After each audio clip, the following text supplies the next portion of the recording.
Chapter 184. Under the darkest night sky, ashes flew everywhere. The people who were previously controlled by Giza slowly woke up from the ground. Some of them regained control of their bodies.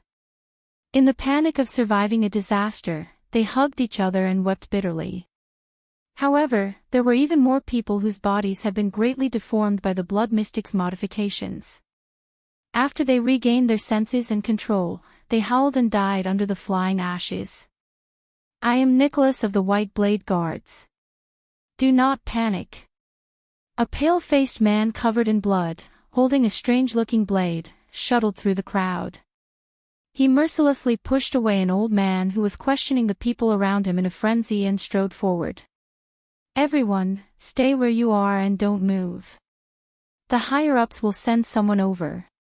In the name of the king.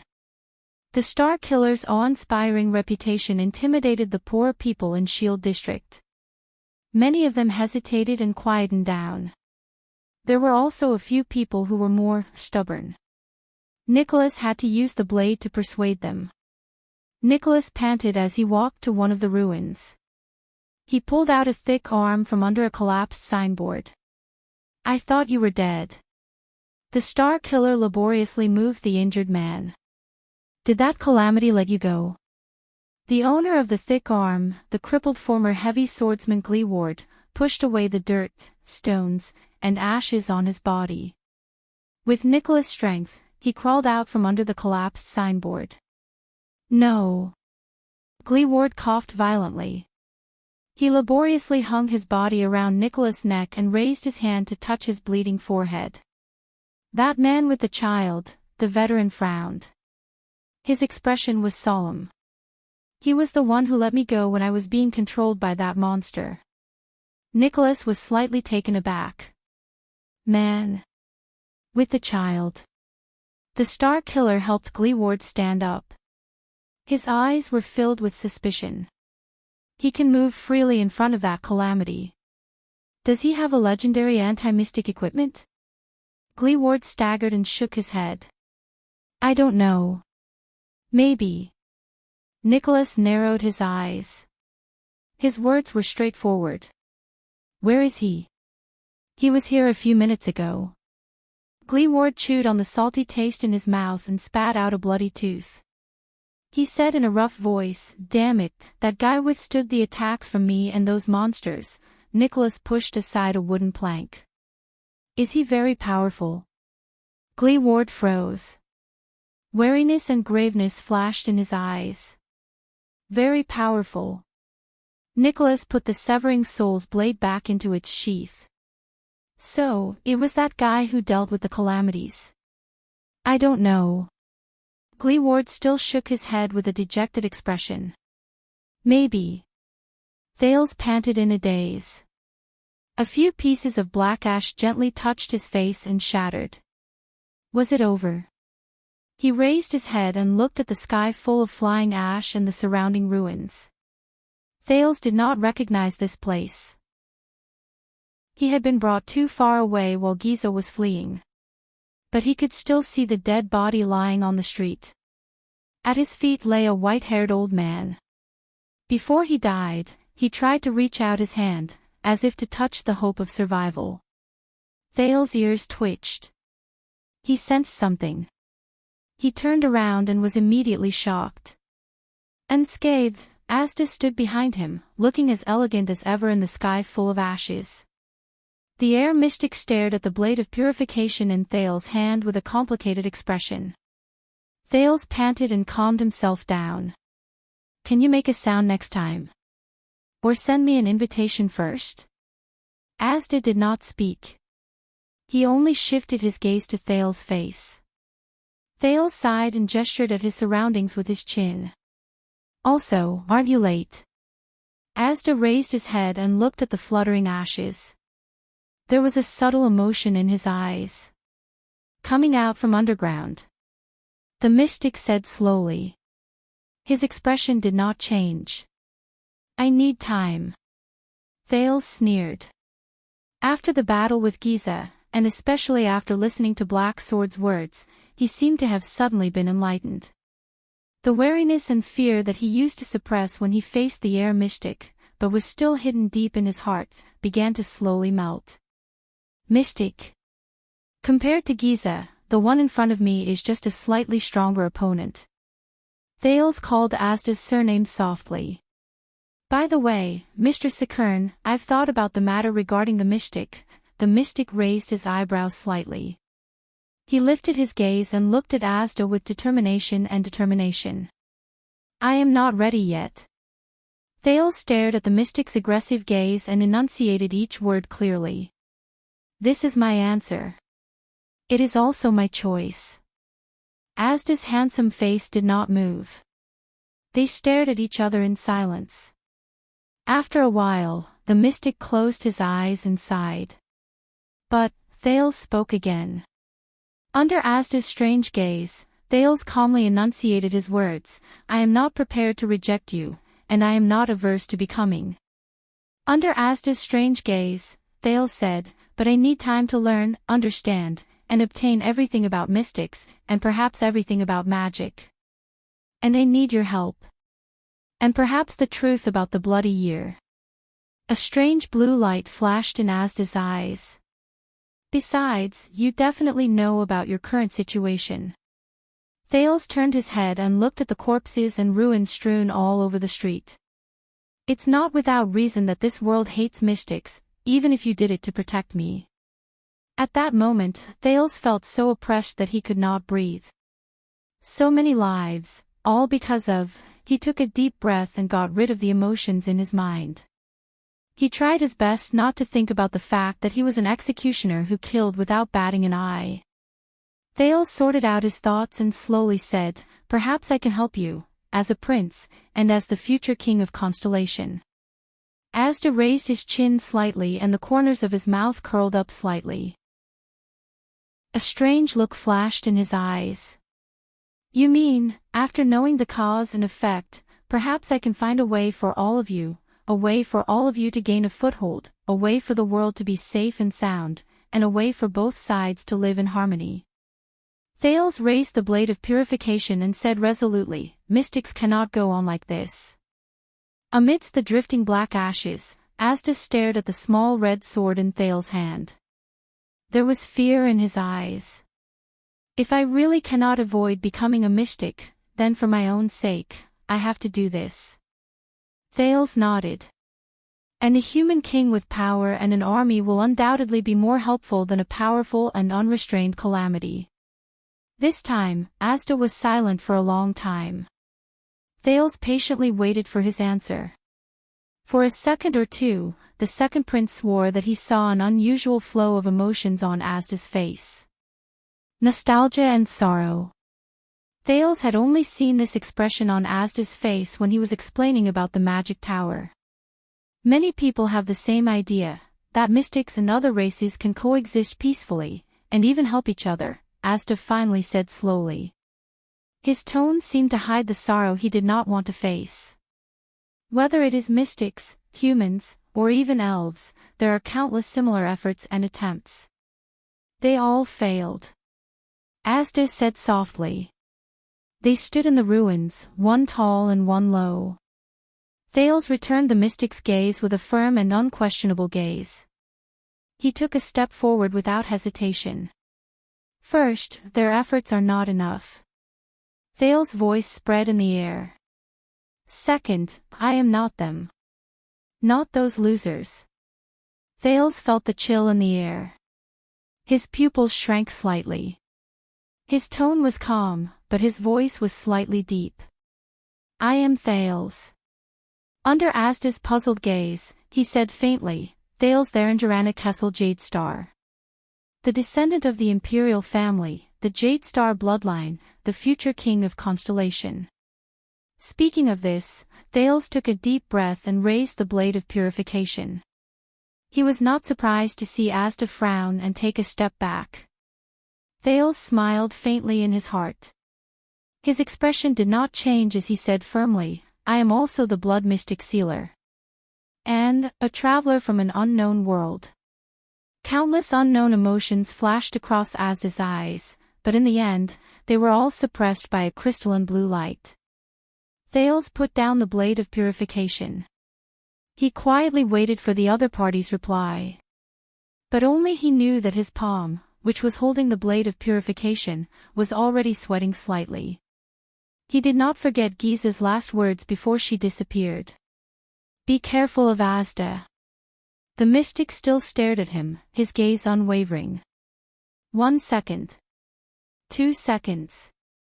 3 seconds, Thales gulped. His palm trembled slightly. Finally, Asda suddenly smiled. Thales was stunned and looked at him, puzzled. "You know, it's not just you." Asda's chilling smile appeared again. "After today, I realized that I wasn't prepared for you either." The mystic nodded slightly. "You are too special." Thales furrowed his brows. Asda's gaze drifted to the blade of purification, and his words paused in a barely noticeable manner. "Whether it's as a human prince, or as..." Asda raised his hands and gestured elegantly at himself. "Therefore, I will respect your decision." Under Thales' slightly moved gaze, the mystic nodded slowly. "And I also need time to study your abnormal condition. Whether it is the inexplicable knocking on the door or the spontaneous loss of control. Perhaps your path will be easier than ours, or even more arduous. We can't say for sure." Thales suppressed the fluctuations of emotions in his heart. He put on his friendliest and most composed attitude and pursed his lips into a smile. "Negotiation succeeded." "Asda." "Yes, I won't force you to come with me anymore, and I won't urge you to become a mystic." Asda looked at his reaction and smiled faintly. "But since you said you want to understand mystic energy and magic, I can spare some time to think of a way." Thales reacted quickly. He raised his eyebrows. "Even as a prince, I have to have some secret extracurricular interests or hobbies." Thales enunciated the word secret slightly. "I will contact you regularly and in secret." Asda understood Thales' words. He flashed a mysterious smile and emphasized the word in secret. "It's still the same old way, pay attention to receiving invitations." Thales did not bother to hide the fact that he rolled his eyes right in front of him. Asda chuckled and said slowly, "Then, we will meet again." Thales' jade star. He flashed a playful and profound smile. His gaze was subtle. It was just like the first time they met in the chess room. "My interesting junior." Thales took a deep breath and slowly exhaled. He nodded slightly. "Thank you, Sir Sakurn." Asda bowed slightly. His elegant figure turned into blue light. The blue light slowly faded, until only a colorless breeze was left. It blew at Thales' hair and made him narrow his eyes. "I won't disturb you anymore. She has been looking for you for a long time." Asda's melodious voice came from the wind. Thales was a little stunned. A few seconds later, the sound of the wind disappeared. Thales stood on the spot for a few seconds, holding the blade of purification tightly in his hand. After making sure that the other party had left, he exhaled. The anxiety and tension in his heart instantly relaxed. "Oh my God," he looked at the dark night sky and heaved a long sigh, as if he was relieved. Giza's expression before she disappeared and Asda's gaze before he left still lingered in his mind. "Mystics, what kind of existences are you? What does the world look like in your eyes?" Thales immediately lowered his head and looked at his hands. JC's dagger was in his right hand, and the small red sword in his left. He was absent-minded. He sighed dejectedly. He put JC back into the sheath at his waist, but touched a foreign object. Thales froze. He lowered his head and bit his lip. An indescribable sorrow welled up in his heart. At this moment, a timid voice suddenly came from behind him. Thales, is that you?" The second prince was shocked and turned around abruptly. His eyes suddenly widened. Little rascal, who was in a sorry state and had filthy hair, stood behind him with her arms crossed. She was shivering in the cold. She was squinting hard, as if trying to see everything clearly. Thales was stunned. Little rascal seemed to be used to everything in front of her. Her eyes were bloodshot. She sniffed, reached out her hands, and groped her way forward. Amidst the ruins and corpses on the ground, she was like a child who had just learned how to walk, moving forward with trembling steps. She was also like a helpless blind person, moving forward alone in a lightless world.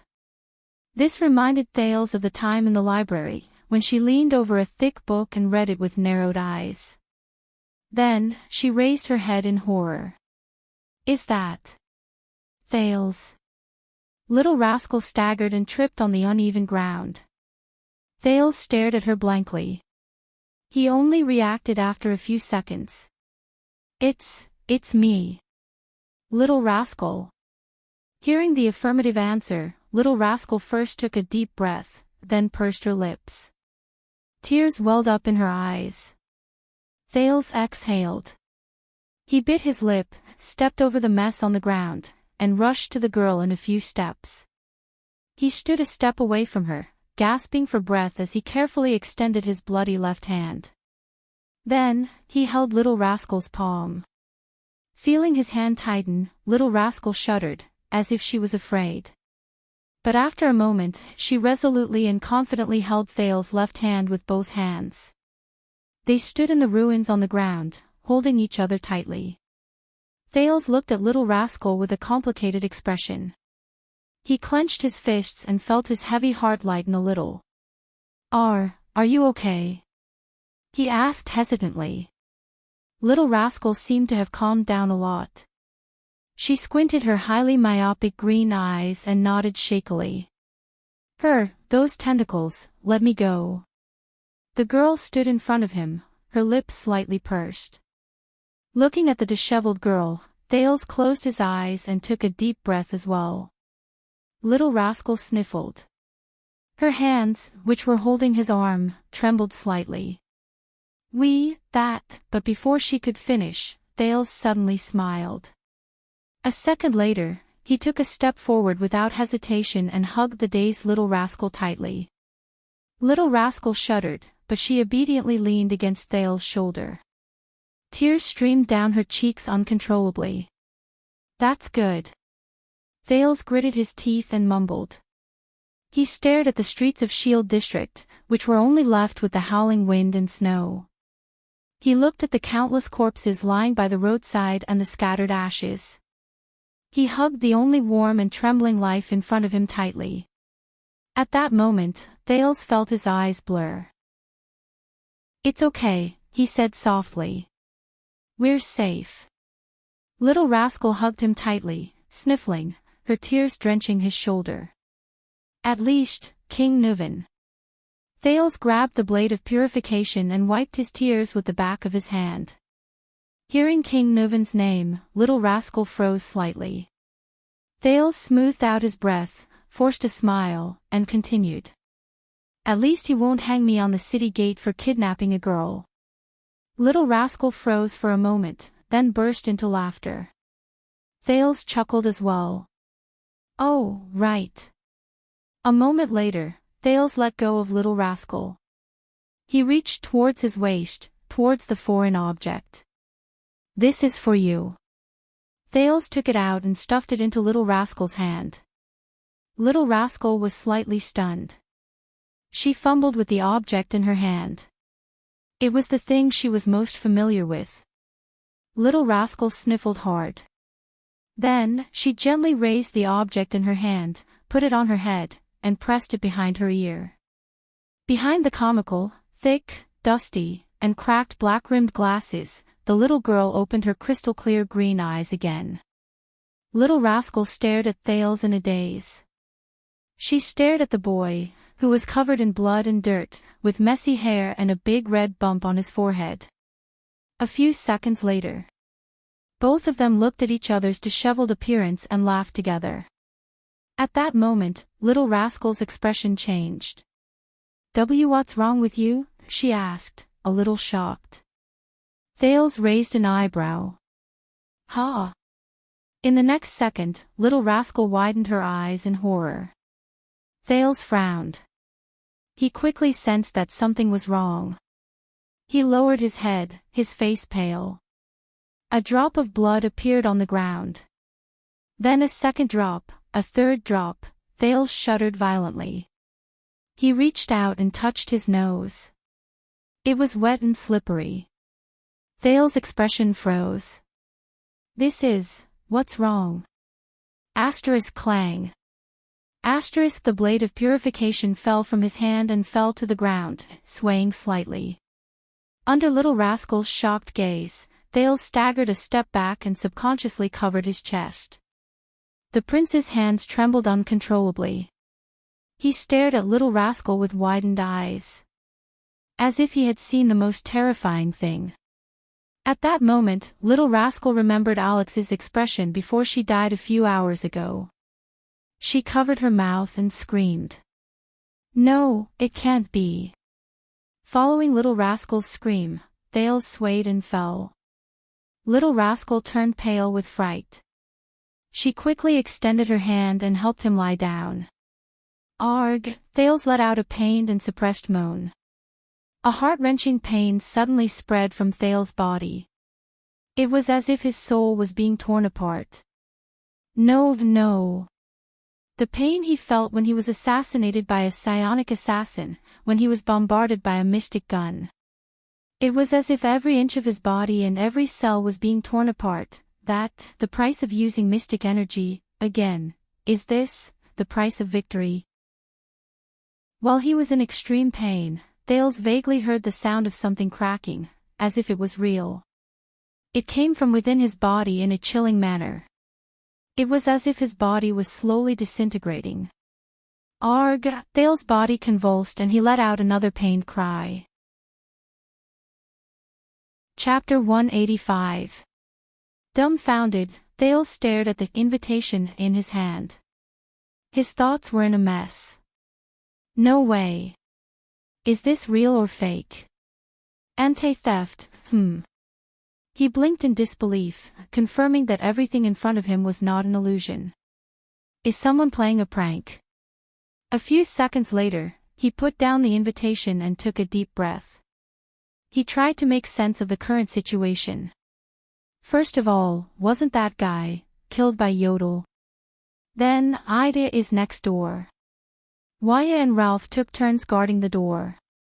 And the other soldiers and guards in the diplomat group, the countless guards in Heroic Spirit Palace, and even those so-called cool-looking white blade guards.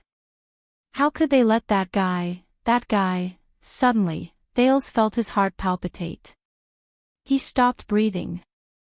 Thales felt something. He turned his head, feeling his skin crawl. He shifted his gaze to the window. At that moment, the prince's heart skipped a beat. His long-lost friend, Asda Sakern, stood by the window with his hands behind his back. He stared at Thales with a pair of seemingly indifferent eyes. Just like when they first met, the mystic wore a thin but neat blue robe.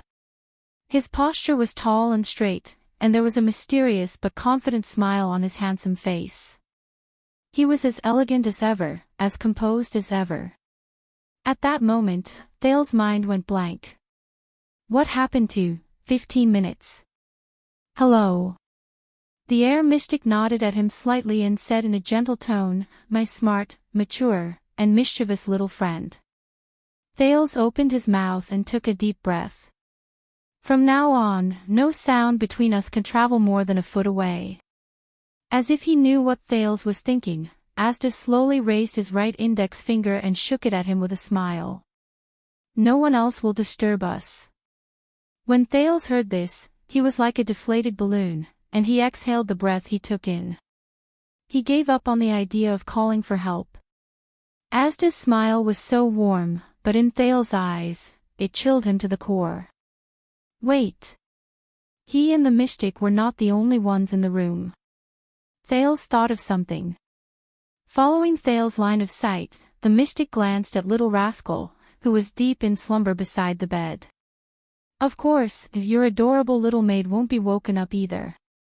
Little Rascal's mouth was still opening and closing in her dreams, but Thales could no longer hear her murmurs or even her breathing. Thales sighed softly. He turned his head and curled up the corners of his lips to reveal a smile that was uglier than crying. You're still the same. How considerate of you. Asda nodded politely. Thales forced himself to start thinking about everything he knew about this mystic. However, the first memory that popped up was the chess room in the center of Red Street Market, where 3 people were squeezed into balls. The second prince gulped and laughed dryly. He tried to imagine something acceptable. Like comparing him to the adorable Giza. Oh, right. Thales shrugged in a feigned relaxed manner and waved the invitation card in his hand. He tried his best to speak in the most normal tone and said nonchalantly, I thought you would only arrive after 15 minutes. You know, Asda flashed his pearly white teeth, I like to enter early. Thales tried hard to keep his thoughts in check and swallowed the sarcasm that was at the tip of his tongue. Is that so? I thought you wouldn't appear so soon. Thales changed his sitting position and smiled awkwardly. Everyone said that you would disappear for a long time. Asda stared straight at him. His gaze was as calm as water, and it made Thales' skin crawl. The weapon in your masked friend's hand is obviously not complete, the air mystic said slowly. Otherwise, a legendary anti-mystic equipment that is in perfect condition and fully activated can seal a mystic for a period of time. It should be. Asda's gaze was still calm, but the words he spat out startled Thales slightly. Permanently. Legendary anti-mystic equipment. Sealed. Mystic. Permanently. Even so, that incomplete equipment can still seal me for at least 10 years. Asda curled up the corners of his mouth and continued to smile. But I received some small help, and that's why I was able to get out of prison so quickly. Thales did not know if it was due to the curiosity he inherited from the memory fragments of his previous life, his natural personality, or his anxiety towards the mystery of himself, but at that moment, Thales' exuberant desire to learn about mystics overwhelmed his fear of his identity as a calamity. He yearned to know more. First of all, I would like to congratulate you. Asda put his hands behind his back and walked towards Thales with a smile that was clearly friendly but inexplicably terrifying. Thales. Your Highness. Although I know from your behavior that you are definitely not ordinary, I have to admit that this identity has surprised me. Thales watched Asda approach him, and his heart slowly raced. He forced himself to shrug. I remember that there are chairs for receiving guests in the room. We can sit down. Asda shook his head and said nonchalantly, don't worry about it. The next moment, Thales felt his skin crawl as he watched Asda walk towards him. Then, he bent his knees and sat in an invisible space. Asda grinned brightly on the transparent chair. I brought my own chair. The prince looked at this strange scene and tried his best to control his facial muscles so that they would not twitch too much. Let's talk about your future. Asda watched Thales' performance with interest. Your Highness. Thales knew that although he addressed himself as Your Highness, the man before him did not care about this special identity at all. This made Thales, who had experienced all kinds of gazes after becoming a prince, instantly feel a strange feeling. Thales took a deep breath and forced himself to calm down. Only then could he understand the situation and protect himself, even if the existence before him was a calamity that could not be understood with common sense. Of course. He recalled his conversation with Ramon and muttered, during this period of time, I have thought of ways to investigate some things about air, mystics and magic. First of all, in this asymmetrical conversation, he had to seize the initiative. Very good. This will save us a lot of time. As expected, Asda's eyes brightened. What do you know? Not much, but not little either. Thales carefully chose his words. For example, what exactly is magic, and the three great magic towers? I met a person who is quite knowledgeable about magic. Asda's interest was piqued. While Thales was on tenterhooks, he briefly repeated what Ramon told him. Even Asda could not help but sigh softly. 1,000 years have passed since the collapse of the magic tower, and magic has been banned for 6 centuries. To think that there are still believers in magic. This is indeed beyond my expectations. Thales observed Asda's expression and at the same time, tried his best to think of a way to escape. The other party is a mystic. I don't even need to think about non-peaceful means. Stall for time. I can consider this.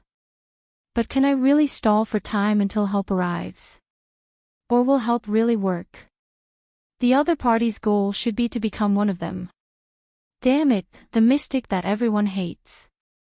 Then, my best choice is to deal with the other party on this issue and achieve some results by making concessions and lowering my stance. So, is magic the kind of existence he mentioned? A kind of meaning, a kind of belief. At the thought of this, Thales asked cautiously. At the same time, he was really curious about this question. What do you think? But the air mystic did not answer immediately. Asda's lowered gaze did not move. Under Thales' curious gaze, he crossed his hands and remained silent for a long time. No. Magic is not like this. Not only that, it doesn't have to be like this. Finally, Asda shook his head slowly and spoke slowly. Everyone has their own understanding of magic, and they believe in the magic they understand. Thales was stunned when he heard this. Asda raised his left hand and looked at his palm. His gaze was complicated. At that moment, Thales felt that the Asda in front of him was more like a normal person than ever before. And not a terrifying calamity. Magic is a kind of choice. Asda stared at his palm and slowly clenched his fist. And these choices are neither exclusive nor mutually exclusive. There is no superiority or inferiority. This is the basic philosophy of the seat of all magic in Soul Tower. Thales shuddered. Wait a minute. He heard a special word. It is also one of the philosophy of magic that I agree with and recognize, Asda said flatly. Thales raised his hand subconsciously. This was a habit from his previous life in the memory fragments. He quickly realized that this was not his previous life, and there were only the two of them. Just as he was about to put his hand down in embarrassment, to Thales' surprise, Asda very skillfully and naturally extended his palm, tilted it up slightly, and then nodded. He was allowed to ask questions. That feeling was as if he had done this hundreds and thousands of times. Both of them looked at each other's actions and were stunned for a moment. Asda reacted and smiled slightly. Very good. It seems that I don't have to teach you the etiquette and habits of a wizard apprentice in class. Thales put his hand down and asked eagerly, Soul Tower. I know this, but what kind of magic tower is it? What about its origin? Thales did not even realize that he had completely forgotten that Asda before him was an extremely dangerous non-human existence. He even forgot his original intention. At that moment, his desire for unsolved knowledge completely surpassed his consideration of reality. Soul Tower. Asda narrowed his eyes and smiled mysteriously, as if he knew that Thales would ask this. This time, the mystic did not keep him in suspense. He answered without hesitation. In the year 618 of the Era of Kings, not long after the battle for survival between the humans and the three races ended, the imparter, wizard Dreamy, who returned from the battle, left the ascetic tower with his 5 students due to differences in philosophy. Along the way, they preached their own philosophy and taught their own methods. They gathered many wizards who were exiled due to the war in the world. As time passed, their group grew larger, and their theories and methods became clearer. In the end, Wizard Dreamy, whom we later respectfully called the Master, and the other 21 wizards led a group of wizards to the Tripping Peninsula by the coast of the mainland. Here, the wizards built a twin tower and settled down to study magic. Asda's gaze pierced through Thales, as if he was looking at the past many years. But Thales did not have time to care about Asda's expression, because he was already engrossed in the story. With a perplexed gaze, Asda continued, "Soon, this new magic tower attracted many wizards to visit. The novel, free, casual, and equal atmosphere of magic research gathered a large number of people, turning this piece of land into a small gathering place for wizards with the Twin Towers as the center. Unlike the painstaking contemplation and protection of the ascetics, and the fanaticism and destruction of the alchemists, this gathering place quickly became the forefront of theoretical research in the magic world. After various magic theories and hypotheses were proposed, they were gradually perfected through endless debates and demonstrations. Branches of magic that were originally not recognized by the two great magic towers were established one after another, forming the Soul Tower magic system that we are in contact with today. Just like that, the sages jointly built the third branch apart from the ascetic tower and the alchemy tower. It is also the youngest, the most special, the most active, the most prosperous, and the most influential wizard inheritance in the world. Speaking up to this point, Asda lowered his head and let out a sigh that only he knew. After Yuri Shinue passed away, his ashes were placed in the middle of the Twin Towers, suspended in the air. A sentence was engraved on the surface of the box with iron elements: "May every wizard have an independent and free soul." That was how the Soul Tower got its name. Asda closed his mouth gently. Thales came back to his senses and exhaled a long breath. The era of the kings. The battle for survival. Wizard Mindy's. The youngest wizard's inheritance. The origin of the Soul Tower. These were taboo knowledge that he could not easily obtain from books. Thales' heartbeat quickened as he listened. It was as if an unprecedented world had opened up. If Ramon was here, Thales thought, would he kneel down and cry in excitement? He continued to raise his hand eagerly. Also, you mentioned the seat of all magic just now. What is that? The seat of all magic is an important research branch in Soul Tower. Asda did not seem to notice Thales' expression. He continued to speak slowly and at a moderate pace. His clear and pleasant male voice echoed in the small space as he narrated the world's most taboo, lost knowledge.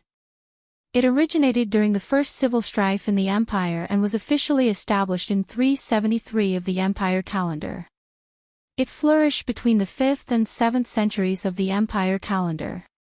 At its peak, half of the wizards in the entire Soul Tower came from the seat of all magic.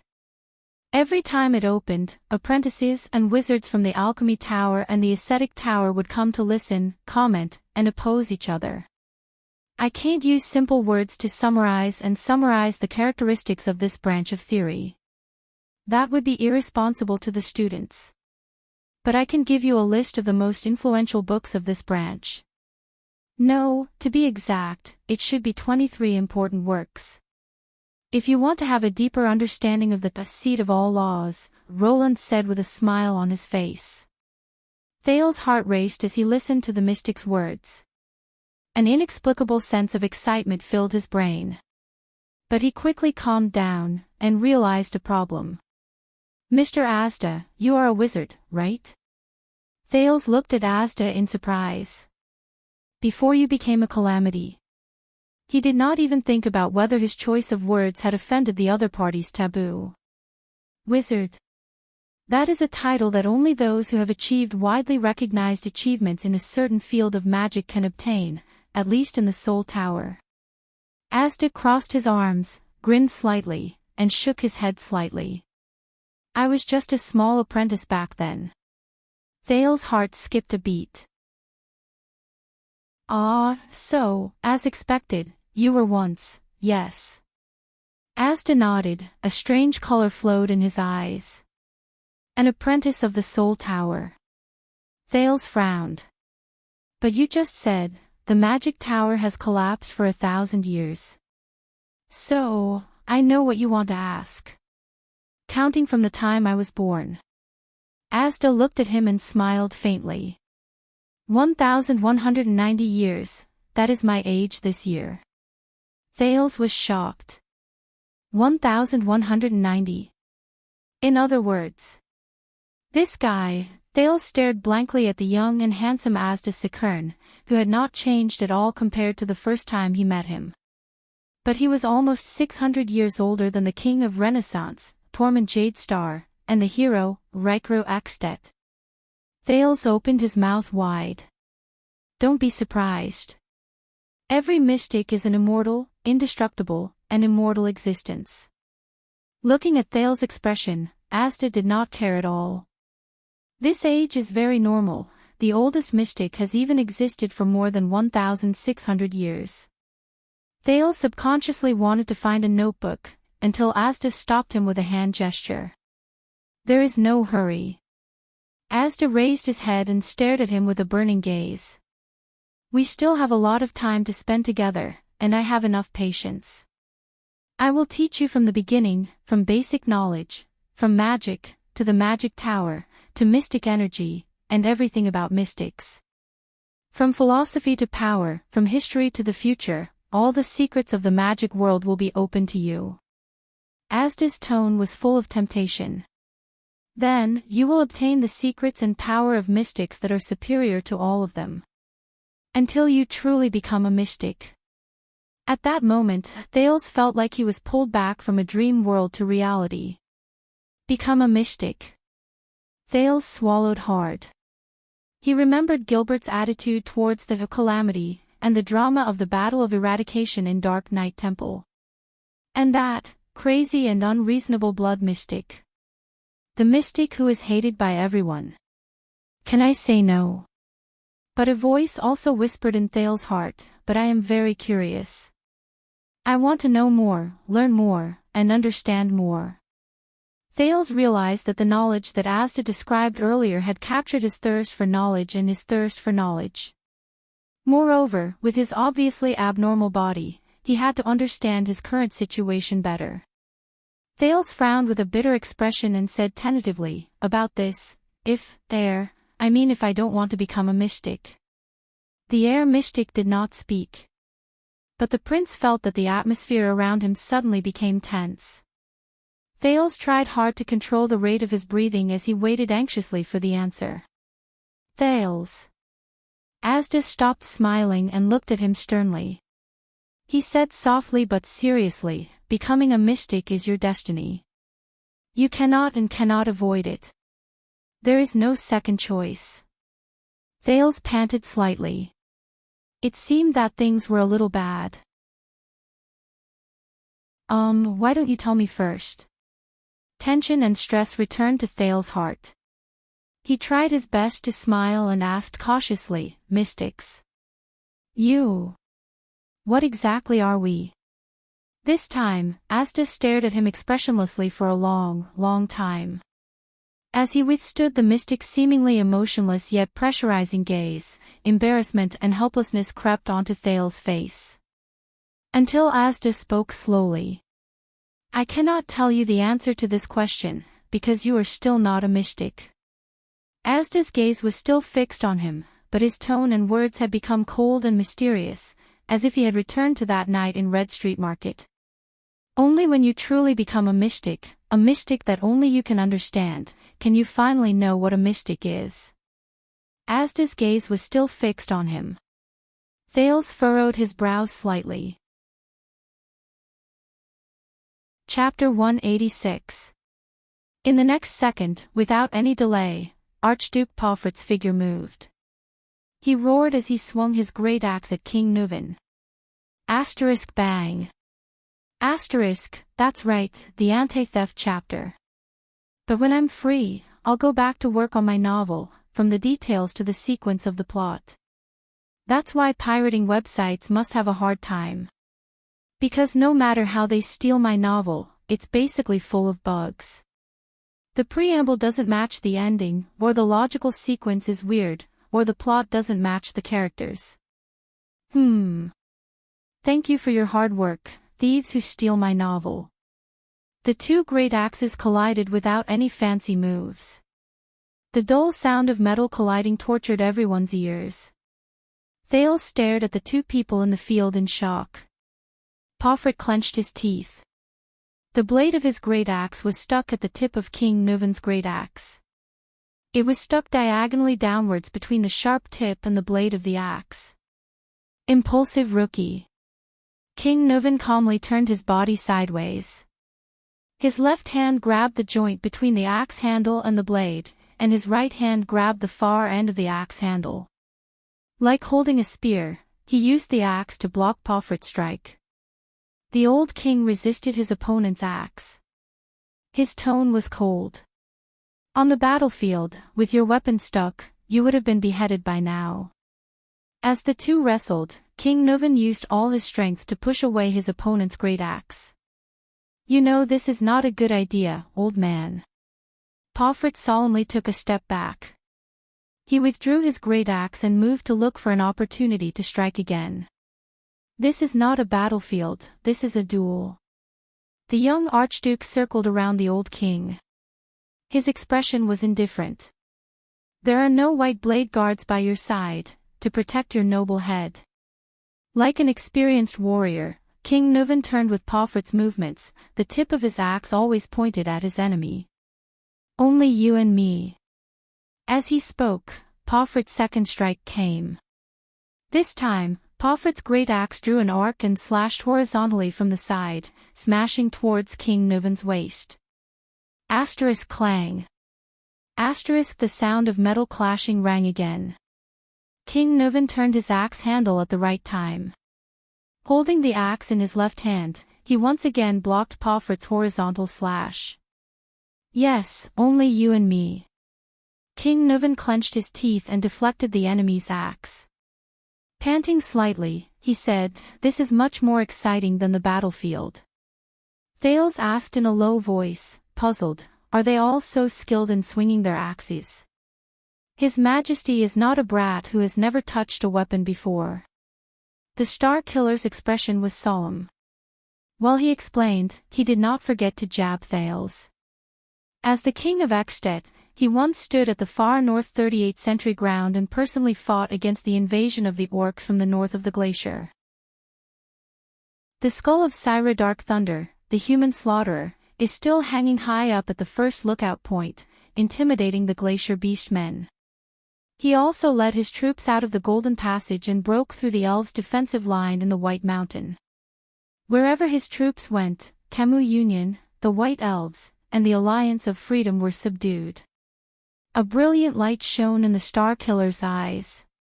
He was also the first northern sovereign in 300 years to conquer Broken Dragon Fortress and cross the border between Ekstedt and Constellation.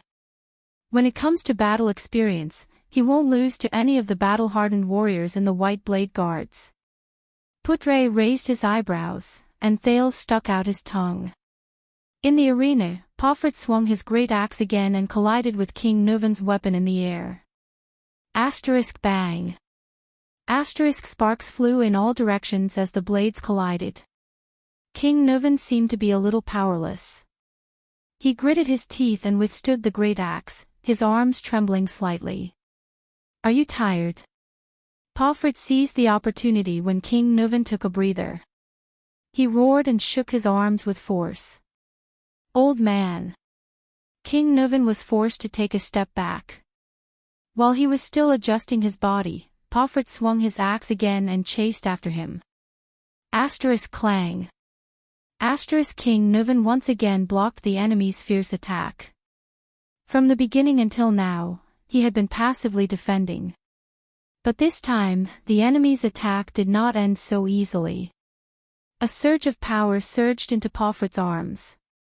His eyes were burning like a warrior with bloodshot eyes. With a roar, he swung his axe again and struck the king's left leg. In Thales' wave vision, Pomfret was filled with bright light. It was concentrated in his arms and flashed continuously. Power of eradication. Seeing that his king was in danger, Nicholas remained calm. He explained briefly, Beacon Illumination City's unique combo axe technique has given birth to at least 3 types of power of eradication. The old king roared and used all his strength to pull back his great axe. He struck Pomfret's great axe away and the 2 axe blades clashed in the air, creating sparks.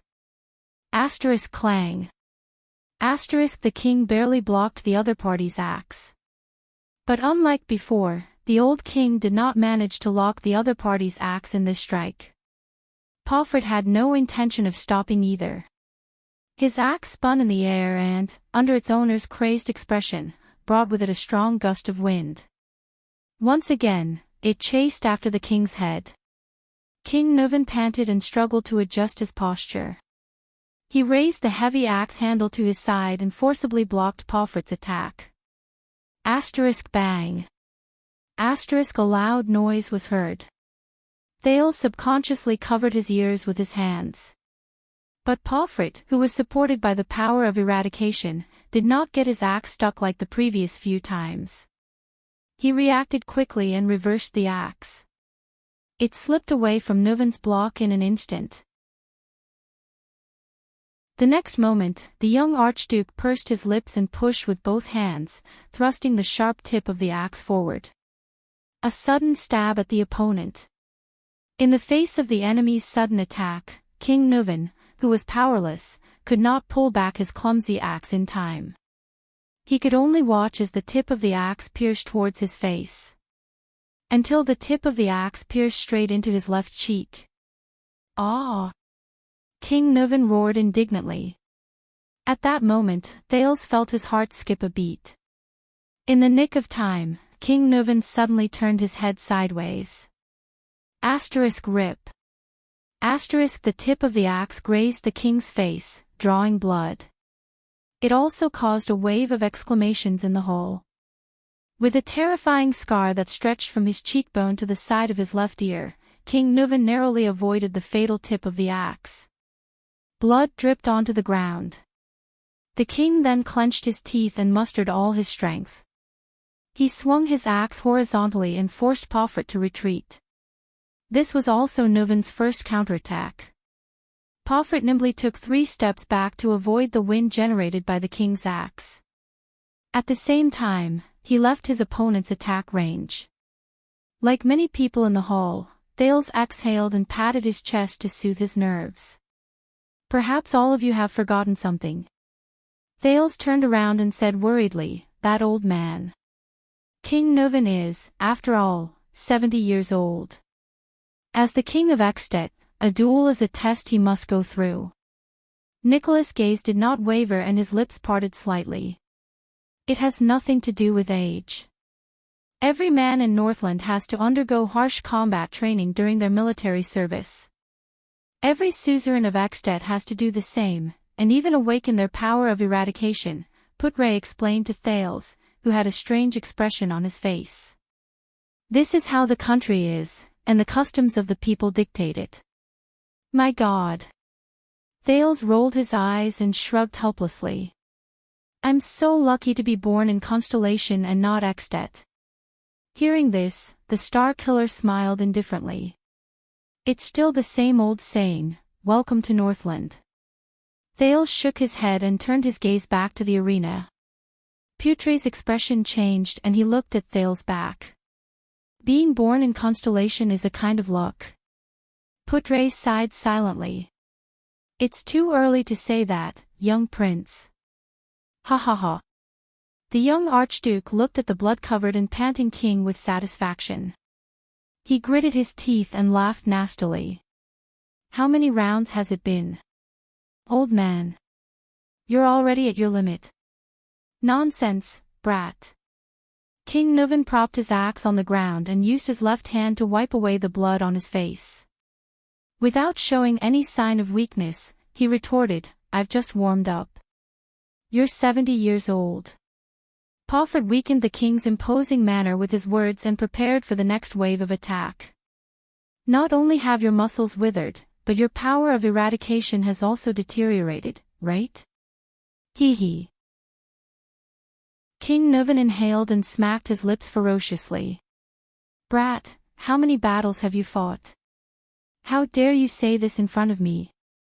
Pomfret began to laugh strangely. Yes, I still remember 12 years ago, when my grandfather was still alive, you gathered the armies of the 7 archdukes. With unprecedented pride, you went south to Constellation. As he spoke, Pomfret swung his axe without warning. Asterisk bang. Asterisk the blade of the axe ruthlessly struck the great axe that King Nuvan had raised. This time, the young archduke roared angrily and pressed his entire body forward to wrestle with King Nuvan. King Nuvan was pushed back 2 steps before he could stabilize himself. His face was distorted as he struggled to resist the young and aggressive archduke. His arms could not stop trembling. Back then, you were strong, fierce, and in the prime of your life. Gritting his teeth, Pomfret pushed the blade of the axe in his hand forward, suppressing the aging king with ease. You weren't this sickly and broken state. In the next second, the old king finally lost his strength. He was pushed away and fell to the ground. His weapon fell to the ground. Asterisk clang. Asterisk many people held their breaths. Pomfret mercilessly swung his axe down. The old king rolled away in a disheveled manner and the axe smashed into his left side. Asterisk bang. Asterisk the force of the blow was so great that the stone floor caved in. There was an uproar in the hall. Damn it. Thales turned around in frustration. This is what I'm worried about. Keep watching. Nicholas said coldly, even though his furrowed brows betrayed his emotions. On the battlefield, it's not the last moment. Panting, King Nuvan quickly picked up the great axe that had fallen to the ground with a reaction speed that was beyond his age. The young Pomfret retracted the giant axe that he had plunged into the ground. It seemed that he had used too much strength in the strike just now. He was also slightly panting. At that time, my grandfather was wearing a military uniform and armor, panting as he stood beside you. He was like a toothless saber-toothed tiger, old and ugly. Pomfret's expression was calm as he carefully observed King Nuvan's movements. Your grandfather and father were much better than you. King Nuvan spat on the ground and slowly stood up. But you just can't nurture them well, can you? Pomfret's gaze shifted. The moment King Nuvan stood up, he swung his axe with all his might. Taking advantage of the other party's unsteady footing, he knocked Nuvan down on one knee. Can't nurture them well. Pomfret grinned hideously. He swung his great axe and once again pushed Nuvan back.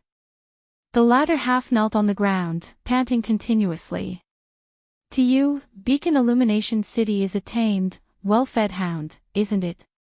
A hound that is at your beck and call. Pomfret laughed and once again knocked down the old king, who was trying to get up. Every time King Nuvan tried to stand up again, he was interrupted by Pomfret's attacks. The common elected king of Extet could not even get up to face the enemy. In front of Constellation's broken dragon fortress, my grandfather's army could not stop that damned sword of reversing light. Beacon Illumination City's defense line collapsed. I still remember you softly saying to my grandfather, "You're old." Is Beacon Illumination City also old? Pomfret's tone was cold as he recovered from the huge exhaustion caused by swinging the great axe. The next day, my grandfather obediently returned to Beacon Illumination City to retire. My father became the next Archduke of Beacon Illumination City. What? Kneeling on the ground, King Nuvan, who was at an absolute disadvantage, laughed nonchalantly.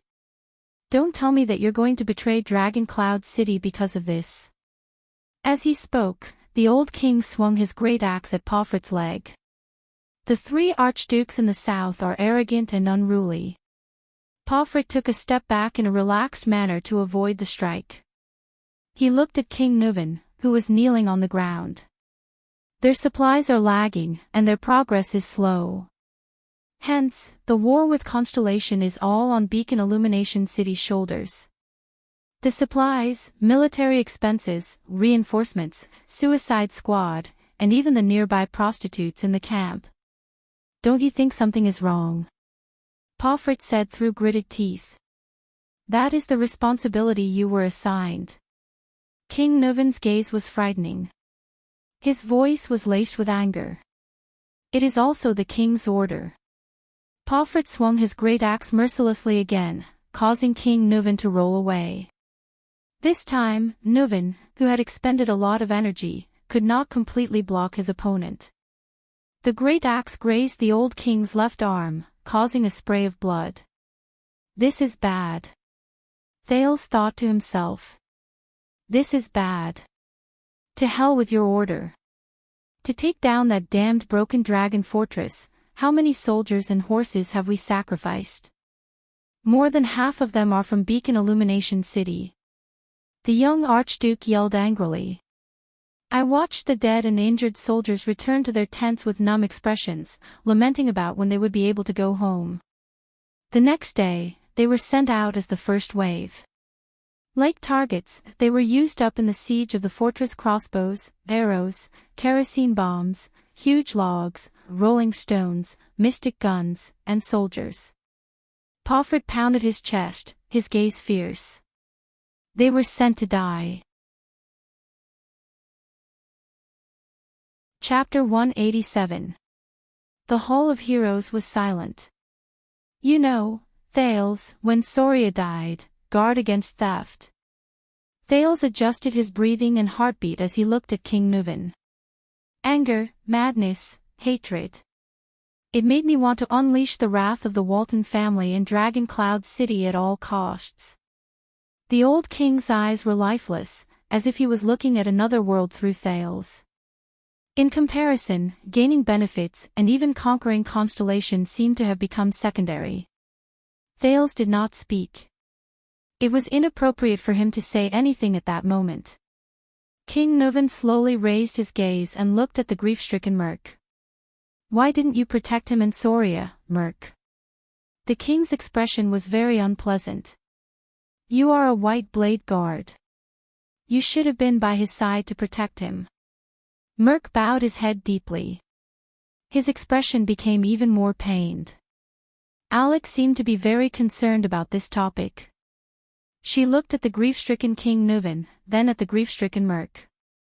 Her breathing quickened, which made little Rascal, who was behind her, less nervous. Merc. The king's granddaughter whispered pitifully, not now, my lady. Merc shut his eyes tightly. His breathing was rapid as he interrupted Alex. Alex's face turned pale. She curled her lips and trembled slightly. She grabbed little Rascal's hand behind her. The latter had a frightened expression on her face. I cannot absolve myself from the blame for Prince Soria's death. Lord Merc clenched his teeth and looked sad. Your Majesty, you were merciful and did not punish me. Nicholas only grounded me for a few days as a token gesture. But after 12 years, that kind of guilt tortures me day and night, all the time. King Nuvan stared at him silently and sighed after a long while. Yes. The old king swirled the wine glass in his hand. I have no reason to blame you. Not only that, I trusted you even more and promoted you to be the king's administrator. Because I know. King Nuvan's expression was gloomy and his tone was gloomy. You are Soria's most trusted person. He unreservedly entrusted his life, safety, and family to you. Administrator Merc shuddered. He placed his right fist on his chest, bowed, and said with a trembling voice, I will devote the rest of my life to serve you, Lady Alex, the Walton family, and Dragon Cloud City. Thales sighed softly. At that moment, many faces appeared before his eyes: King Kessel, Queen Kia, Duke Arund, King Nuvan, Archduke Pomfret, Gilbert and Merc, Lady Gines, the Kingdom's Wrath, the Fortress Flower, the veteran Genid, the new recruit Willow, and so on. It seemed that what happened 12 years ago had changed the fates of many people. Regardless of whether they were stars or colossal dragons, regardless of whether they were nobles or commoners. King Nuvan sighed softly. Soria, you have been by his side for many years, starting from the White Blade Guards, Merc. Just then, Alex's lips trembled. She tugged at the corner of Merc's shirt. I think, Merc tried his best to calm himself down. He turned around and comforted Alex. Don't worry, Miss Alex. Soon, Alex shuddered again. Thales furrowed his brows. In the next second, Alex's eyes rolled back, and her whole body went limp. Asterisk thawed. Asterisk little rascal, who was behind her, was startled and cried out. Merc's expression changed drastically. He knelt beside Alex and helped her up. Lady Alex. Lady Alex, what happened to you? However, Alex only stared at the ceiling with lifeless eyes. Her limbs swayed unconsciously, and her entire body began to twitch. Thales jumped down from the stairs and stared at Alex's abnormal condition in shock. What happened? Does this young lady have some kind of disease? Epilepsy or something else? Little rascal shuddered in fear. Merc's face was pale. He held Alex in his arms and raised his head to look at the king. He said urgently, Your Majesty. Lady Alex, we have to hurry. Yes. But King Nuvan still seemed to be immersed in the past. His gaze drifted as he pretended not to hear. He continued, I remember that you were the closest of friends and brothers, whether it was on the battlefield or at banquets. Seeing Alex's abnormal condition, Merc was extremely anxious and could not help but shout, Your Majesty. Alex, whose face was pale beyond recognition, opened her eyes and stared at Merc. Her gaze was filled with endless fear. She raised her trembling hands and scratched Merc's clothes in agony, like a drowning person grasping at straws. Thales watched all of this in disbelief. A few seconds later, he came to his senses in panic. King Nuvan only stared into the distance with unfocused eyes. Alex's mouth twitched. Her face was drenched in cold sweat and her expression was one of extreme agony. Alex opened her mouth wide and sucked in huge mouthfuls of air, but it was as if she was suffocating. The only sound she made was an indecipherable choking sound. Ah, little rascal, who was watching from beside her, covered her mouth with both hands and stepped back in horror. No, no. Merc held Alex in his arms. His eyes were filled with fear. Miss Alex. Alex looked like she was in great pain. Merc's eyes were filled with fear. The administrator no longer cared about King Nuvan's reaction. He picked Alex up and turned around abruptly, roaring at little rascal, Don't just stand there. Go get the doctor. Little rascal was startled. Still in a state of shock, she turned around instinctively. But Thales reacted faster than her.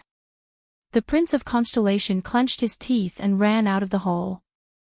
As he ran, he shouted, Is anyone there? Help! I need a doctor. However, a voice that was even colder and more terrifying blocked Thales' words of help from his mouth. Don't bother. It's a poison refined from blue vine grass. It takes effect violently and quickly. It takes effect within a minute. From the beautiful Archduchess of Anlenzo dukedom 600 years ago to the eldest son of the King of Constellation 12 years ago, they all died from this poison. Thales shuddered violently. He stopped in his tracks and turned around in disbelief. Lord Merc also raised his head in horror and stared at the top of the stairs with the most incredulous gaze. There, King Nuvan opened his ice-cold eyes. He stared at Merc and his convulsing granddaughter, as if he was uttering the most vicious curse. She's already dead. As if to prove the old king's words, in the next second, Alex, who was in Merc's arms, jerked backwards, almost breaking her neck. She stared at Merc with her frightened eyes, as if she did not understand what was happening.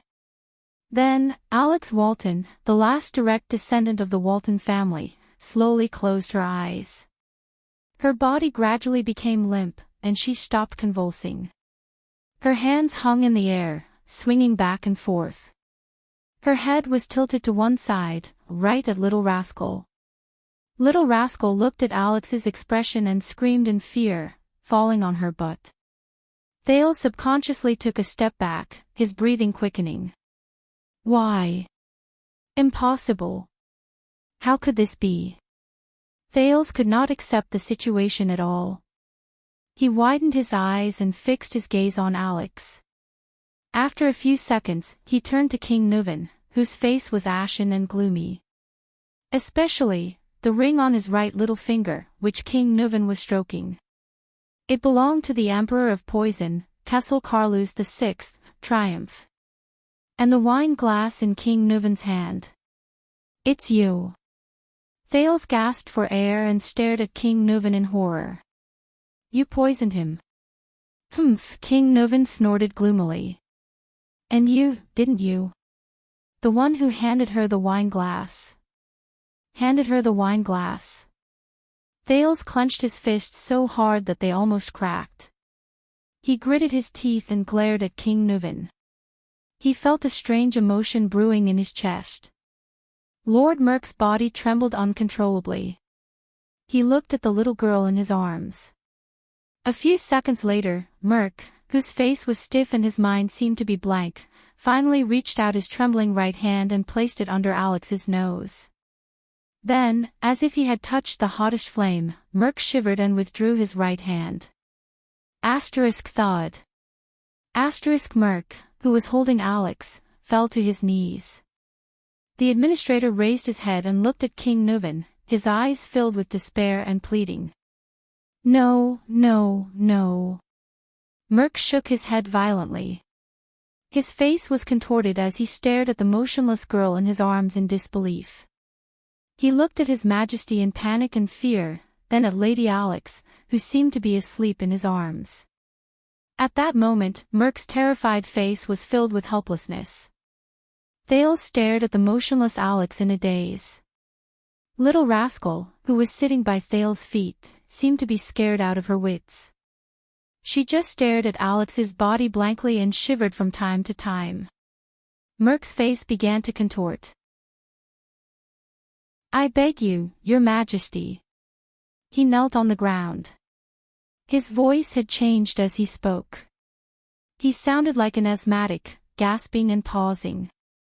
Tears rolled down Merk's cheeks and dripped onto Alex's face. Then came his pleading voice, Why? Why? Thales clenched his fists, lowered his head and exhaled. Merk cried and screamed at the king, Why? Why? King Nuven seemed to have just recovered from his silent contemplation. He stared at Merk, who was trembling and crying, and uttered through gritted teeth, Burn Merk. Burn Merk.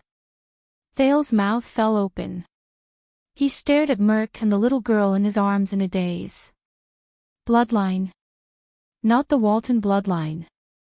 Doesn't that mean the Walton family, which has been around for 600 years, and this reminds me of many things, King Nuven said coldly.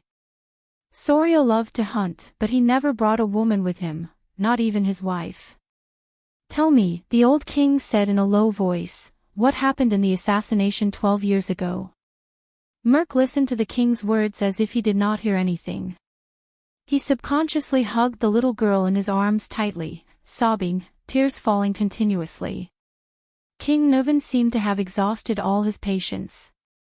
His face was ferocious, and he roared like a terrifying lion, Speak. Frightened by the roar, the nervous little rascal shrank back with a yelp. Thales tried hard to sort out the situation before him. He exhaled forcefully, walked to Little Rascal, and pulled her up.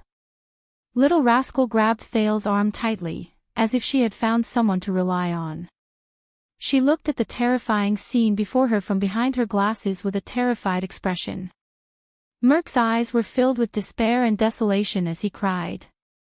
He looked at the girl in his arms and snorted, as if he was crying but not laughing. 12 years ago.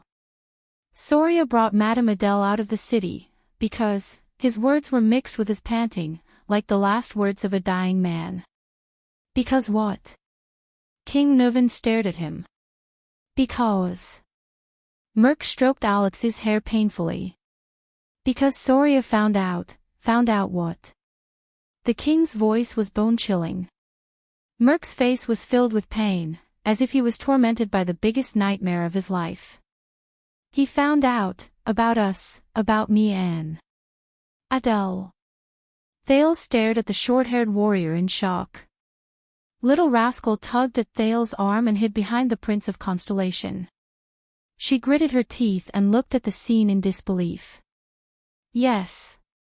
Merc wailed in despair. Alex. She is, my daughter, Clang. King Nuven could not take it anymore. He threw the wine goblet on the ground with a force filled with hatred. The iron goblet clanked on the ground, accompanied by the administrator's sobs. Thales took a deep breath and tried to understand the situation before him.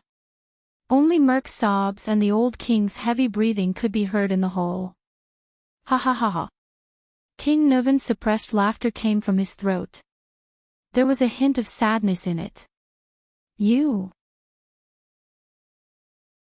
Soria's most capable subordinate. Best friend. Most trusted brother. Just like that, you repay his trust with betrayal and deception. The king's voice reverberated in the hall. Merc, who was kneeling on the ground, sobbed and raised his head. No. As if his greatest dignity had been violated, he roared with tears and snot in his eyes. I did not betray him. I did not betray Soria. Thales looked at the scene before him with an unpleasant expression. He felt bitter in his heart. Merc looked at the girl in his arms and sobbed softly. Prince Soria, Soria was a good brother, and I was willing to give up my life for him. He growled, in the White Blade Guards, we trained under Caslin to become the most valiant warriors. When we were in the 38th century ground, he crawled with a broken arm to block a fatal hammer blow for me. When my mother was seriously ill, and my sister came to Dragon Cloud City to look for me, he personally sent a doctor to save my mother's life. When we were surrounded in White Mountain, he and I had our backs against each other. Those sharp-eared arrows pierced through my left shoulder and his right shoulder. We cursed each other's luck and fought back to back as we retreated. We persevered until Caslin came to help us. I still remember the day I went back to my hometown to get married. That bastard, Merc said with a smile through his tears. Soria brought his brothers from the White Blade Guards and came to our village with a tray full of rye wine and roasted meat. He raised the red dragon flag and the cloud dragon spear flag.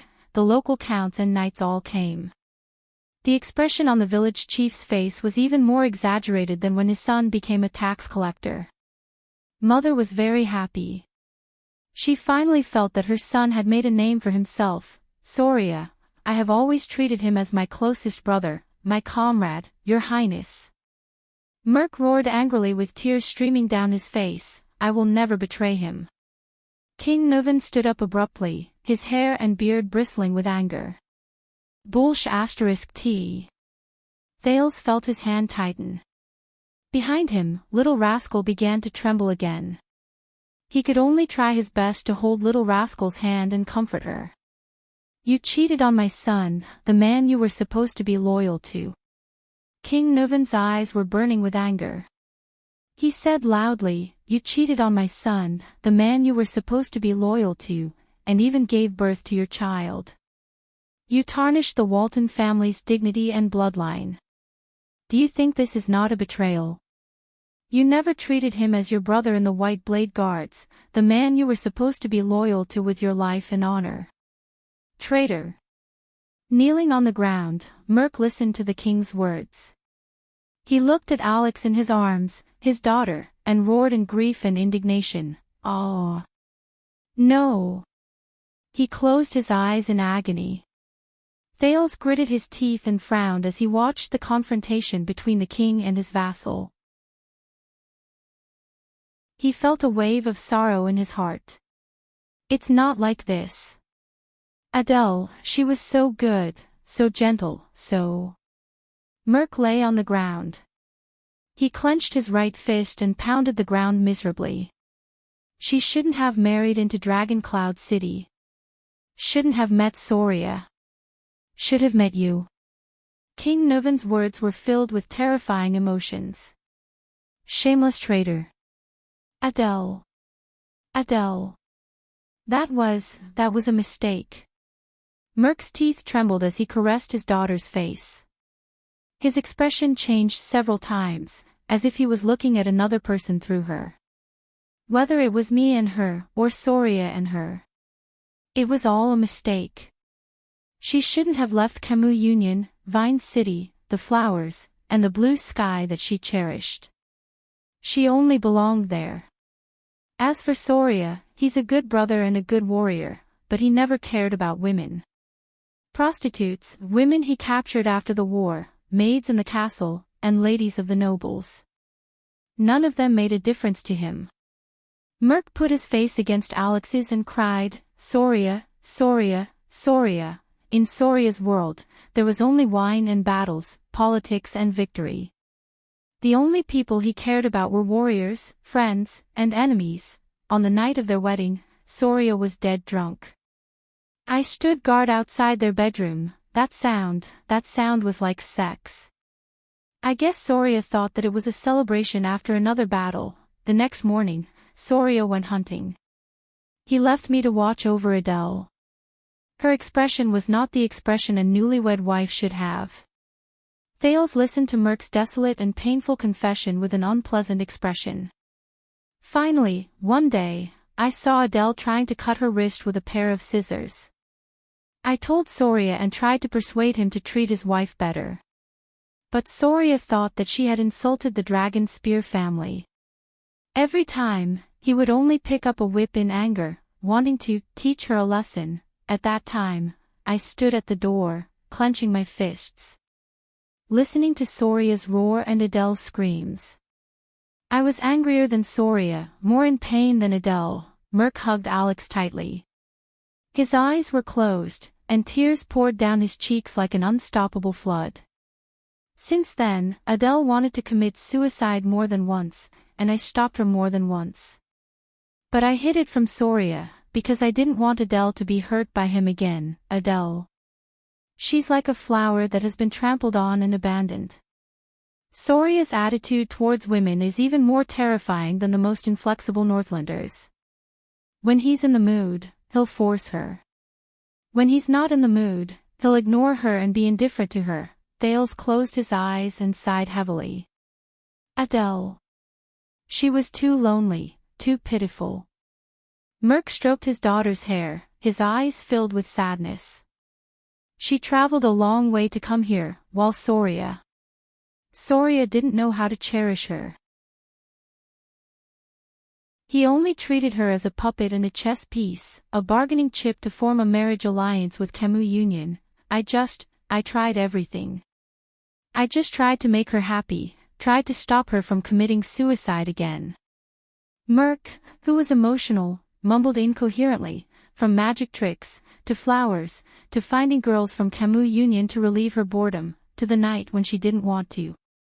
I tried my best to get Soria drunk. Adele was very grateful to me, and happy that I did these things for her. She stopped trying to commit suicide, and started to smile, even though it was only to me. And my wife passed away in my hometown. When I didn't know how to raise the 5-year-old Croche before me, it was Adele who took care of her. This made Soria's attitude towards her much better. We became more talkative. She teased Croche in the room, and I giggled outside the room. She asked questions in the room, and I answered her outside the room. King Nuvan's expression was cold, but he did not say a word. Finally, that day, we won the war against the White Elves and the Alliance of Freedom. Merc sobbed softly. We returned to Dragon Cloud City in triumph, and Soria drank with us all night, but that day, all I could think about was her. Adele. Merc stuck his face close to his daughter's. His tears did not stop, and his right fist was almost crushed. They were all drunk. I went to Adele's room, and I wanted to listen to her voice as usual. But at that time, my wound burst open, and Adele asked me to go in and bandage it. Thale's gaze darkened. Thale's eyes dimmed. A memory surged up from an unknown place in his mind. Hey! Brother Brainiac, you're actually reading a romance novel. What the hell is a romance novel? This is a bestseller written by an American sociologist, this title. Strange, why would you read this kind of book? What are you thinking about? Hee hee. This. Don't think too much about it, it's just a classmate asking, that's not right, could it be? Hee hee, why are you blushing, the weather is hot, ha ha ha. Why are you touching my face, I lied to you. Ha ha ha ha, it's so funny. Alright, don't be angry, I'll give you a vitality kiss. Ha ha ha. It's still very funny, what should I do? Hey, don't be stingy, come, tell me about it. Ugh. How am I supposed to explain this? Alright, the above mentions something interesting. In the Western world, love originates from cheating. What the F asterisk CK? Cheating. That's so cool. For example, in Celtic mythology, the story of Lancelot and Guinevere is like this. The marriage of King Arthur and Queen Guinevere was only a political function, and there was never any love to speak of. True love is the taboo love between a knight and a queen. That is emotional, impulsive, and pure love. Another example is in Don Quixote. One of the dreams of the protagonist is to be a knight and have a true love with the wife of the lord he serves. This originated from the Middle Ages, especially the Crusades. Alright, you can shut up now. I'm still on the side of the king and Lon, get lost, Ardwolf. Queen Lily, get lost. I'm going to watch it again. Oh, right, so we're having an affair now. You can't use this analogy in different social situations, sister. The memory fragment slowly faded. Thales looked at Merc before him and could not help but sigh deeply. Merc continued to sob on the ground. God knows how much I regret it. But Adele, Soria began to suspect not long after Alex was born. Soon, he found out the truth. The administrator gently brushed his daughter's hair aside and said in a hoarse voice, I could see the pain and hesitation in his eyes. I really wanted him to kill me with a sword. That night, Soria told me that he was willing to let me and Adele go. He would clean up and cover up. When Merc said this, he hammered the ground in grief and indignation. Nuven listened quietly. The next day, Soria took us out with him to finally resolve this matter. It was that day, the assassin, Thales felt little rascal trembling behind him again. The assassin's first strike wasn't fatal. The assassin saw Alex and didn't stab a second time, but Adele. Merc opened his mouth and howled in pain. Adele didn't know Soria's motive.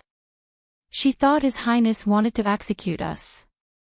So, when she saw Soria fall, she picked up a dagger. Hearing this, King Nuven seemed to lose all his strength and sat down on the stairs weakly. In the Hall of Heroes, only Merc was left sobbing in grief.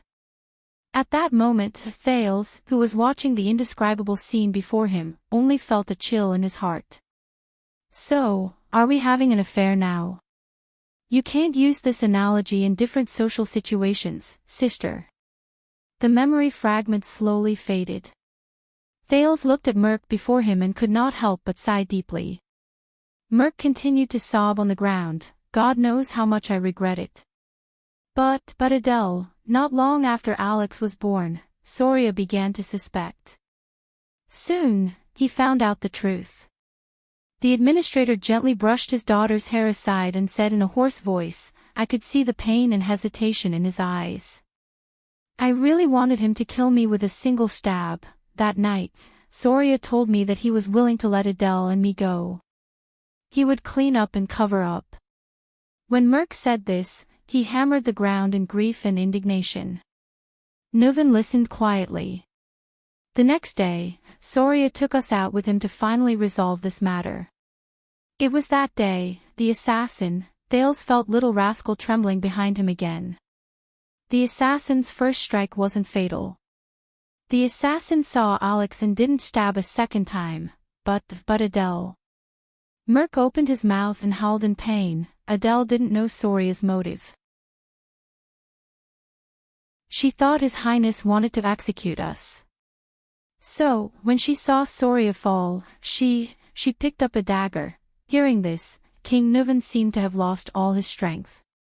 He sat down on the stairs weakly. In the Hall of Heroes, only Merc was left sobbing in grief. At that moment, looking at the indescribable scene before him, Thales only felt a chill in his heart. So, are we having an affair now? You can't use this analogy in different social situations, sister. This piece of memory slowly faded. Thales looked at Merc before him and could not help but sigh deeply. Merc continued sobbing on the ground. God knows how much I regret it. But Adele, not long after Alex was born, Soria began to suspect. Soon, he found out the truth. The administrator gently brushed his daughter's hair aside and said in a hoarse voice, I could see the pain and hesitation in his eyes. I really wanted him to kill me with a single stab. That night, Soria told me that he was willing to let Adele and me go. He would clean up and cover up. When Merc said this, he hammered the ground in grief and indignation. Nuvan listened quietly. The next day, Soria took us out with him to finally resolve this matter. It was that day, the assassin, Thales felt little rascal behind him start to tremble again. The assassin's first stab wasn't fatal. The assassin saw Alex and didn't stab a second time, but Adele. Merc opened his mouth and howled in pain. Adele didn't know Soria's motive. She thought His Highness wanted to execute us. So, when she saw Soria fall, she picked up a dagger. Hearing this, King Nuvan seemed to have lost all his strength. He sat down on the stairs weakly. In the Hall of Heroes, only Merc was left sobbing in grief. At that moment, looking at the indescribable scene before him, Thales only felt a chill in his heart. So, are we having an affair now? You can't use this analogy in different social situations, sister. This piece of memory slowly faded. Thales looked at Merc before him and could not help but sigh deeply. Merc continued to sob on the ground. God knows how much I regret it. But Adele, not long after Alex was born, Soria began to suspect. Soon, he found out the truth. The administrator gently brushed his daughter's hair aside, his voice hoarse. I could see the pain and hesitation in his eyes. I really wanted him to kill me with a single stab. That night, Soria told me that he was willing to let Adele and me go. He would clean up and cover up. Merc said as he hammered the ground in grief and indignation. Nuvan listened quietly. The next day, Soria took us out with him to finally resolve this matter. It was that day, the assassin. Thales felt little rascal behind him start to tremble again. The assassin's first stab wasn't fatal. The assassin saw Alex and didn't stab a second time, but Adele. Merc opened his mouth and howled in pain. Adele didn't know Soria's motive. She thought His Highness wanted to execute us. So, when she saw Soria fall, she picked up a dagger. Hearing this, King Nuvan seemed to have lost all his strength. He sat down on the stairs weakly. In the Hall of Heroes, only Merc was left sobbing in grief. At that moment, looking at the indescribable scene before him, Thales only felt a chill in his heart. So, are we having an affair now? You can't use this analogy in different social situations, sister. This piece of memory slowly faded. Thales looked at Merc before him and could not help but sigh deeply. Merc continued to sob on the ground.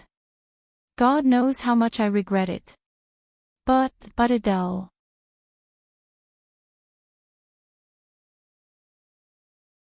Chapter 188.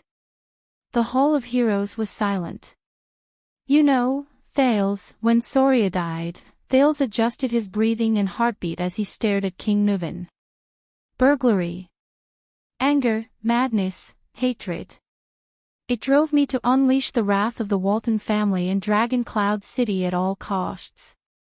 The old king's eyes were lifeless, as if he was looking at another world through Thales. In comparison, gaining benefits and even conquering Constellation seemed to have become secondary. Thales did not speak. It was inappropriate for him to say anything at that moment. King Nuvan slowly raised his gaze and looked at Merc, who had a mournful expression. Why didn't you protect him and Soria, Merc? The king's expression was very unpleasant. You are a white blade guard. You should have been by his side to protect him. Merc bowed his head deeply. His expression became even more pained. Alex seemed to be very concerned about this topic. She looked at the sorrowful King Nuvan, then at Merc, whose face was contorted. Her breathing quickened, which made little rascal behind her less nervous. Merc. The king's granddaughter whispered pitifully, not now, my lady. Merc shut his eyes tightly, his breathing rapid as he interrupted Alex. Alex shrank back, her face pale. She curled her lips and trembled slightly. She grabbed little rascal's hand behind her. The latter had a frightened expression on her face. I cannot absolve myself from the blame for Prince Soria's death. Lord Merc clenched his teeth and looked sad. Your Majesty, you were lenient and did not punish me. Nicholas only grounded me for a few days as a token gesture. But after 12 years, that kind of guilt tortures me day and night, all the time. King Nuvan stared at him silently and sighed after a long while. Yes. The old king swirled the wine glass in his hand. I have no reason to blame you. Not only that, I also trusted you more and promoted you to be the king's administrator. Because I know. King Nuvan's expression was gloomy and his tone was gloomy. You are Soria's most trusted person. He unreservedly entrusted his life, safety, and family to you. Administrator Merc shuddered.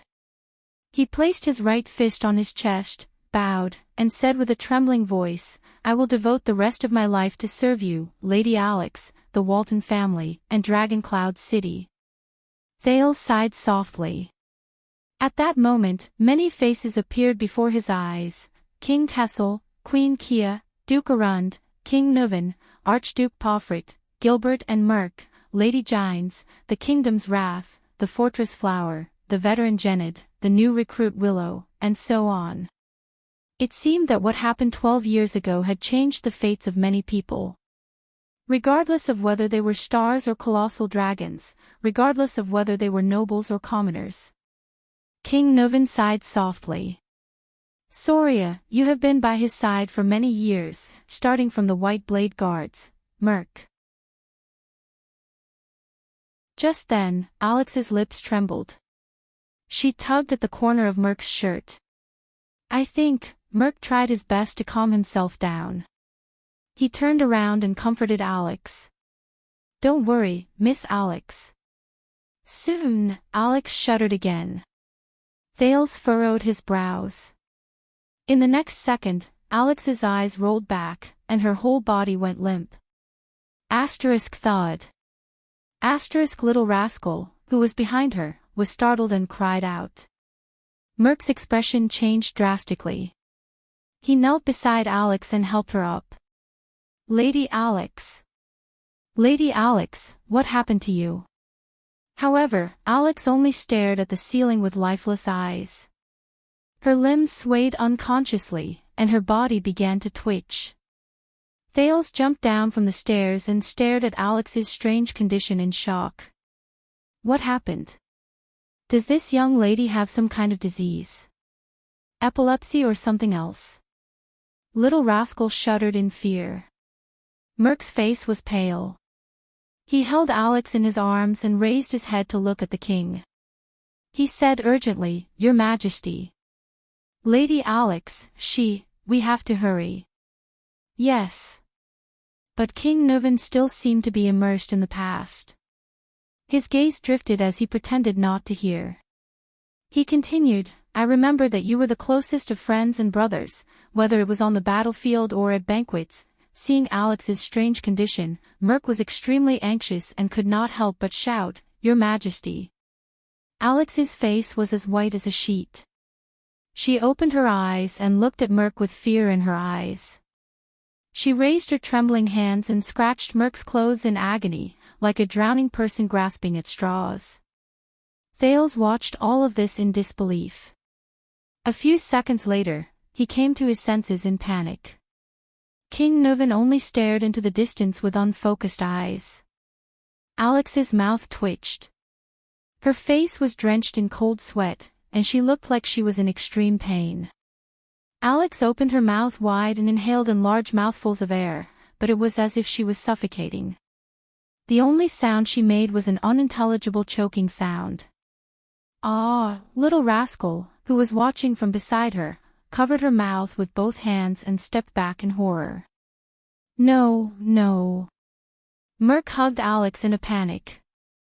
Seeing that she seemed to be suffering, his eyes were filled with fear. Lady Alex, the administrator no longer cared about King Nuvan's reaction. He picked Alex up and turned around to roar at Little Rascal, Don't just stand there. Go get the doctor. Little Rascal was shocked. Still in a state of shock, she turned around instinctively. But Thales reacted faster than her. The Prince of Constellation clenched his teeth and ran out of the hall, shouting as he ran. Is anyone there? Help!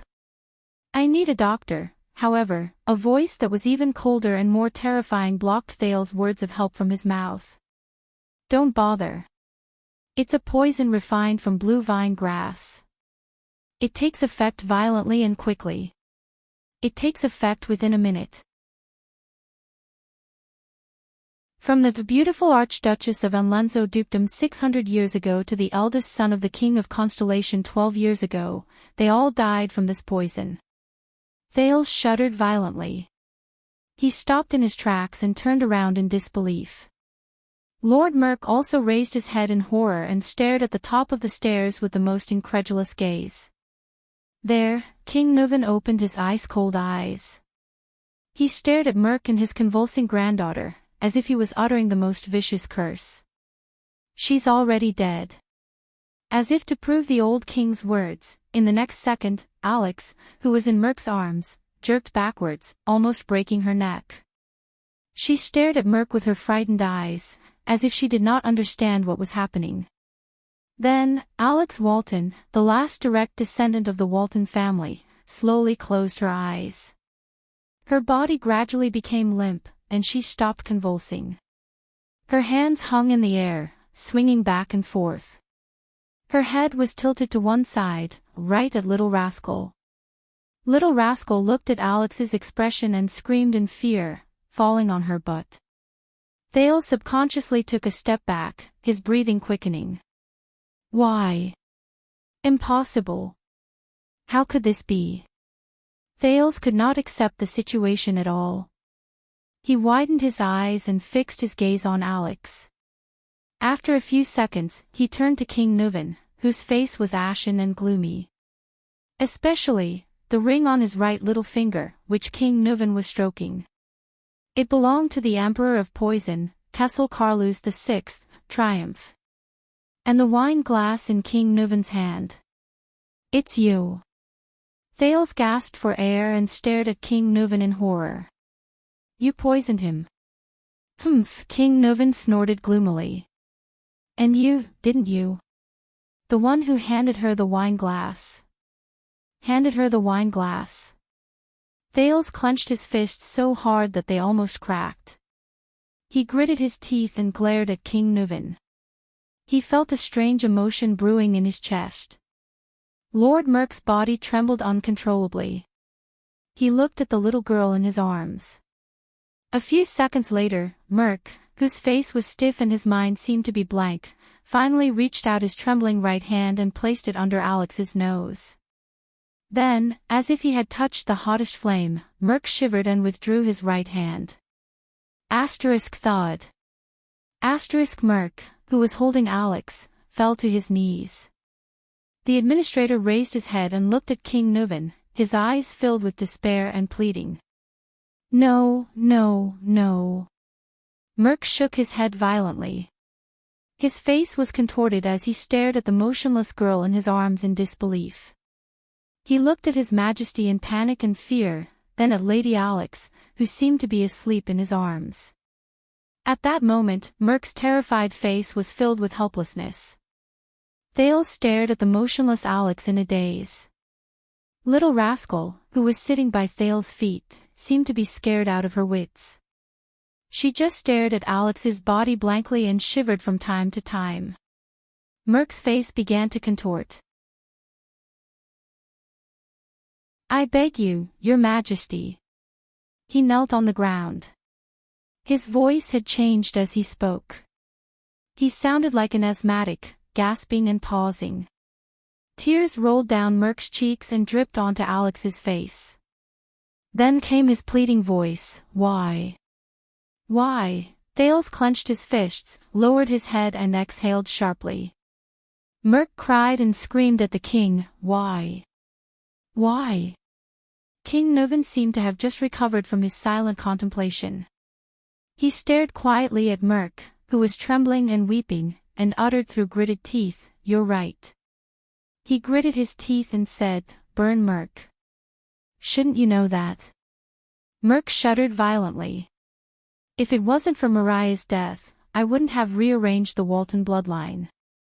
King Nuven closed his eyes and said in pain, The High Priestess of Bright Moon Temple wouldn't have realized that she wasn't of the Walton bloodline. Merc stared at King Nuven with his eyes wide open and trembling. Thales' jaw dropped. He stared at Merc and the little girl in his arms in a daze. Bloodline. Not of the Walton bloodline. Doesn't that mean that the Walton family, which has been around for 600 years, and this reminds me of many things, King Nuven said coldly. Sorio loved to hunt, but he never brought a woman with him, not even his wife. Tell me, the old king said in a low voice, what happened in the assassination 12 years ago? Merc listened to the king's words as if he did not hear anything. He subconsciously hugged the little girl in his arms tightly. Tears streamed down his cheeks as he sobbed. King Nuven seemed to have exhausted all his patience. His face was ferocious and he roared like a terrifying lion, Speak.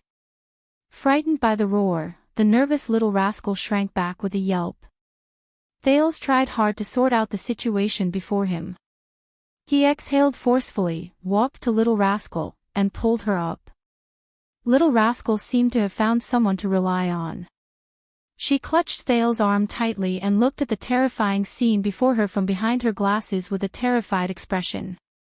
Merc's eyes were filled with despair and desolation as he cried. He looked at the girl in his arms and snorted with a half-smile. 12 years ago. Soria brought Madame Adele out of the city, because, his words were mixed with his panting, like the last words of a dying man. Because what? King Nuven fixed his gaze on him. Because. Merc stroked Alex's hair painfully. Because Soria found out what? The king's voice was bone-chilling. Merc's face was filled with pain and conflict, as if he was tormented by the biggest nightmare of his life. He found out, about us, about me and Adele. Thales stared at the short-haired warrior in shock. Little Rascal tugged at Thales' arm and hid behind the Prince of Constellation. She gritted her teeth and looked at the scene in disbelief. Yes. Merc wailed in despair. Alex. She is, my daughter, asterisk clang. Asterisk King Nuven could not take it anymore. He threw the wine goblet on the ground with a force filled with hatred. The iron goblet clanked on the ground, accompanied by the administrator's sobs. Thales took a deep breath and tried to understand the situation before him. Only Merc's sobs and the old king's heavy breathing could be heard in the hall. Ha ha ha ha. King Nuvan's suppressed laughter came from his throat. There was a hint of sadness in it. You. Soria's most capable subordinate. Best friend. Most trusted brother. Just like that, you used betrayal and deception to repay his trust. The king's voice reverberated in the hall. Merc, who was kneeling on the ground, sobbed and raised his head. No. As if his greatest dignity had been violated, he roared with tears and snot in his eyes. I did not betray him. I did not betray Soria. Thales looked at the scene before him with an unpleasant expression. He felt bitter in his heart. Merc looked at the girl in his arms and sobbed softly.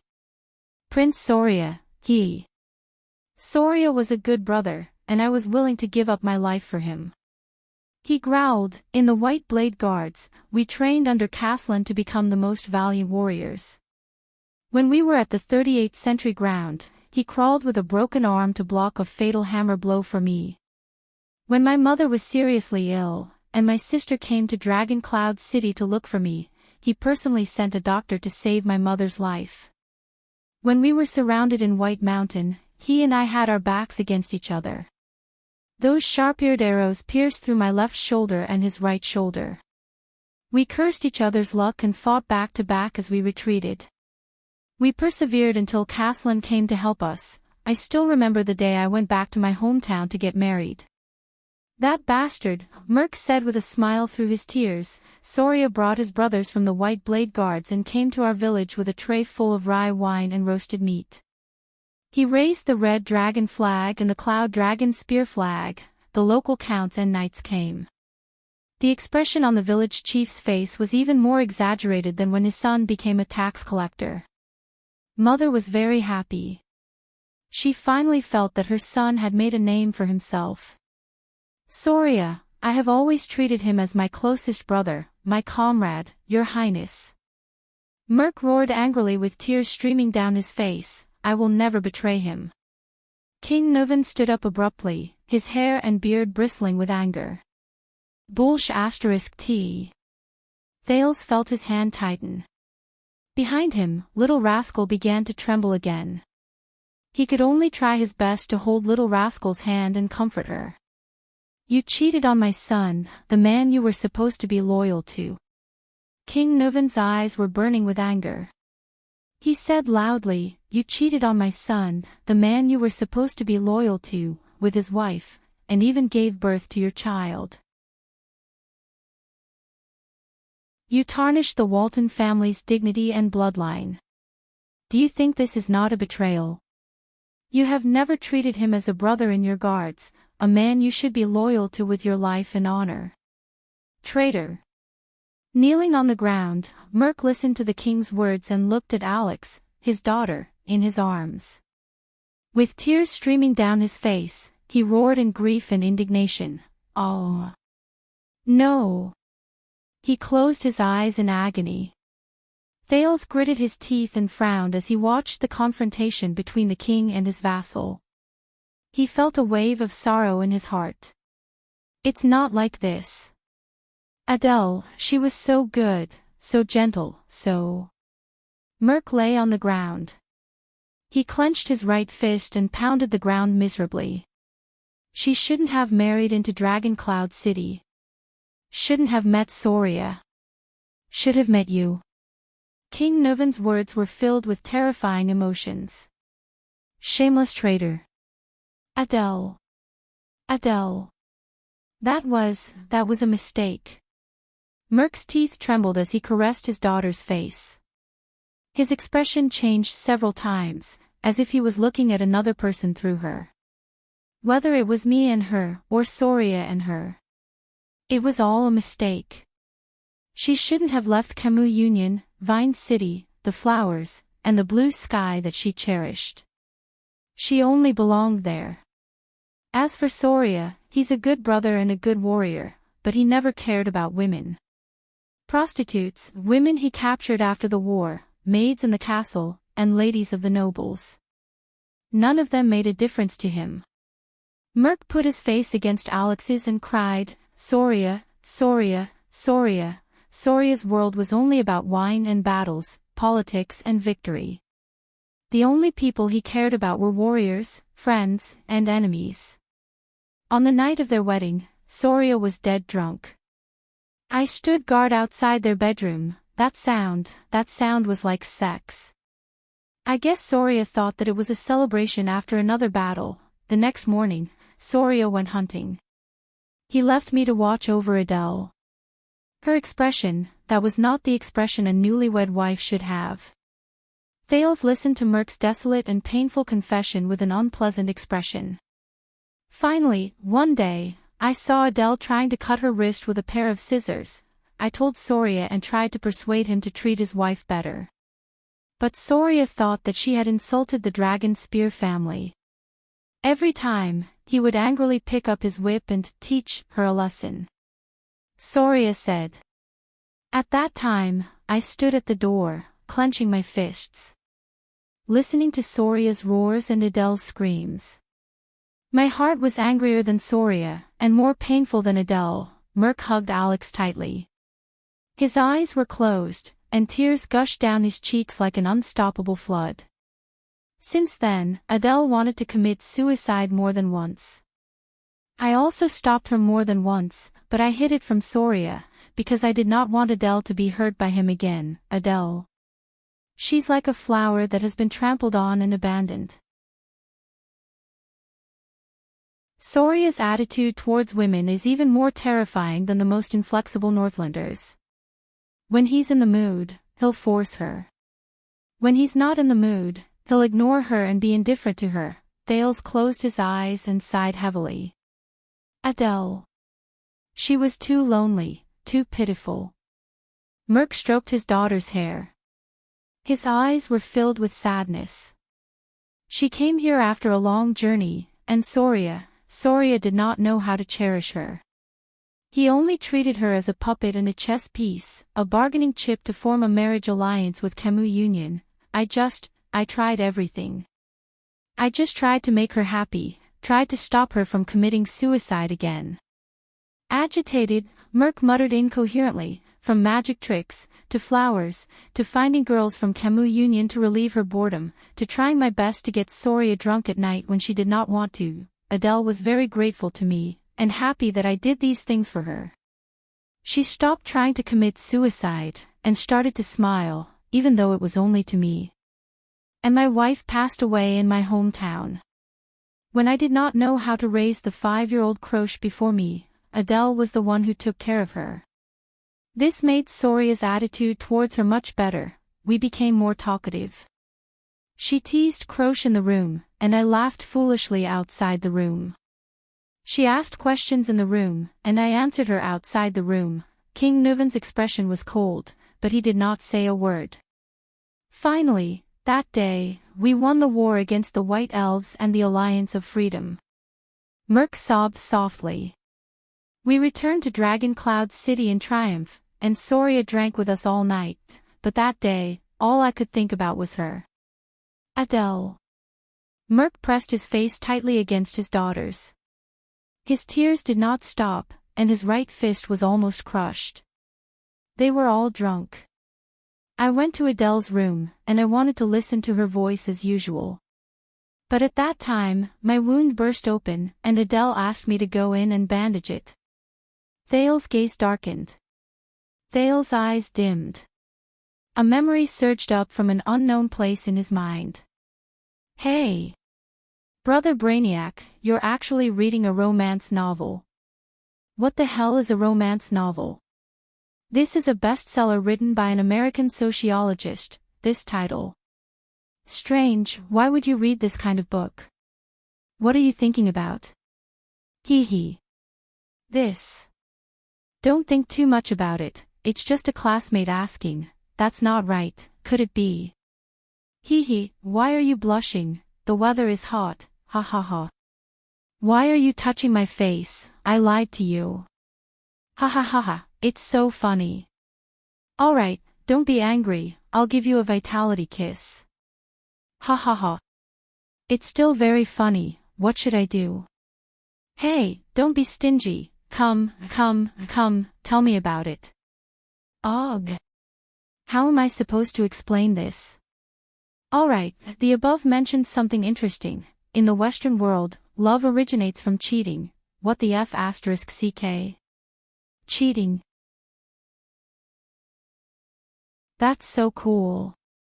For example, in Celtic mythology, the story of Lancelot and Guinevere is like this. The marriage of King Arthur and Queen Guinevere was only a political function, and there was never any love to speak of. True love is the taboo love between a knight and a queen. That is emotional, impulsive, and pure love.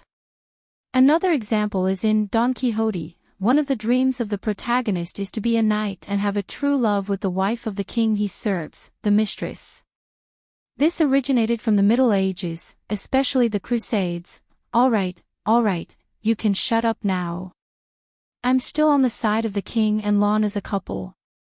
Coyote, get lost. Queen Lily, get lost. I'm going to see it again. Oh, right, so are we having an affair now? Different social situations can't be compared like this, sister. The memory fragment slowly faded away. Thales looked at Merc before him and could not help but sigh deeply. Merc continued to sob on the ground. God knows how much I regret it. But Adele, Soria began to suspect not long after Alex was born. Soon, he found out the truth. The administrator gently brushed his daughter's hair aside and said in a hoarse voice, I could see the pain and hesitation in his eyes. I really wanted him to kill me with a sword. That night, Soria told me that he was willing to let me and Adele go. He would clean up and cover up. Merc said as he hammered the ground in grief and indignation. Nuven listened quietly. The next day, Soria took us out with him to finally resolve this matter. It was that day, the assassin, Thales felt little rascal trembling behind him. The assassin's first strike wasn't fatal. The assassin saw Alex and didn't strike a second time, but Adele. Merc opened his mouth and howled in pain. Adele didn't know Soria's intentions. She thought His Highness wanted to execute us. So, when she saw Soria fall, she picked up a dagger. Hearing this, King Nuven seemed to have lost all his strength. He sat down on the steps weakly. In the Hall of Heroes, only Merc was left sobbing in grief. At that moment, Thales, who saw the indescribable scene before him, felt a chill in his heart. Different social situations can't be compared like this, sister. The memory fragment slowly faded away. Thales looked at Merc before him and could not help but sigh deeply. Merc continued to sob on the ground. God knows how much I regret it. But Adele, Soria began to suspect not long after Alex was born. Soon, he found out the truth. The administrator gently brushed his daughter's hair aside and said in a hoarse voice, I could see the pain and hesitation in his eyes. I really wanted him to kill me with a sword. That night, Soria told me that he was willing to let me and Adele go. He would clean up and cover up. Merc said as he hammered the ground in grief and indignation. Nuven listened quietly. The next day, Soria took us out with him to finally resolve this matter. It was that day, the assassin, Thales felt little rascal trembling behind him again. The assassin's first strike wasn't fatal. The assassin saw Alex and didn't strike a second time, but Adele. Merc opened his mouth and howled in pain. Adele didn't know Soria's intentions. She thought His Highness wanted to execute us. So, when she saw Soria fall, she picked up a dagger. Hearing this, King Nuven seemed to have lost all his strength. He sat down on the steps weakly. In the Hall of Heroes, only Merc was left sobbing in grief. At that moment, Thales, who saw the indescribable scene before him, only felt a chill in his heart. You can't use this analogy in different social situations, sister. The memory fragment slowly faded. Thales looked at Merc before him and could not help but sigh deeply. Merc continued sobbing on the ground. God knows how much I regret it. But Adele, Soria began to suspect not long after Alex was born. Soon, he found out the truth. The administrator gently brushed his daughter's hair aside and said in a hoarse voice, I could see the pain and hesitation in his eyes. I really wanted him to kill me with a sword. That night, Soria told me that he was willing to let me and Adele go. He would clean up and cover up. Merc said as he hammered the ground in grief and indignation. Nuven listened quietly. The next day, Soria took us out with him to finally resolve this matter. It was that day, the assassin, Thales felt little rascal trembling behind him again. The assassin's first strike wasn't fatal. The assassin saw Alex and didn't strike a second time, but Adele. Merc opened his mouth and howled in pain. Adele didn't know Soria's purpose. She thought His Highness wanted to execute us. So, when she saw Soria fall, she picked up a dagger. Hearing this, King Nuven seemed to have lost all his strength. He sat down on the stairs weakly. In the Hall of Heroes, only Merc was left sobbing in grief. At that moment, Thales, who saw the indescribable scene before him, felt a chill in his heart. You can't use this analogy in different social situations, sister. The memory fragments slowly faded. Thales looked at Merc before him and could not help but sigh deeply. Merc continued sobbing on the ground. God knows how much I regret it. But Adele, Soria began to suspect not long after Alex was born. Soon, he found out the truth. The administrator gently brushed his daughter's hair aside and said in a hoarse voice, I could see the pain and hesitation in his eyes.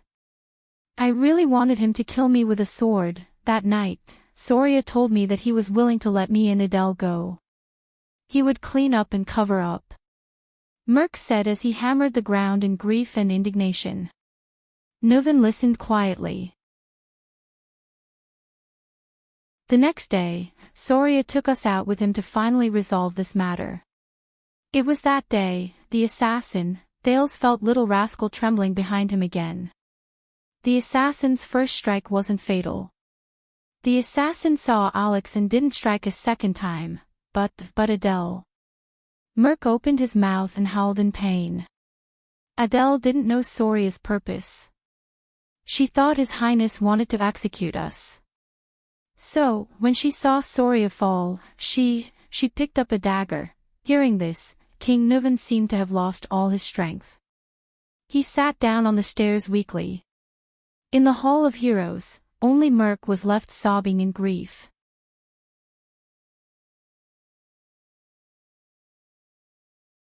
Chapter 189. Outside Dragon Cloud City, in a small house in a village. It's been 5 years, Cohen, and my dear Miranda. Did the tower send you here? In the dark room, the short-haired girl on the wooden bed, Croche Merc gave them a complicated but peaceful smile. Seeing you now is the best comfort. Thank you, Uncle Caslin. The short-haired girl expressionlessly thanked Caslin, who was beside her. Miranda furrowed her brows tightly. Whether you can guard against theft or not depends on your ability.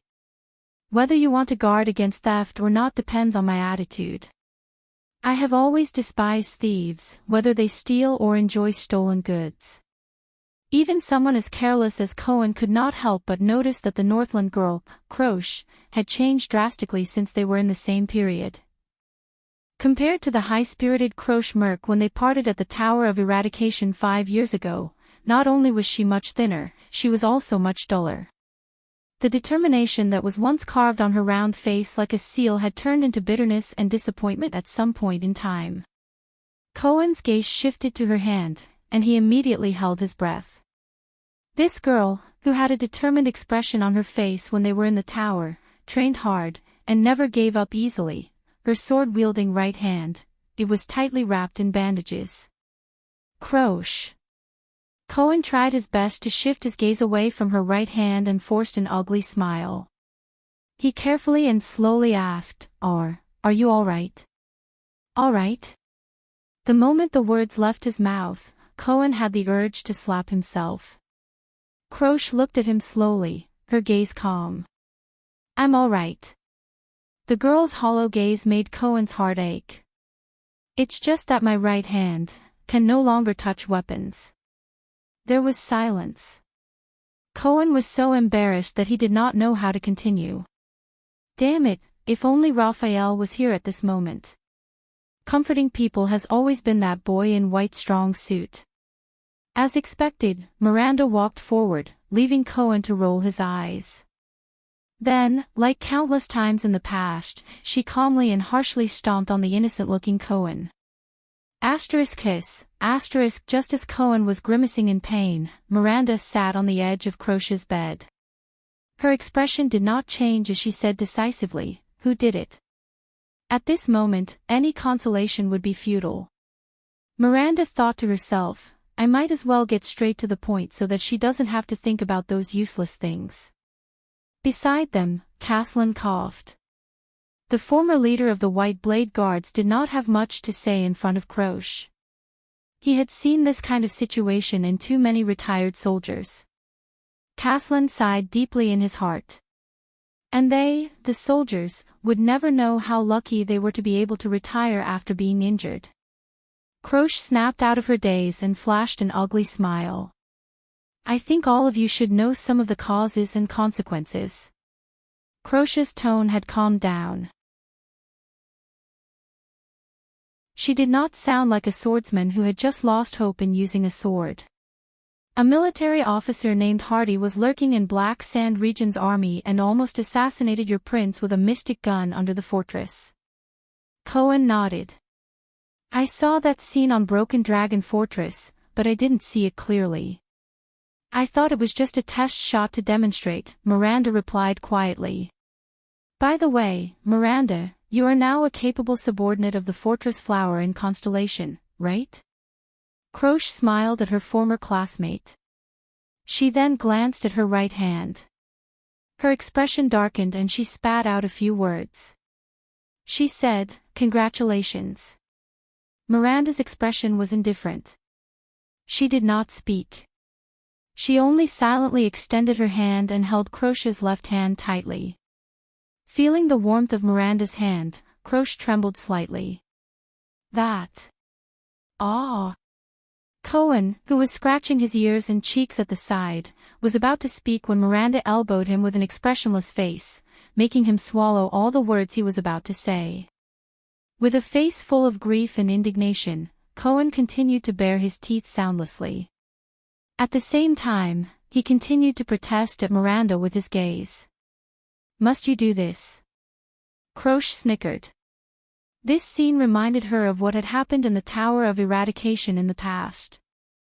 Caslin, who was standing by the side with his arms crossed, looked at Miranda approvingly. What an attentive and considerate girl. She has unknowingly lifted Croce's mood. The Arund family's daughter is just a little too cold. It would be better if she could smile more. According to the Archduke's instructions, we tracked down the arms dealer of that officer, Hardy. Croce maintained the smile that had appeared on her face after much difficulty and continued to say, "They sold the mystic gun parts that Hardy replaced from the army and were supposed to be destroyed to the south and the west. Hardy used this to exchange for more funds, and then used these funds back on the training of the troops and social relations. In a few years, perhaps His Grace's Mystic Gun Squad would be under the control of those people.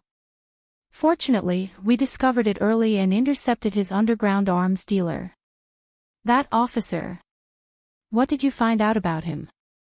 Miranda asked softly. "Not much," Croce said faintly. "Hardy came from a small village further north. It's the territory of Archduke Letko in Defense City. He was a person who personally experienced the war between Extet and Constellation 11 or 12 years ago. He survived the tragic attack in defense of Broken Dragon Fortress, but he lost a hand and half of his face under the bombardment of the Mystic Gun." Miranda's face paled. It was the war from 12 years ago again. Cohen sighed and walked forward. Carefully avoiding the range of Miranda's unarmed attacks, he asked slowly, the Archduke of Defense City, one of the two archdukes in the north of Ekstedt. The Letko family. So, Archduke Letko was the mastermind behind the conspiracy to murder the Prince of Constellation with the help of the mystic gun. Krosh shook her head. It's not that simple. Hardy came to Black Sand region after the war and has been living there ever since. He hasn't come into contact with anyone related to Defense City, so we can't be sure that it's him. But there is one thing that makes us very suspicious. We interrogated Hardy's arms dealer and found out that Hardy mentioned once that he had a daughter named Lucy. Cohen's eyes brightened. You found his daughter. Is there something wrong with her? Not only is there something wrong with her. Krosh pursed her lips tightly and shook her head. There's no such person. There's no such person. Cohen asked, puzzled. Hardy has been single for more than 40 years. This is what we confirmed from his neighbors. He doesn't even have a wife or a lover, let alone a child, Krosh said faintly. We traced the name Lucy, and found that he mentioned her name to more than one person. From the arms market in Black Sand region to the transport team in Prestige Orchid region, when we followed the trail to Dragon Cloud City, we were intercepted. The short-haired girl raised her head, her expression frightening. A group of unfamiliar swordsmen appeared. Miranda furrowed her brows. Disaster swords. Krosh lowered her eyelids and nodded. How were they? How many of them were there? Cohen's expression changed. Ignoring Miranda's displeased expression, he rushed forward and asked anxiously, what kind of power of eradication did they use? How did you recognize them as disaster swords? Caslin, who was listening quietly, frowned. There were many of them. Their faces were covered, and it was dark, so we couldn't see their figures and faces clearly. But their power of eradication is just like what Teacher Chartier described, Krosh said flatly. It's cold, ruthless, and its power of eradication is turbulent and never stops. I was the only one who managed to escape. Cohen was stunned. But he immediately came to his senses. Is there more information? When and where did they appear? For example, how did they draw their swords? I've told Uncle Caslin about the details of their appearance. But Krosh only gritted her teeth and shook her head with a bitter gaze. Go and complete your mission, whether it's for the Tower of Eradication or for your Prince of Constellation. Cohen wanted to ask again, but Miranda grabbed his arm and shook her head. I'm tired, Krosh said slowly. She slowly turned over and faced the wall. I want to rest for a while. Cohen and Miranda looked at each other, then at Krosh. Finally, under Caslin's gaze, they bade farewell and left. Cohen. Before leaving, Krosh suddenly called out to Constellation's guard. Cohen turned around in shock. She turned her head and raised her eyes. There was an indescribably complicated expression in her eyes. Be careful. Cohen froze for a moment. Then, he was pulled out of the room by Caslin. You saw what she looked like. To be honest, based on my observation, I don't think she's really injured to the point where she can no longer wield her sword. It's the barrier in her heart that prevents her from continuing to wield her sword, Caslin said flatly. What do you mean? Barrier in her heart? Miranda asked with a frown. Krosh is the daughter of my old subordinate in the White Blade Guards. Following the two young men out of the house, Caslin looked at Dragon Cloud City in the distance and shook his head. You met her in the Tower of Eradication, so you should know that she's very ambitious. I guess it's also because you Constellations indoctrinated her, hey? Cohen protested. What do you mean by, we Constellations indoctrinated her? Krosh has always been. Caslin ignored him and continued to speak to himself. She's always been strong since she was young. She always wanted to become a legendary female knight like Heart of the Rain, Lorraine. Heart of the Rain, Lorraine. I heard that she was in the same batch as Master Shao. Cohen asked curiously. Is she the flag leader mercenary from the Hanbol Succession War in the Eastern Peninsula? Yes. Caslin seemed to have been reminded of the past. He paused for a moment as he reminisced. Then, he flashed a smile and said, there are always some women you don't dare to provoke. Immediately, the old Caslin sighed. After going through the training in the Tower of Eradication, Croce became even more ambitious. When she came back, she even recommended herself for the White Blade Guards assessment, wanting to join the White Blade Guards. Miranda raised her head, her eyes burning. But she didn't succeed. Caslin raised his eyebrows. The White Blade Guards rejected her. It was a huge blow to her. Miranda looked puzzled. Blow. As far as I know, the White Blade Guards have very high selection standards. What struck her was not the rejection. Caslin interrupted her and turned his head. It was the reason she was rejected. The reason she was rejected. Miranda stared at him. What is it? Caslin took a deep breath and did not answer. I know. Just as Miranda was about to say something, Cohen answered from the side. The police officer sighed. Because she's a woman, right? Caslin cast Miranda a meaningful glance and nodded. That's right. Because she's a woman. Miranda subconsciously clenched her teeth. Although many people say that we Northlanders are very tough, and when we're fierce, even women and children can pick up weapons, Caslin sneered. But according to my wife, most Northlanders still believe that territories, politics, wars, and aristocratic inheritance are all men's matters. Women should stay at home and wait for their husbands to return.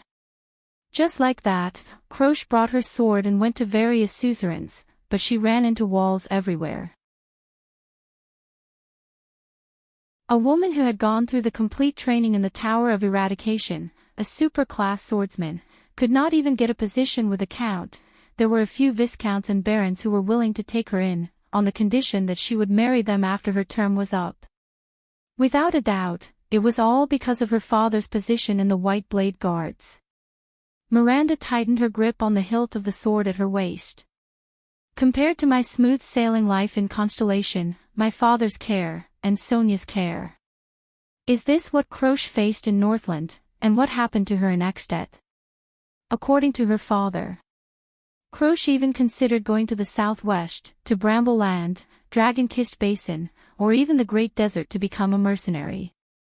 But in the end, she went to Black Sand region and used her father's name to work for my good-for-nothing nephew, a viscount named Canvita. She got a position in his territory. Caslin sighed. Caslin sighed and said, I suspect that this is one of the methods Chapman Lampard used to draw me to his side, but looking at Croce, and this time, Caslin shook his head. So you know why, little Arund girl. The old man raised his gaze and looked at Miranda. To be honest, your attire is too eye-catching in Northland. Miranda did not say a word. She only stared at the distant Dragon Cloud City. When I was at the Western Front Line, due to the occasional shortage of soldiers, there were some female soldiers there, Cohen said slowly. There were female mercenaries from the southwestern countries who joined the army due to various reasons such as being unable to survive. Most of them were female mercenaries, but they were usually not welcomed. Cohen's eyes sparkled as he said, born with less strength and weight than men, a special requirement for the style of armor on the upper body, and an absolute disadvantage in height. These are often fatal when facing orcs, because you have to jump to attack their vital parts. Of course, there's also the monthly, you know. Their status in the military camp is very low. Sometimes, they often have to rely on. Cohen lowered his head and furrowed his brows. To please their superiors and colleagues. And once they fall into the hands of the enemy, especially the Baron Bone people, they often end up much worse than men. So, even I usually avoid female soldiers when choosing soldiers for the commandos. Miranda still did not say a word. I guess this is also the consideration of the White Blade Guards. Caslin sighed. Learning the sword in the Tower of Eradication is one thing, but women are naturally not suited for the battlefield. Excuses. Miranda raised her head abruptly and snorted coldly. All of you, men only see the disadvantages of female soldiers on the battlefield and deliberately ignore their advantages. Advantages? Caslin furrowed his brows.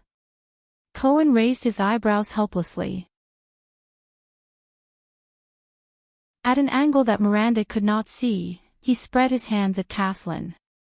Less exhaustion than men, endurance that far surpasses men, flexibility and agility beyond imagination, meticulous and keen observation skills, and calmness in the face of danger. These are all women's advantages, Miranda said indignantly. Even in terms of strength and height, take the Kingdom's Wrath for example, I saw with my own eyes that his height and strength are not comparable to Lady Sonia's. Besides, we have the power of eradication. And I am also a woman, Miranda said coldly. In the Tower of Eradication, I am stronger than you, Raphael, Missadun, and every single one of you who were in the same period as me. Not to mention the legendary Valkyrie like the Heart of the Rain from 30 years ago, Knight Lorraine. Cohen coughed awkwardly. Uncle also said just now that the battlefield is another matter, and you can't compare it with some special people. The police officer spread his hands helplessly. Heart of the Rain is a special case among special cases. Lady Sonia is also a legendary figure under the Duke of Star Lake. And Miranda, you are the daughter of the Arund family. You were born to be trained as a warrior, suzerain, and commander. As soon as Cohen finished speaking, Miranda's murderous gaze shot straight at him and pierced through his heart. It also cut off the second half of his sentence in his throat. I think that Western Desert and Northland are more special. Caslin snorted. Western Desert is the front line of war and chaos all year round, and the Northlanders' views on women have existed since ancient times. I am also a Northlander. Miranda retorted with a cold expression. The old Caslin led them to the stable. Two people who looked like soldiers bowed to him. You are a Northlander of Constellation and an Arund. You people even allow women to inherit. As far as I remember, you even had a queen a few hundred years ago. And Northland, Caslin sighed and said, is still very far away from accepting a female knight, a female suzerain, or even a queen. It's still very far away. No, even in Constellation, female suzerains are still looked down upon. Miranda silently said in her heart, a few hundred years ago, the Queen of Constellation didn't end up well either. There will be a day. Miranda raised her head, her gaze firm. On that day, female warriors, female swordsmen, female suzerains, and even queens will no longer be the minority. We will prove to the world that men can do it. Women can do it too. Caslin shrugged and walked into the stable. Cohen stuck out his tongue. He thought of his two devilish sisters at home and sighed helplessly. Miranda. Why would Raphael like her? But when he thought of Raphael, his current position, and the power of eradication in his body, Cohen's heart sank again. The army of Black Sand region is stationed in a village near Dragon Cloud City to escort the prince. They will bring Croche back. Caslin led two horses over and looked at the two young noble swordsmen. I'll leave the next task to you. You're not going. Cohen raised his eyebrows. My appearance is not a good idea. Caslin's expression darkened. It will alarm too many people. Fortunately, I still know some people in Dragon Cloud City, some old acquaintances. They can provide you with information, but when it comes to specific investigations and inquiries, identifying the disaster swords from the Sword of Eradication. Caslin handed the reins to the two men. No one is more experienced in this field than you and the seeds of the Tower of Eradication this time. Whether it is the innate insight of nobles, super-class combat power that adapts to the battlefield, or the ability to sense the disaster swords. You know some people in Dragon Cloud City. Cohen revealed a doubtful expression. Uncle, haven't you been running a tavern in Black Sand region for 20 years? About that. Caslin touched his white hair awkwardly. At least I lived in Dragon Cloud City for many years. Are the people still usable after 20 years? Cohen furrowed his eyebrows. I've been keeping in touch. Caslin looked around and chuckled. And for a long time, many of the old subordinates of the White Blade Guard stayed in Dragon Cloud City after they retired. When they were trying to make a living, I helped them out a little. Making a living. Help. Cohen's doubts grew stronger. When some of the retired soldiers were having a hard time, I would act as a middleman for them, and find them some work. Caslin coughed unnaturally. You know, there are always some jobs that require people who know how to fight to do. You could have just said that you introduced them to the gang. Miranda had a contemptuous look on her face. It'll be easier for us to understand.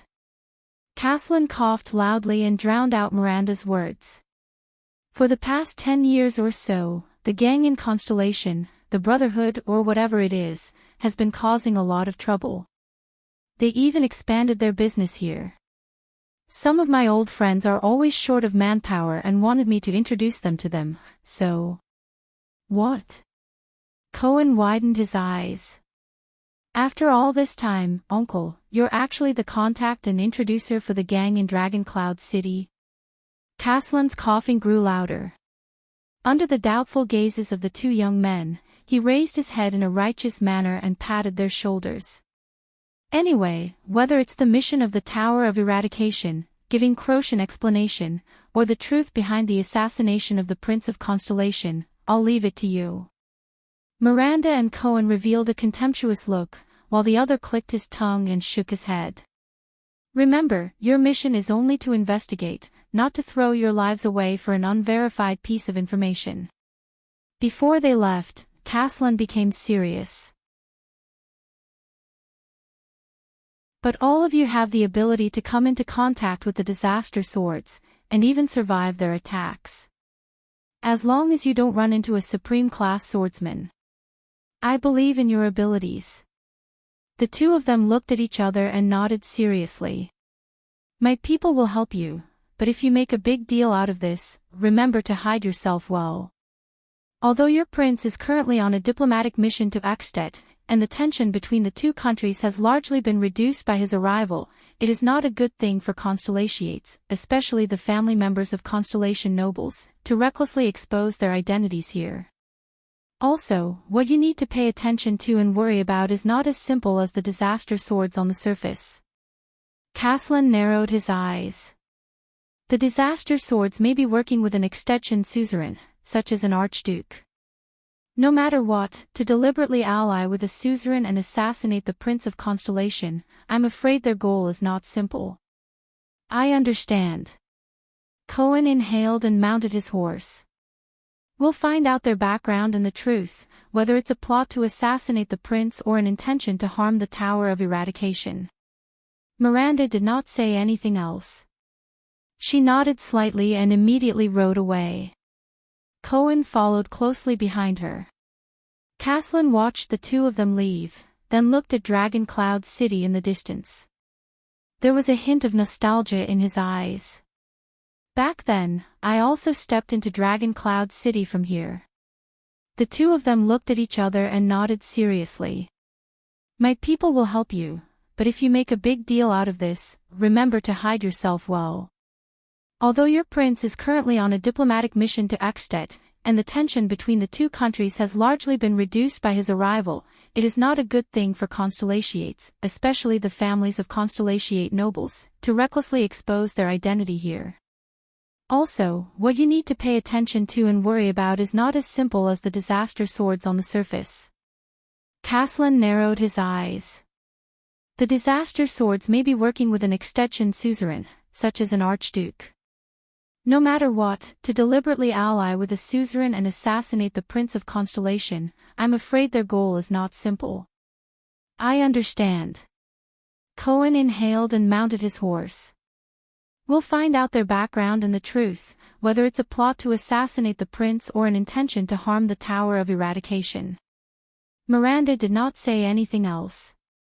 She nodded slightly and immediately rode away. Cohen followed closely behind her.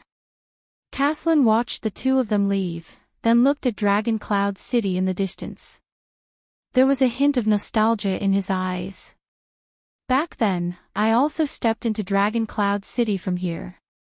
The two of them looked at each other and nodded seriously. My people will help you, but if you make a big deal out of this, remember to hide yourself well. Although your prince is currently on a diplomatic mission to Ekstedt, and the tension between the two countries has largely been reduced by his arrival, it is not a good thing for Constellatiates, especially the families of Constellatiate nobles, to recklessly expose their identity here. Also, what you need to pay attention to and worry about is not as simple as the disaster swords on the surface. Caslin narrowed his eyes. The disaster swords may be working with an Extension suzerain, such as an archduke. No matter what, to deliberately ally with a suzerain and assassinate the Prince of Constellation, I'm afraid their goal is not simple. I understand. Cohen inhaled and mounted his horse. We'll find out their background and the truth, whether it's a plot to assassinate the prince or an intention to harm the Tower of Eradication. Miranda did not say anything else. She nodded slightly and immediately rode away. Cohen followed closely behind her. Caslin watched the two of them leave, then looked at Dragon Cloud City in the distance. There was a hint of nostalgia in his eyes. Back then, I also stepped into Dragon Cloud City from here. The two of them looked at each other and nodded seriously. My people will help you, but if you make a big deal out of this, remember to hide yourself well. Although your prince is currently on a diplomatic mission to Ekstedt, and the tension between the two countries has largely been reduced by his arrival, it is not a good thing for Constellatiates, especially the families of Constellatiate nobles, to recklessly expose their identity here. Also, what you need to pay attention to and worry about is not as simple as the disaster swords on the surface. Caslin narrowed his eyes. The disaster swords may be working with an Extension suzerain, such as an archduke. No matter what, to deliberately ally with a suzerain and assassinate the Prince of Constellation, I'm afraid their goal is not simple. I understand. Cohen inhaled and mounted his horse. We'll find out their background and the truth, whether it's a plot to assassinate the prince or an intention to harm the Tower of Eradication. Miranda did not say anything else. She nodded slightly and immediately rode away. Cohen followed closely behind her. Caslin watched the two of them leave, then looked at Dragon Cloud City in the distance. There was a hint of nostalgia in his eyes. Back then, I also stepped into Dragon Cloud City from here. The two of them looked at each other and nodded seriously. My people will help you, but if you make a big deal out of this, remember to hide yourself well. Although your prince is currently on a diplomatic mission to Ekstedt, and the tension between the two countries has largely been reduced by his arrival, it is not a good thing for Constellatiates, especially the families of Constellatiate nobles, to recklessly expose their identity here. Also, what you need to pay attention to and worry about is not as simple as the disaster swords on the surface. Caslin narrowed his eyes. The disaster swords may be working with an Extension suzerain, such as an archduke. No matter what, to deliberately ally with a suzerain and assassinate the Prince of Constellation, I'm afraid their goal is not simple. I understand. Cohen inhaled and mounted his horse. We'll find out their background and the truth, whether it's a plot to assassinate the prince or an intention to harm the Tower of Eradication. Miranda did not say anything else. She nodded slightly and immediately rode away. Cohen followed closely behind her. Caslin watched the two of them leave, then looked at Dragon Cloud City in the distance. There was a hint of nostalgia in his eyes. Back then, I also stepped into Dragon Cloud City from here. The two of them looked at each other and nodded seriously. My people will help you, but if you make a big deal out of this, remember to hide yourself well. Although your prince is currently on a diplomatic mission to Extet, and the tension between the two countries has largely been reduced by his arrival, it is not a good thing for Constellatiates, especially the families of Constellatiate nobles, to recklessly expose their identity here. Also, what you need to pay attention to and worry about is not as simple as the disaster swords on the surface. Caslin narrowed his eyes. The disaster swords may be working with an extension suzerain, such as an archduke. No matter what, to deliberately ally with a suzerain and assassinate the Prince of Constellation, I'm afraid their goal is not simple. I understand. Cohen inhaled and mounted his horse. We'll find out their background and the truth, whether it's a plot to assassinate the prince or an intention to harm the Tower of Eradication. Miranda did not say anything else. She nodded slightly and immediately rode away. Cohen followed closely behind her. Caslin watched the two of them leave, then looked at Dragon Cloud City in the distance. There was a hint of nostalgia in his eyes. Back then, I also stepped into Dragon Cloud City from here. The two of them looked at each other and nodded seriously.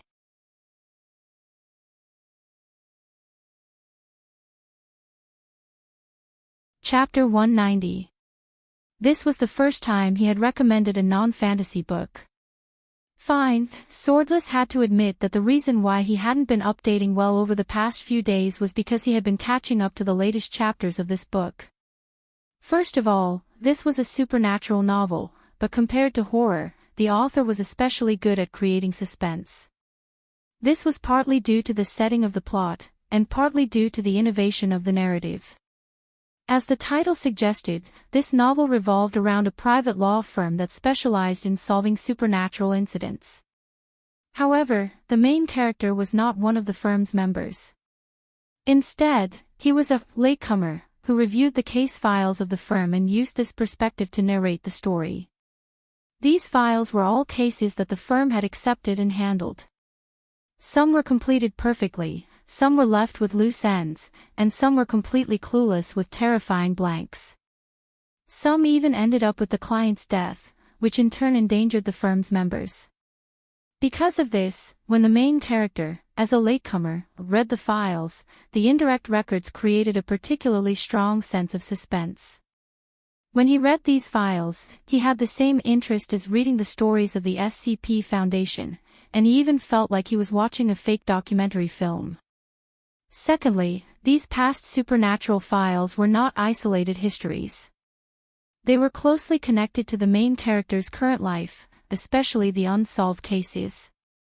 They revealed the inevitable interactions between the main character and the firm's members step by step, pulling him into the bizarre and often creepy world. The story unfolded using two alternating plots. One was the firm's files with serial numbers and time as the axis, giving a glimpse into the suspense adventures of the people before him.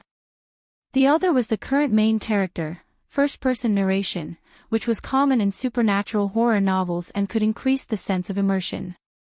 Following the clues and instructions given by the firm, he slowly solved the various scary problems that were getting closer and closer to his life.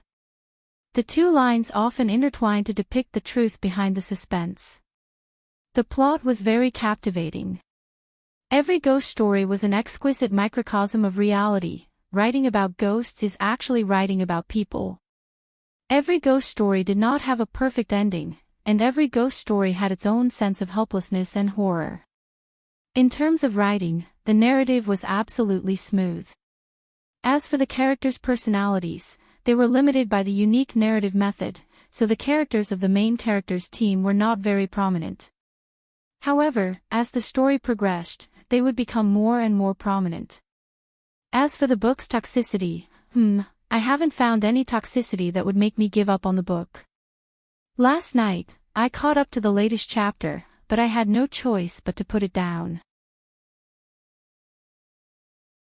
Then, I nervously started writing.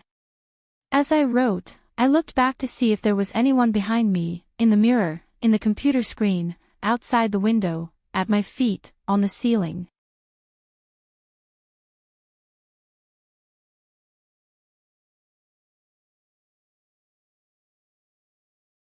They've already seen through us.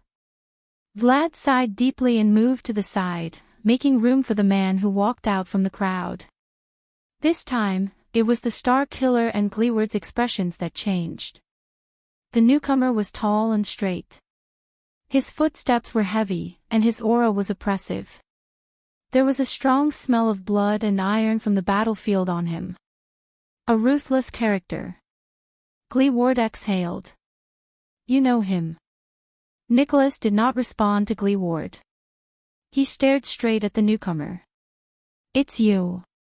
Nicholas narrowed his eyes and his expression was grave. The Fire Knight. Rom told ya. The person stopped and stood in front of them. It's an honor to meet you again, Lord Nicholas.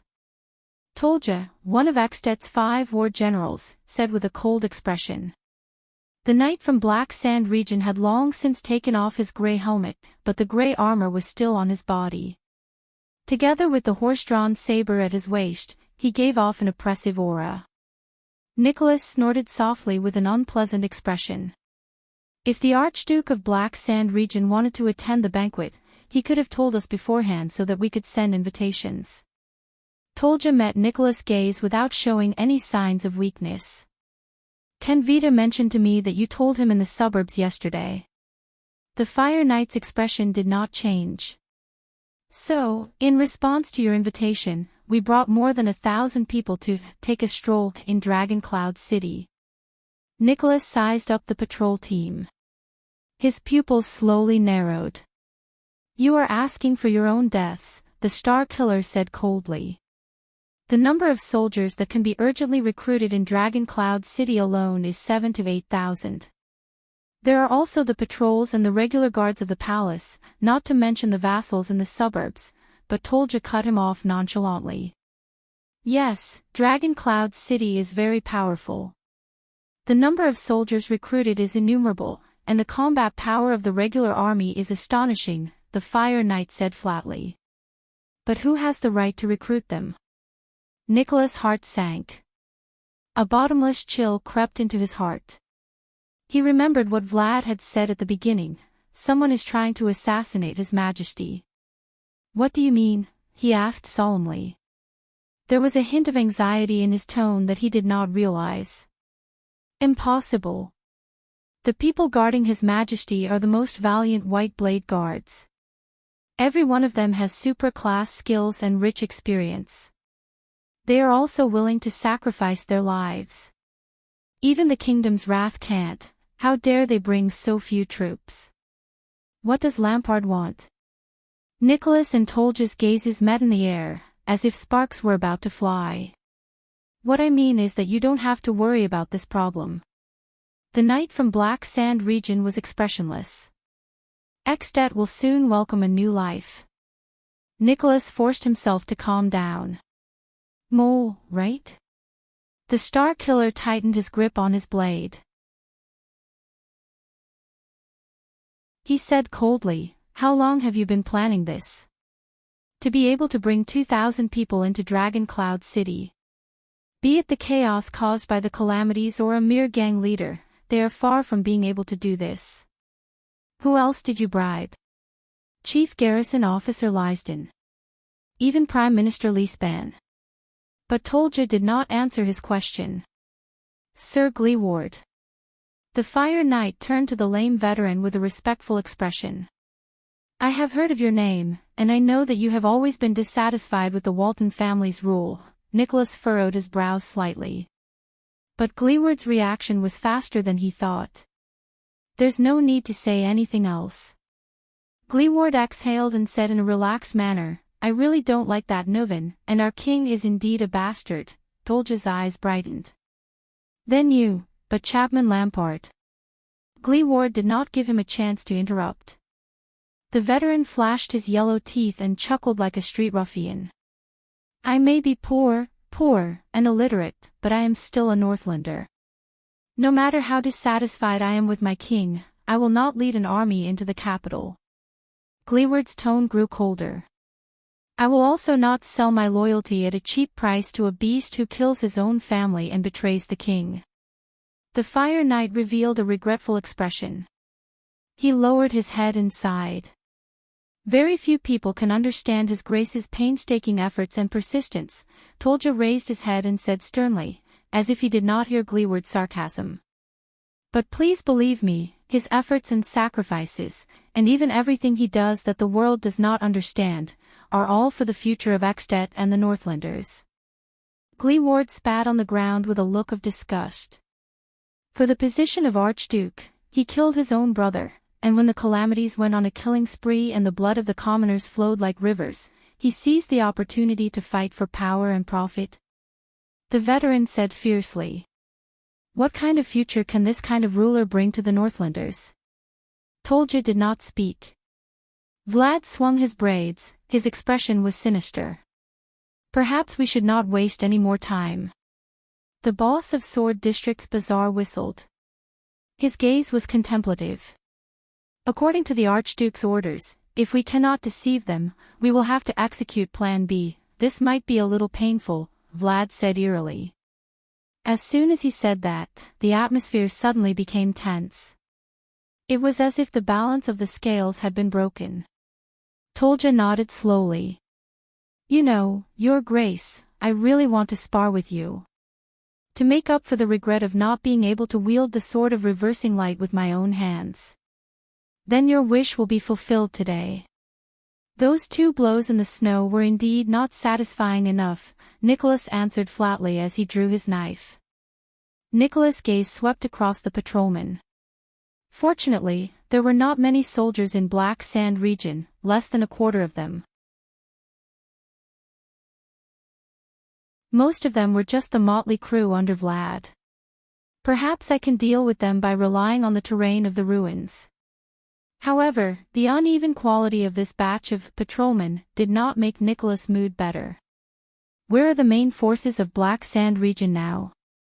Or, do they have a more important mission? Tolja did not have any intention of attacking. He only watched Vlad and waved his hand gently. The expressions of the patrolmen became more and more solemn. Can you still fight? The Star Killer let go of Gleeward and let the veteran stand on his own. Cripple. Stop joking, dead face. Gleeward's expression was extremely pale. He coughed violently and wiped away the blood at the corner of his mouth. He gritted his teeth and said, Now. I can still kill 100 calamities, but the veteran's words came to an abrupt halt. As Vlad waved his hand, nearly 50 people came to the front of the patrolmen. They formed 2 rows in a semicircle, squatting in front and standing at the back. The 50 soldiers raised the weapons in their hands and aimed them at the 2 supreme class elites. Nicholas' breathing suddenly froze. Gleeward widened his eyes. Those are 50 crossbow infantry crossbows. Against the 2 of us. All of Gleeward's words converged into one word at that moment. A word that Nicholas agreed with all his heart. F***CK. The man with 8 braids turned his body slightly and retreated into the formation of his subordinates. My lords, brave and famous in the kingdom, please allow me to introduce myself one last time. Child Vlad. I run a small business in Dragon Cloud City. Vlad laughed, as if he was very happy. From infantry crossbows to mystic guns, they are all part of my business. Nicholas and Gleeward stared at the densely packed crossbow machines inside. Vlad opened his eyes, which had narrowed into slits due to his smile. His gaze was cold. We have enough in stock. Tolja turned his head around. There was a hint of displeasure on his face. In the next moment, 50 crossbow arrows flew towards the 2 supreme class elites without any blind spots. The black arrow rain whistled in the air. It brought with it countless streaks of red. Archduke Lampard lowered his sword. A dozen crossbows extended from the shoulders of the frontmost Black Sand region soldiers. Arrows! The roars of the white blade guards rang in Thales' ears. Thales and Little Rascal were pinned to the ground, shielding everyone behind them. However, the Prince of Constellation was currently in a state of confusion. He knew that he could not help in a battle like this. Just like the last time under the fortress. The only thing I can do is... Thales looked at Archduke Lampard in the crowd. His thoughts drifted away. No, everything is wrong. This is too abnormal. As he pondered, the dozen white blade guards faced the crossbows and quickly formed a defensive formation that resembled a tortoise shell. They knelt on one knee and leaned sideways against each other. They raised the arm shields on their forearms and placed them diagonally in front of their bodies, blocking their heads and bodies. Asterisk whoosh whoosh, asterisk the crossbow arrows whistled in their direction. Thales still could not understand. After King Nuvan's death, Lampard appeared. He even tacitly admitted that he was the mastermind. But, asterisk clang. Asterisk multiple crossbow arrows collided with the arm shields and bounced off with a sharp, piercing sound. There were also 2 or 3 crossbow arrows that unfortunately pierced into people's bodies, producing the distinctive muffled sound of flesh being pierced. However, none of the white blade guards made a sound. They only exchanged glances with each other coldly. After the first round of crossbow arrows, the white blade guards instantly rose. Their leader let out a furious roar. Charge! 10 white blade guards charged towards the soldiers of Black Sand region without hesitation. They were outnumbered. Thales breathed in a daze. He did not even notice that he and Little Rascal were being carried away by a few white blade guards from the battlefield. His mind was filled with questions. Why? Why did Lampard come to Dragon Cloud City?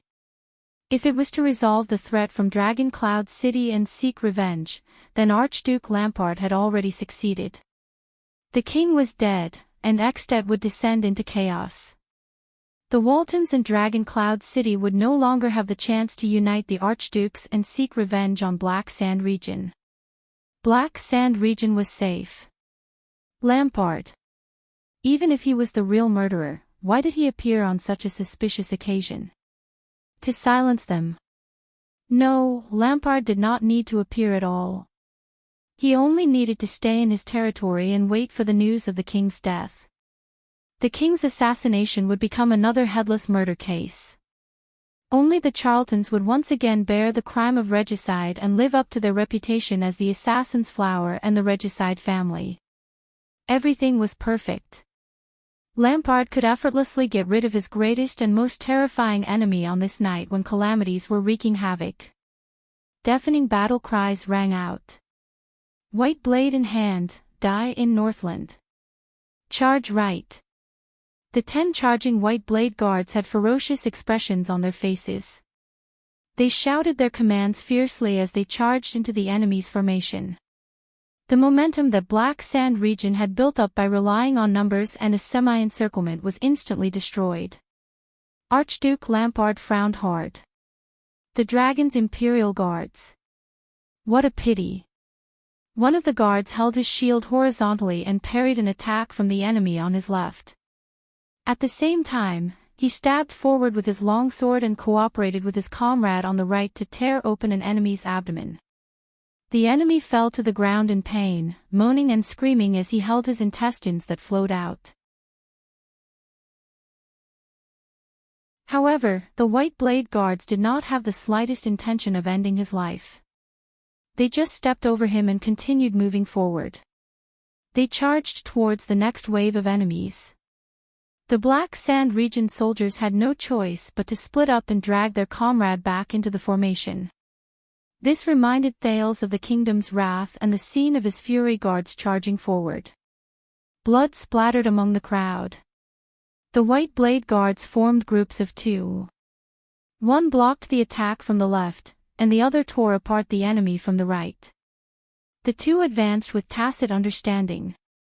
They exchanged positions and responsibilities back and forth in a rhythm where one was fast while the other was slow. Even if they were occasionally injured, they did not care. It was as if they only had eyes for the enemy in front of them. Under the unexpected counterattack of the White Blade Guards, Black Sand Region's side instantly lost 5 or 6 corpses. The Dragon's Imperial Guards, who were few in number but exceptionally ferocious, acted as the rear guard. The moment they counterattacked, they even forced Black Sand Region's formation to retreat. The White Blade Guards brandished their blades in a frenzy. With their rich experience and valiant combat power, coupled with their exquisite teamwork, they stubbornly held onto and even counterattacked the enemy. They brought up the rear for their retreating comrades. Thales was held under a warrior's armpit. He panted unconsciously. He pulled his attention away from the battle and thought hard about Lampard's abnormality. Lampard brought his army into the city without hiding it. Entering a dangerous place would only arouse suspicion. He even wanted to kill me. Not only would he expose himself and bring trouble upon himself, but he might also be accused of a crime that would be difficult to escape. Everyone in Ekstedt would not let go of the murderer of the common-elected king. The breathing space that Black Sand Region had painstakingly earned would only disappear. This was not in Lampard's interest at all. Thales really did not understand. He did not understand why Lampard would make such an unwise choice. It was just like the ambush at Broken Dragon Fortress when they were caught off guard. Compared to King Nuven, who was unfathomable, this Archduke Lampard gave him a feeling that he could not fathom and understand. Thales could not help but wonder again, is Lampard crazy? But then he remembered Putre's words. Lampard is not crazy. Chapman Lampard, what do you want? The White Blade Guards who brought him and Little Rascal to retreat suddenly stopped when they crossed an abandoned roof. Thales looked up and his hair immediately stood on end. In front of them stood Black Sand Region's vassal, the Viscount of the city of Halting Light, the tall Alasa Canvita, whom he had met once before. There was also a row of soldiers beside him. They raised the crossbows in their hands at Thales, Little Rascal, and the 4 White Blade Guards present. Thales sighed. Crossbows again. The scene of Yodel facing the Duke of the Northern Territories' assassin and being shot by a crossbow appeared before his eyes. What a detestable weapon. Thales thought in despair. He turned his head to look at Little Rascal. Her eyes were also filled with fear. Archduke Lampard's strategist, Viscount Canvita smiled and said, as the Archduke said, Your Highness, please choose your enemies and friends carefully. It is a great taboo for a king to fail to see the situation clearly. In the next second, the Viscount waved his arm.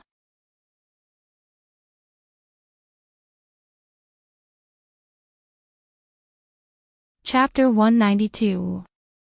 Under the morning glow, the densely packed army stood in the ruins, surrounding the 3 people in the middle so tightly that not even a drop of water could trickle through. Full of shock and disbelief, Cohen stared at the most unexpected girl in front of him. Why, Croche. The short-haired girl only stared at him indifferently, not saying a word. Cohen suddenly felt that a part of the girl in front of him had died a long time ago. She was no longer the cheerful, tough, carefree Croche who always liked to tease him with Miranda. At that moment, Cohen felt a little heartache. Don't ask any more, Cohen. Beside the police officer, Miranda looked at the soldiers who were slowly closing in around them and exhaled. Remember the disaster swords we met? Cohen stared at Croche, who was opposite him. When he heard that, he was slightly startled. Even if they are the Tower of Eradication's mortal enemies, they still retain their dignity and pride as swordsmen, Miranda said flatly. Her hands, which were wrapped in black gloves, covered the hilt of her sword and slowly lifted the blade. But Croche said that a group of masked disaster swords ambushed her one night and even crippled her right hand. Cohen frowned. Goose said that he didn't know that such a battle took place in Armor District. Miranda nodded and stared at Croche, who did not move in the crowd and allowed the warriors on both sides to pass her. Also, although they are hiding here, the disaster swords do not care about politics at all. They also despise the mystic guns, the daughter of the Arund family said calmly. They are even used to assassinate the prince. Cohen took a deep breath. In other words, Miranda continued his sentence without hesitation. Yes, the disaster sword did not conspire with an archduke, nor did they assassinate a prince. They were just targets who were framed. The so-called disaster swords are just a pretense, a trap set up by Black Sand region in the name of the Tower of Eradication to lure us from Constellation to Axtet. And the origin of all this, Miranda narrowed her eyes and stared at Croche, who still had an indifferent expression. She said loudly, "It's your lie, Croche." In the crowd, a faint, cold sneer appeared on Croche's face. The emotions in her eyes were unclear. "One last chance, surrender, and you'll be spared from death." Maybe I shouldn't have interrupted you." Waya had unknowingly formed a triangle with the two seeds of the Tower of Eradication. He faced Croche, with Cohen on his left and Miranda on his right.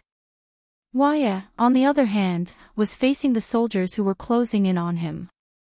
He said nervously, "But, maybe we need to solve the problem at hand first."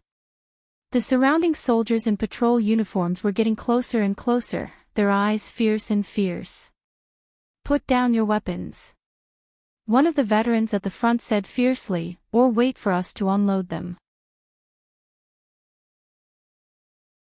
"Have you fought before, boy from the disaster swords?"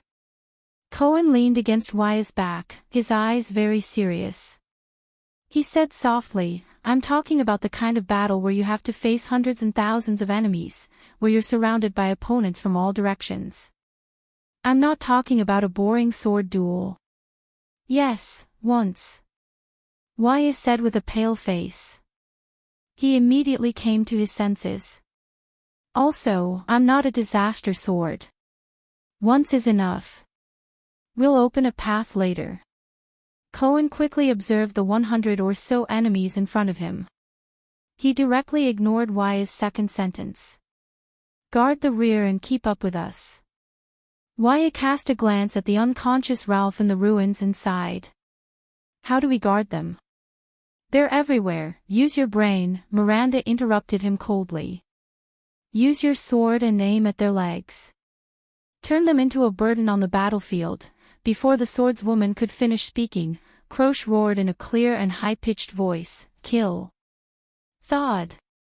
Thud! Thud! The sound of hurried footsteps rang in the air. They approached at an extremely fast speed. Countless shadows of blades and swords flashed in the ruins. One by one, the soldiers fiercely pounced on the three of them. The tips of their swords were pointed forward, and they attacked in a row. They imitated the formation of the cavalry and charged forward in a standard way. At that moment, Miranda recognized these people's movements. They were not the patrols of Dragon Cloud City. Instead, they were the opponents she had been dealing with at the borders for the past 3 years. Even though they did not have lethal weapons like spiked hammers or triangular spears. Of course, it might be for the sake of better disguise. Asterisk bang. Asterisk clang. Asterisk Cohen, who was on the right, lowered his body in a very experienced manner. He held his sword horizontally and parried 2 incoming blades.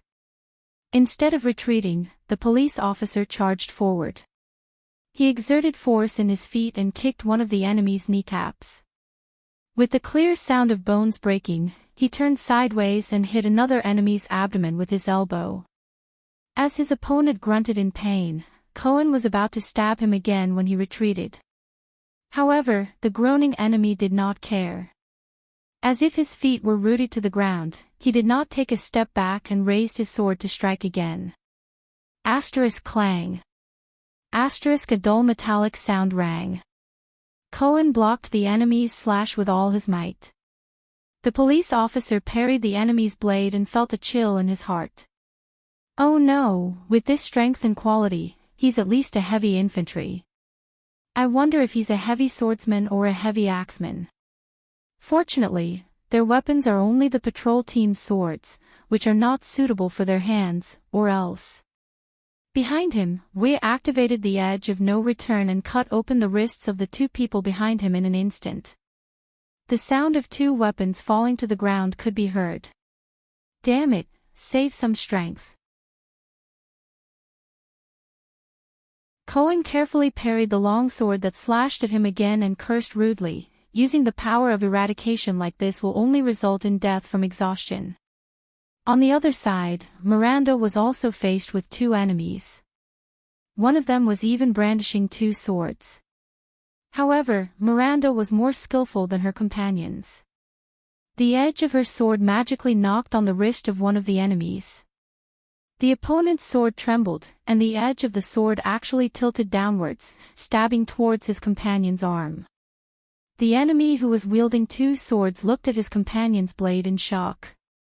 He could not help but deflect his right sword to block his companion's attack. However, before he could react, Miranda's blade took advantage of the momentum and pierced through his left palm. Then, she twisted her sword violently. As the enemy screamed in pain, Cohen moved to the right, risking his back to be slashed by the blade, and swapped places with Miranda. With inertia, his tall figure knocked the dual-wielding enemy back a meter, causing him to fall into the arms of his companion behind him. Miranda calmly lowered her head and brushed past Cohen's chest, then turned to the left. Taking advantage of the moment when her opponent had switched enemies and the blade lost its target, she swiftly thrust her sword forward, stabbing a deep wound in the enemy's abdomen. Miranda watched as her opponent gritted his teeth and endured the pain, bleeding profusely.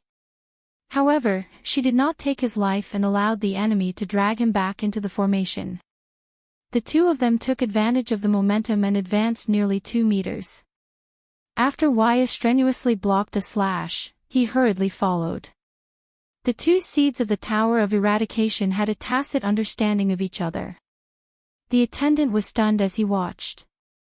Miranda leaned against Cohen's back and said in a low voice, "Heavy swordsman. His feet are steady, but he's not agile enough." Cohen parried a long sword and reported to him, "Cavalry scouts. Very fast reflexes, but not very sturdy."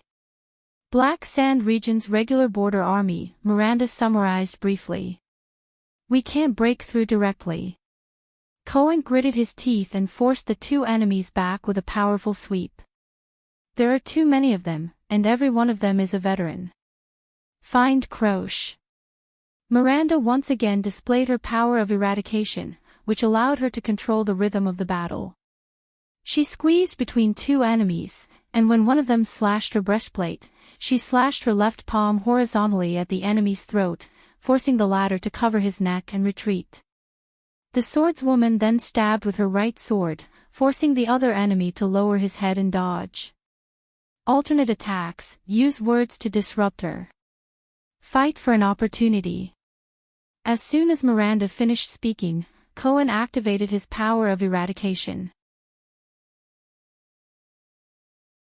The endless glory of the stars spread over his entire body, allowing the police officer to attack with all his might without stopping for more than 10 times. Asterisk clang. Asterisk the continuous sound of metal clashing rang. In an instant, the soldiers of Black Sand Region were forced to take a few steps back by Cohen. Croche. Cohen attacked with all his might. His attack did not decrease, but he was surprisingly full of energy.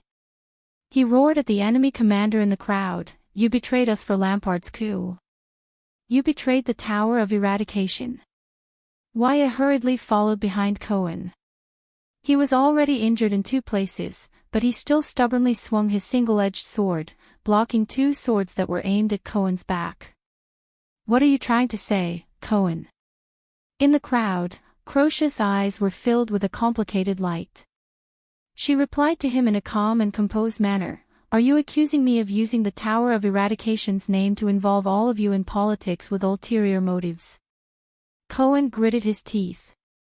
The glory of the stars, which was flashing with a blue light, continued to increase in power. Even if he was injured, he still had to advance. Slashing, slicing, and stabbing, the police officer only attacked 3 enemies in a row without defending himself. Miranda, on the other hand, guarded his back tightly. Her long sword was always able to strike at the crucial moment to neutralize the most fatal attacks. "Continue to disturb her," Miranda said in a low voice. "Force her to come up and fight you." "How?" Cohen gritted his teeth and swept away an enemy, but a bloody gash appeared on his arm. "I've never been able to win against that tomboy," but at this moment, Miranda suddenly shouted, "Give up, Cohen. Croche, whom you once had a crush on, betrayed you without hesitation at this moment. It's impossible between you and her." Cohen, who was attacking the group of enemies, was stunned. "What? That tomboy? When did I ever have a crush on her?" As soon as he finished speaking, Croche, who was still 2 meters away, suddenly contorted her face. She gritted her teeth and stared at Cohen, who was in front of her. There was only one emotion in her eyes: hatred. Cohen suddenly felt a chill in his heart. The next moment, Croche suddenly charged forward. She moved past the layers of subordinates and instantly thrust her long sword forward. She struck Cohen's blade. Asterisk clang. Asterisk Cohen's entire body trembled. He felt that he could no longer launch his next attack. "Immediately lay down your arms and surrender. For the sake of the past." Croche rushed in front of Cohen. Her emotions seemed to be very abnormal. She gritted her teeth and said in pain, "I won't hurt all of you." Cohen was stunned. He blocked the sword from his right. "For the sake of the past. You still remember the past?" A thought came to Cohen's mind. He growled in a low voice, "No matter how much it's for our respective standpoints and interests, we shouldn't have dragged the Tower of Eradication into this." But Cohen's attack immediately froze. Croche's sword hit the side of his blade again. "Don't be naive, Your Excellency Caribbean," Croche said hatefully. Her sword seemed to have a strange aura. She swung her sword and instantly interrupted Cohen's attack rhythm. Damn it. Based on swordsmanship alone, Croche could be ranked in the top 4 among the 8 seeds. She was second only to Miranda, Eklund, and that Nidarian from the Eastern Peninsula. Cohen gritted his teeth and sheathed his sword. He turned around to block another person's attack. At the same time, a wound appeared on his right shoulder. However, Croche's long sword followed him like a shadow. The moment Cohen's attack paused, she chased after him. Asterisk clang. Asterisk Cohen pulled his longsword back to defend himself. He strenuously blocked the attack. The Tower of Eradication is detached from politics. The short-haired swordswoman gritted her teeth. Her long sword did not stop. She swung it along Cohen's blade, and the rhythm of her attacks was like a violent storm. "You should have abandoned such childish fantasies on the first day you left the tower." Cohen twisted his body with all his might and broke free from Croche's blade. He felt that his attack was completely disrupted. At least, isn't the time we fought side by side in the tower a memory that we cherish? Shouldn't it be noble and untouchable? Cohen waved his left hand and used his thick robe to block a soldier's thrust. But you, at this moment, Croche's eyes were cold. She suddenly activated her power of eradication and attacked 3 times in an instant. Cherished memory. Ha ha ha. Croche's words seemed to be filled with endless sorrow and madness. The first attack was a surprise stab that forced Cohen to dodge to the left. "I can't believe that I actually liked you, adorable, pitiful, childish Cohen." Cohen was slightly stunned. The second attack was a slash that did not stop. Cohen had no choice but to raise his long sword to block the other party's horizontal slash. The short-haired Northland swordswoman said shrilly, "From the moment we were born, we were branded by the country and politics. We were stamped with the stamp of our birth and bloodline. It's impossible to escape for eternity. We have no choice at all." The third attack was a bold and unconstrained style. "You won't become spotless and untainted by dust just because you entered a tower that prides itself on being noble and otherworldly. You'll become a free man." Croce's words were cold and threatening. She held her sword with both hands. With the spot where Cohen had blocked as the center, she moved the tip of the sword in an arc, past Cohen's block, and pointed it at the police officer's face. "Cohen Caribbean. You damned idiot!" she roared shrilly in anger. The friction between her weapon and Cohen's blade produced a sharp, violent sound. Asterisk hiss. Asterisk the tip of the sword went straight for the police officer's face. Cohen, who was already leaning to the left and was in an unstable position, felt that he could not exert force on the long sword in his hand. His breathing became uneven, and he could not continue breathing. The other party's 3 attacks were like an impassioned and complete movement. The beginning, the turning, and the end trapped him in a predetermined, fatal rhythm. He could not escape. This was a movement that belonged solely to Croce and was completely different from Miranda's, Pegasus music. At this moment, Miranda's longsword was like a heavy note that destroyed the movement. She forcefully thrust it into Croce's body. Asterisk clang. Asterisk she blocked Croce's fatal blow. Cohen, who could not withstand the attack, switched positions with Miranda again to support Waya, who was in a difficult situation.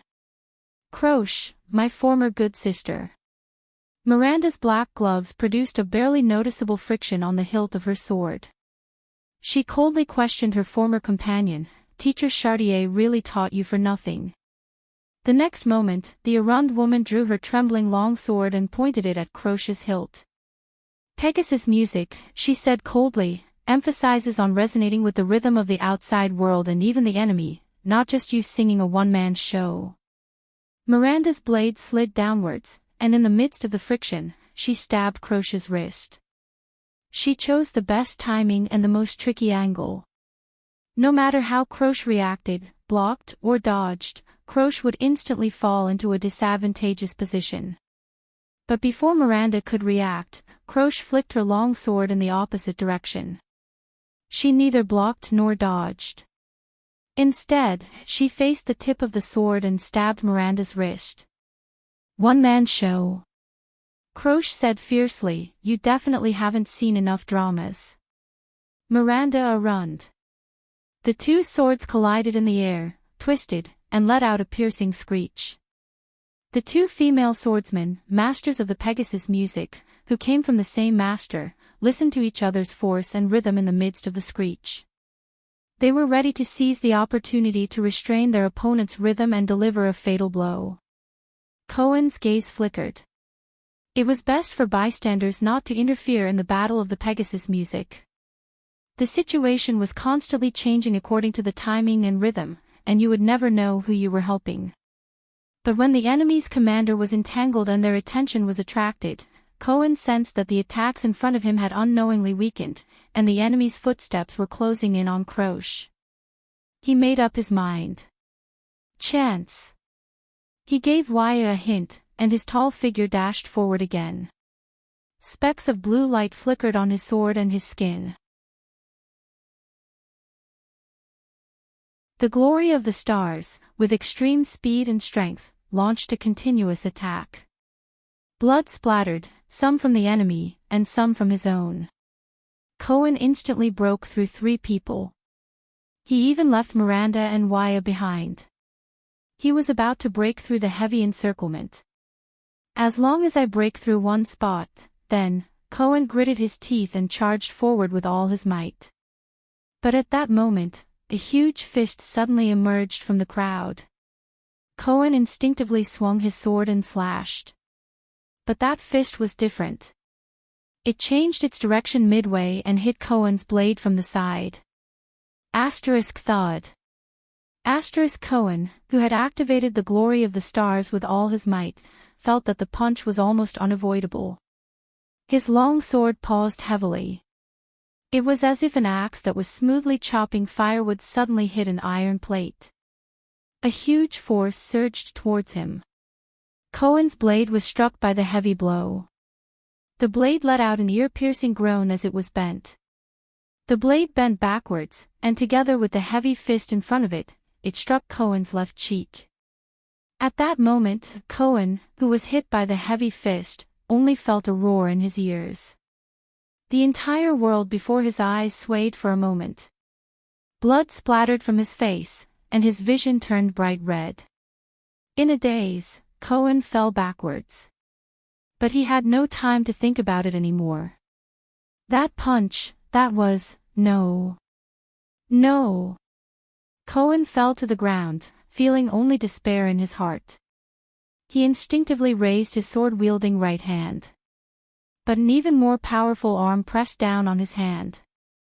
The enemy's other arm pressed down on his shoulder, and his fingers twisted and twisted. Asterisk crack.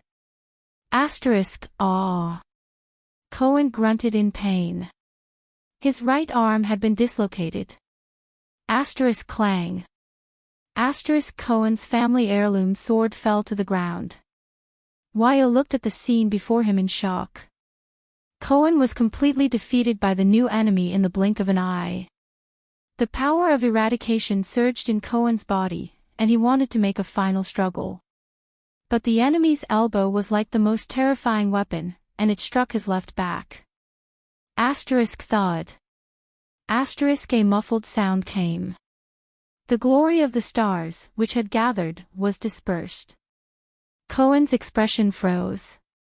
His entire body trembled, and he coughed out a mouthful of blood in pain. "No, don't move, boy," the newcomer said coldly with a heavy accent. "The glory of the stars originates from the heart.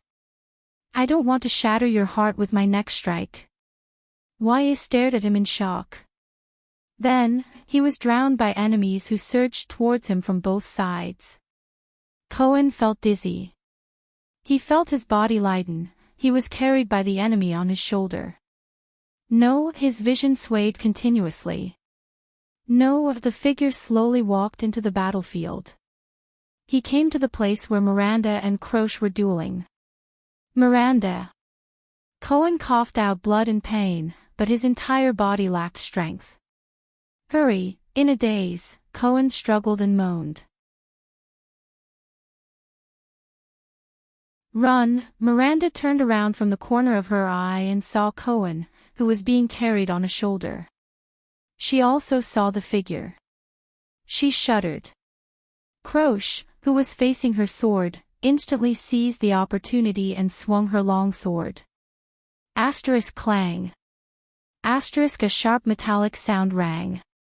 The balance of power in the Pegasus music ended there. Both sides attacked in an instant. Asterisk shick.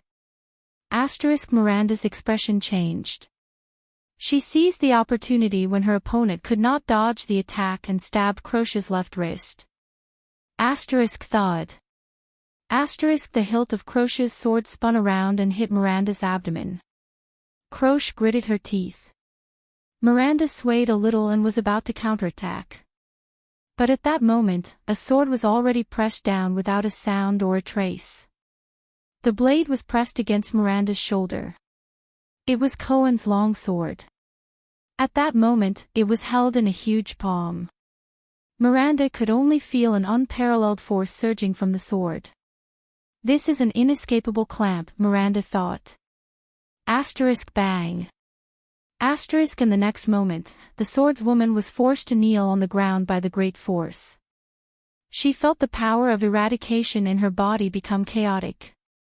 The Pegasus music was broken. Croce walked forward with a cold expression. He kicked away her sword with one foot. Asterisk clang. Asterisk Miranda's long sword rolled to the ground. Why? Miranda could no longer withstand the great force. She was pressed to the ground and spat out a mouthful of blood. But she still stubbornly raised her head and looked at the newcomer. "Why is it you?"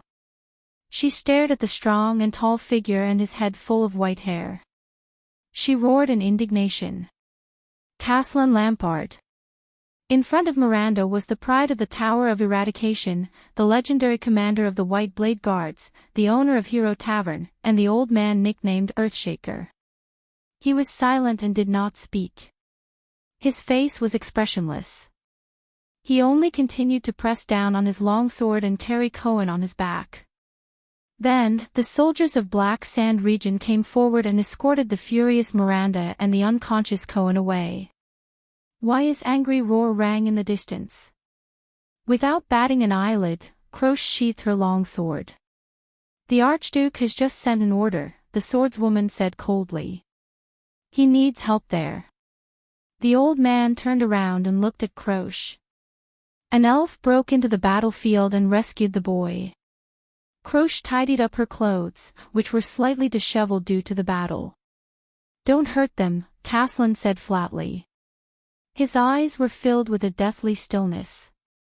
Croce raised her head and looked straight at Castellan. "Of course," she said slowly, "Uncle Castellan. Of course." Castellan turned around and disappeared into the hazy dawn. Croce also turned around and gathered her troops. Soon, the army of Black Sand region left the ruins. It was as if nothing had happened. A few minutes later. Crash. The sound of a pile of rubble falling to the ground could be heard.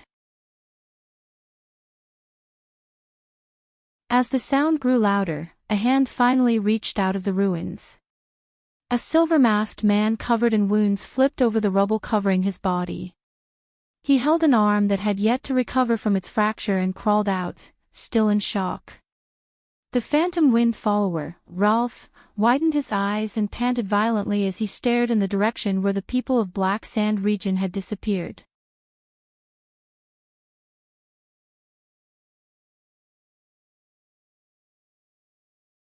Chapter 193. Kid, I know what you're thinking. But if you continue to look at me with that strange gaze. Ida rode beside Thale's mount. She clenched her fists, the knuckle of her index finger sticking out. Her tone was extremely impatient. "You know what will happen." "All right." Thales, who was bursting with curiosity, stuck out his tongue and turned his head. "Forget it if you don't want to answer. Anti-theft. At the same time, you might as well read this chapter." The prince sighed softly in his heart. Ida exhaled softly and sealed the memories of the past in her heart again. Jade Star. Damn Jade Star. Speaking of which, Ida, how did you become a secret protector of the Jade Star royal family? Thales looked at the blurry mountain range that gradually appeared in front of him and asked faintly, how could an elf be employed by the human constellation? "I heard that they are all extremely arrogant, and that they are the only ones who serve humans." Ida lowered her head a little. "Hey, kid." The elf's voice sounded a little awkward. "I've said it before, I am not your family's protector." And Ida crossed her arms and said disdainfully, "As a brat, how much do you know about the elves?" Thales could only stick out his tongue and shake his head helplessly. This elf with many suspicious points, this elf who may have lived for hundreds of years and met the former virtuous King Mindys and Prince Kira, must have a rich and colorful story. But her personality, after the group crossed a snow-covered hill, Putray rode his mount to Thale's side. The thin vice diplomat had a solemn expression as he raised his finger and pointed in the direction they were heading. "We're here." Thales reacted and quickly raised his head to look down the hill. In his blurry vision filled with snow, a silver-black giant appeared in front of the mountains. No, it's not a giant. Its silhouette in the snow appeared hazily in the distance. It was a majestic city built against the mountains. A red and black flag could be vaguely seen fluttering above the city. Its grayish-black walls were dotted with silver-white snow. The highest point of the city was at the peak of the mountains. From afar, it looked like a giant leaning against a snowy mountain, surrounded by many villages and small towns, standing tall on the northern land. Thales gestured for Wyatt to stop his restless steed. He took a deep breath of the cold wind unique to the north and quietly looked at the majestic and powerful city in the distance. A little excitement surged in his heart. This is the great dragon of the north, the capital of Escapades. Unknowingly, they had already crossed the prestige orchid snowfield and entered a new territory. It's the first time you've seen such a grand sight, right? Nicholas rode to their side. The corners of his lips curled up, and his face was filled with nostalgia and reverence. A huge city with mountains on its back. It's the biggest, most majestic, most beautiful city in Northland. It's also the city with the longest history. The Holy Land and the Northlanders' hearts. Dragon Cloud City. At this moment, an untimely snort came from the side. It was originally not called Dragon Cloud City. Nicholas cast his gaze at the guest from Constellation who interrupted him. It was established during the age of ancient kings, and it was one of the human settlements in the north. During the era of the ancient empire, it was the central provincial capital of the original Northland province of the empire. Putre continued Nicholas' words expressionlessly. That fortress built against the mountain was originally known as Arund Castle. It was the residence of the Arund family, who ruled Northland under the emperor's orders for generations. After the empire collapsed, this place sank into 300 years of chaos and alternation of power. Until one day, Rikerud and Tormund's armies met nearby and won the first victory in the Battle of Eradication. It was Rikerud who led the army and rushed to the aid of Tormund, who was in imminent danger. Nicholas shook his head nonchalantly and used his own understanding to correct the Constellation's words. That's why that battle was called Reverse Cold Wind. It was said that in an empty space near here, Rikerud's troops marched at lightning speed, as if they had descended from the sky, and defeated the enemy from the rear. Thales pursed his lips in resignation. All right, it's another small difference of opinion between extensions and Constellations, Northlanders and the Empire.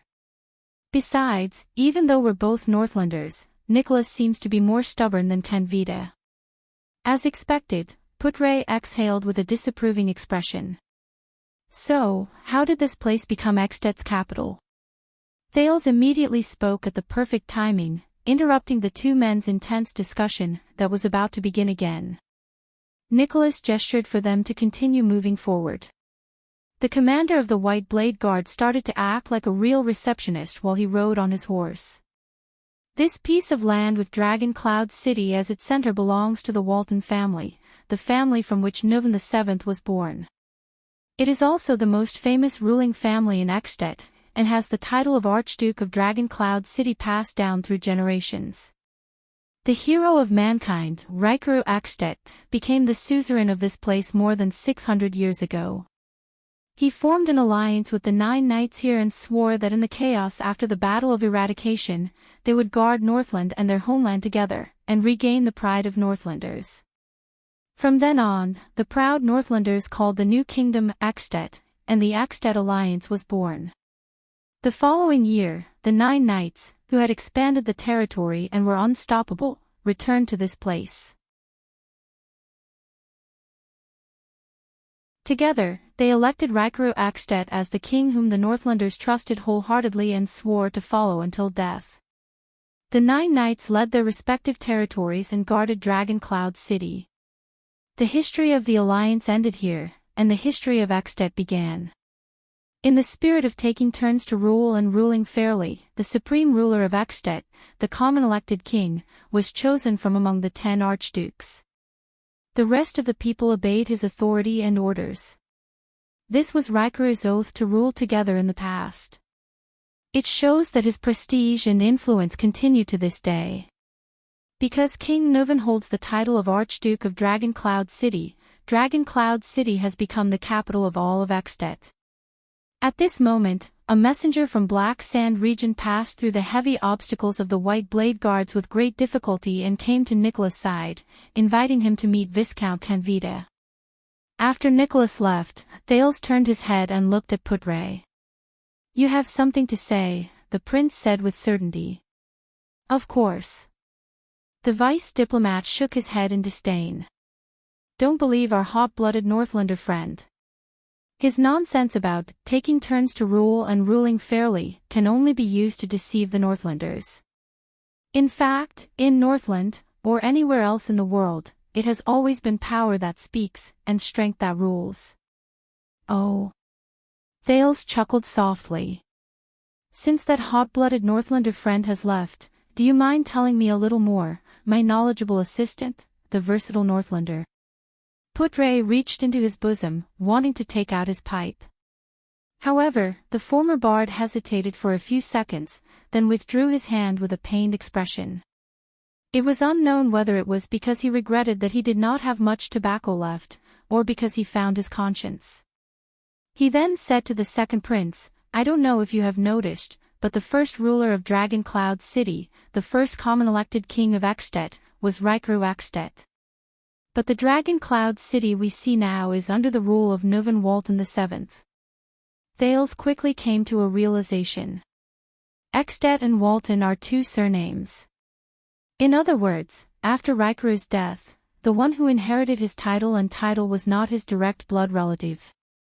Putre raised his eyebrows and nodded. The real history, or rather, the history recorded in the records that Constellation can find, is that Rykru died young and did not give birth to any children. After he passed away, the suzerain position of Dragon Cloud City that he left behind was inherited by his nephew, Nuvan Walton. That was the first Nuvan after the Walton family became the suzerain of Dragon Cloud City. From then on, the Walton family, marked by the Cloud Dragon Spear, entered this land and this city, and has ruled it ever since. But Nuvan I's bloodline caused the suzerains to question his legitimacy. It also evoked the suzerain's desire for the common elected king's throne. No matter how many times he emphasized that his mother was Rykru's older sister, and that Nuvan himself was the rightful heir closest to the late king, Rykru, he could not extinguish the ambition of the 9 suzerains. Even though they were all model knights who were loyal to Rykru in the past. Thales furrowed his brows slightly. At this moment, he did not think of Rykru and his 9 knights. Instead, he thought of the huge portrait at the center of Mindy's hall. Under the setting sun on the battlefield, a young knight covered in wounds charged fearlessly, accompanied by 6 people. Constellation's king of Renaissance, Torment Jadestar I, and the 6 knights beside him. They were the illustrious Duke families and the 6 great clans of today. Arund of the White Base Eagle, Cullen of the Sun Sword and Shield, Covendier of the Tricolor Iris Flower, Fakenhaz of the Four-Eyed Skull, Nanchester of the Great Deer Horn, and Tabark of the Blood Moon. They, and even the ancestors of the 13 distinguished families, fought beside Tormund in the past. Back then, were they also loyal to the King of Revival? Just like the 9 knights and suzerains behind Rykru? For the legitimate right to inherit the throne of Extet, Dragon Cloud City's Nuvan I had a violent conflict with the 9 knights and their descendants, Putre continued. After the war, the stalemate and confrontation between the suzerains lasted for decades. At that time, Extet was almost like 10 fragments. They were a kingdom in name, but in reality, they were enemies and could not tolerate each other. Putre continued to speak. During this period, the survivors of the final empire built a new, insignificant country by the Shepherd's River in the south, on the territory of the former chauvinistic province. It began to rise slowly and continued to expand to its surroundings. Thales understood tacitly and replied, Tormund I, the king of Renaissance. Yes. Putre nodded. His eyes shone with a strange light. Constellation. In the end, under pressure from the new constellation, Nuvan I and the 9 suzerains reached the final and most awkward compromise. With the support of the 9 suzerains, Nuvan Walton inherited the common-elected king's throne.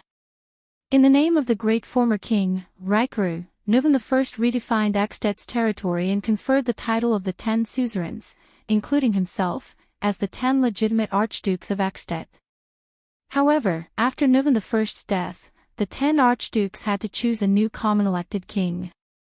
They would vote for the new common-elected king, who would rule for the rest of his life. Thus, the system of Extet's King Selection Congress was established and implemented for 600 years. This is the so-called Rikaru's Joint Ruling Pledge. It was an oath made by 10 people in Rikaru's name with Rikaru's signature. Ironically, it has nothing to do with Rikaru at all. Wait a minute. Thales was dumbfounded as he listened. The King Selection. I only saw a rough outline of it in Mindy's Hall. 10 archdukes voted together and chose one of them. Thales was stunned. What if someone happens to have the same number of votes? Is there a mature system and style to determine the smooth selection of the common-elected king in the King Selection Congress? Thales remembered a magical movie from his previous life. In the movie, pirates elected a pirate king, but in the end, every candidate voted for themselves. Yes, and it is simple, direct, effective, full of the romance of the Northlanders, Putre said in a low voice. It is a custom inherited from the Empire and the Knight's glorious era. It continues to be used in Extet to determine who the king belongs to when the archdukes are in a dilemma. A custom inherited from the Empire to determine who the king belongs to. Thales tightened his grip on the reins. He remembered what he heard in Caslin's Hero Tavern and could not help but be shocked. You mean, yes. Putre nodded. With a complicated gaze, he softly uttered a word that was rather forceful. Duel. Thales was stunned. When the Sacred King Selection Congress cannot make the final decision, the candidate with the same number of votes, regardless of age or status, must prove himself in the duel. They must prove that they have the bravery worthy of being the common-elected king, the boldness to lead the Northlanders, the fearlessness to face life and death in the duel, and the final victory in the duel. When he heard this, the Archduke of Black Sand Region, Chapman Lampard's flickering face in the firelight and the old, worn sword on his table suddenly appeared in Thales' mind.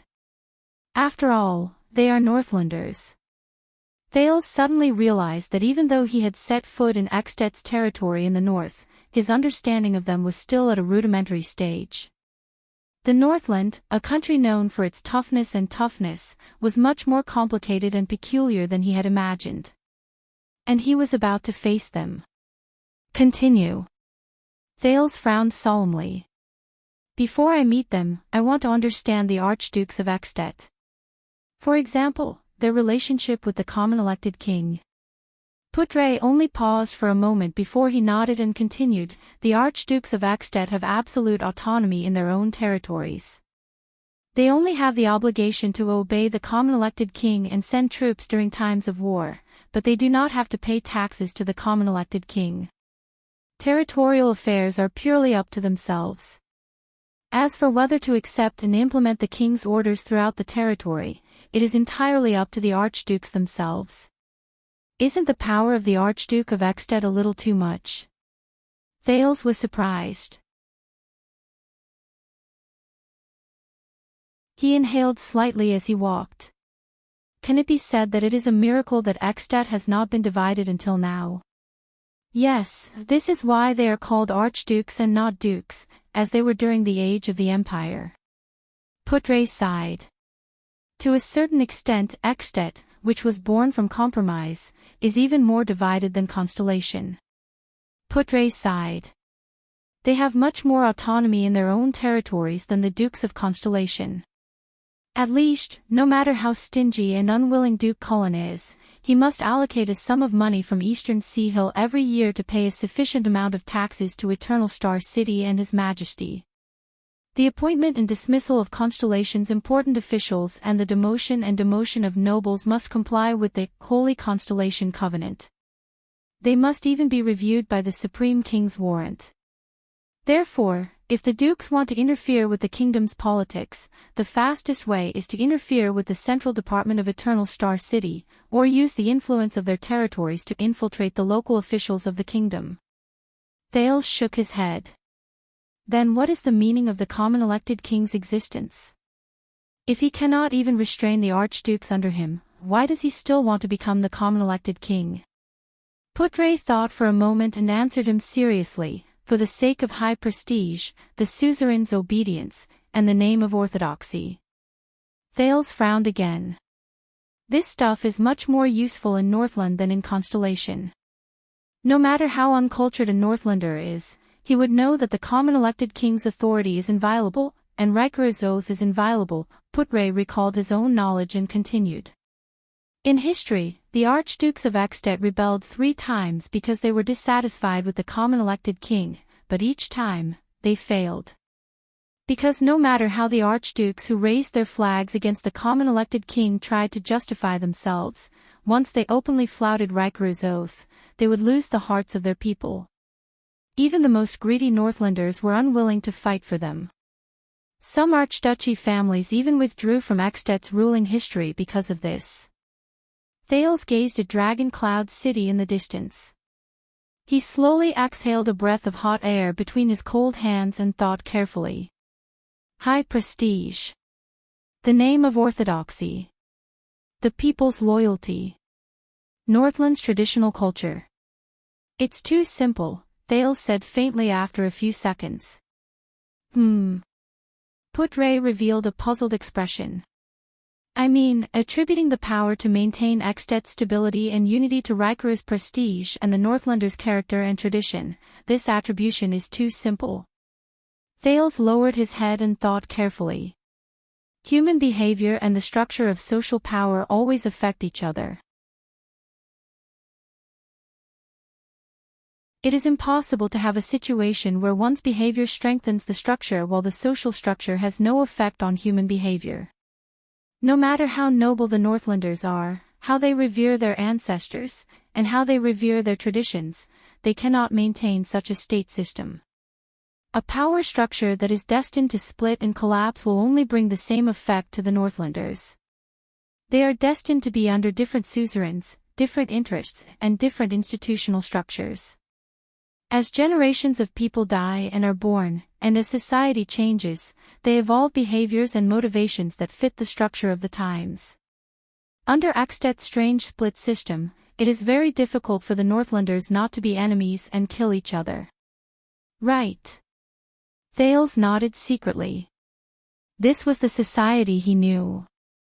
But Extet, do you have more ideas? Putre narrowed his eyes and thought about Thales' words carefully. He asked, why don't you tell me? The second prince pondered for a moment before he said, Constellation. Thales raised his head and said with certainty, Constellation. Putre's gaze flickered as he waited for the prince's answer.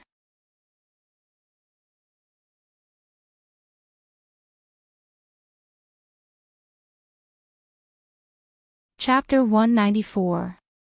Early in the morning, on the deserted street, Thales panted heavily as he passed through an alley and arrived at a larger road. Ida should be fine.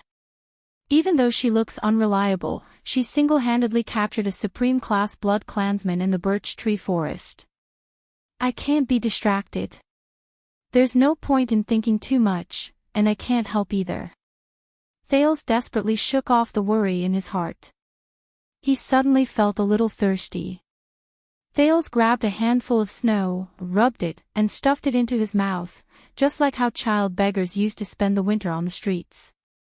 The prince, who was grimacing from the cold, trembled his chin in pain. He raised his head and asked Little Rascal, is this West Express Avenue? However, the latter only lowered her head gloomily and did not say a word. Thales finally melted that mouthful of snow into water and swallowed it.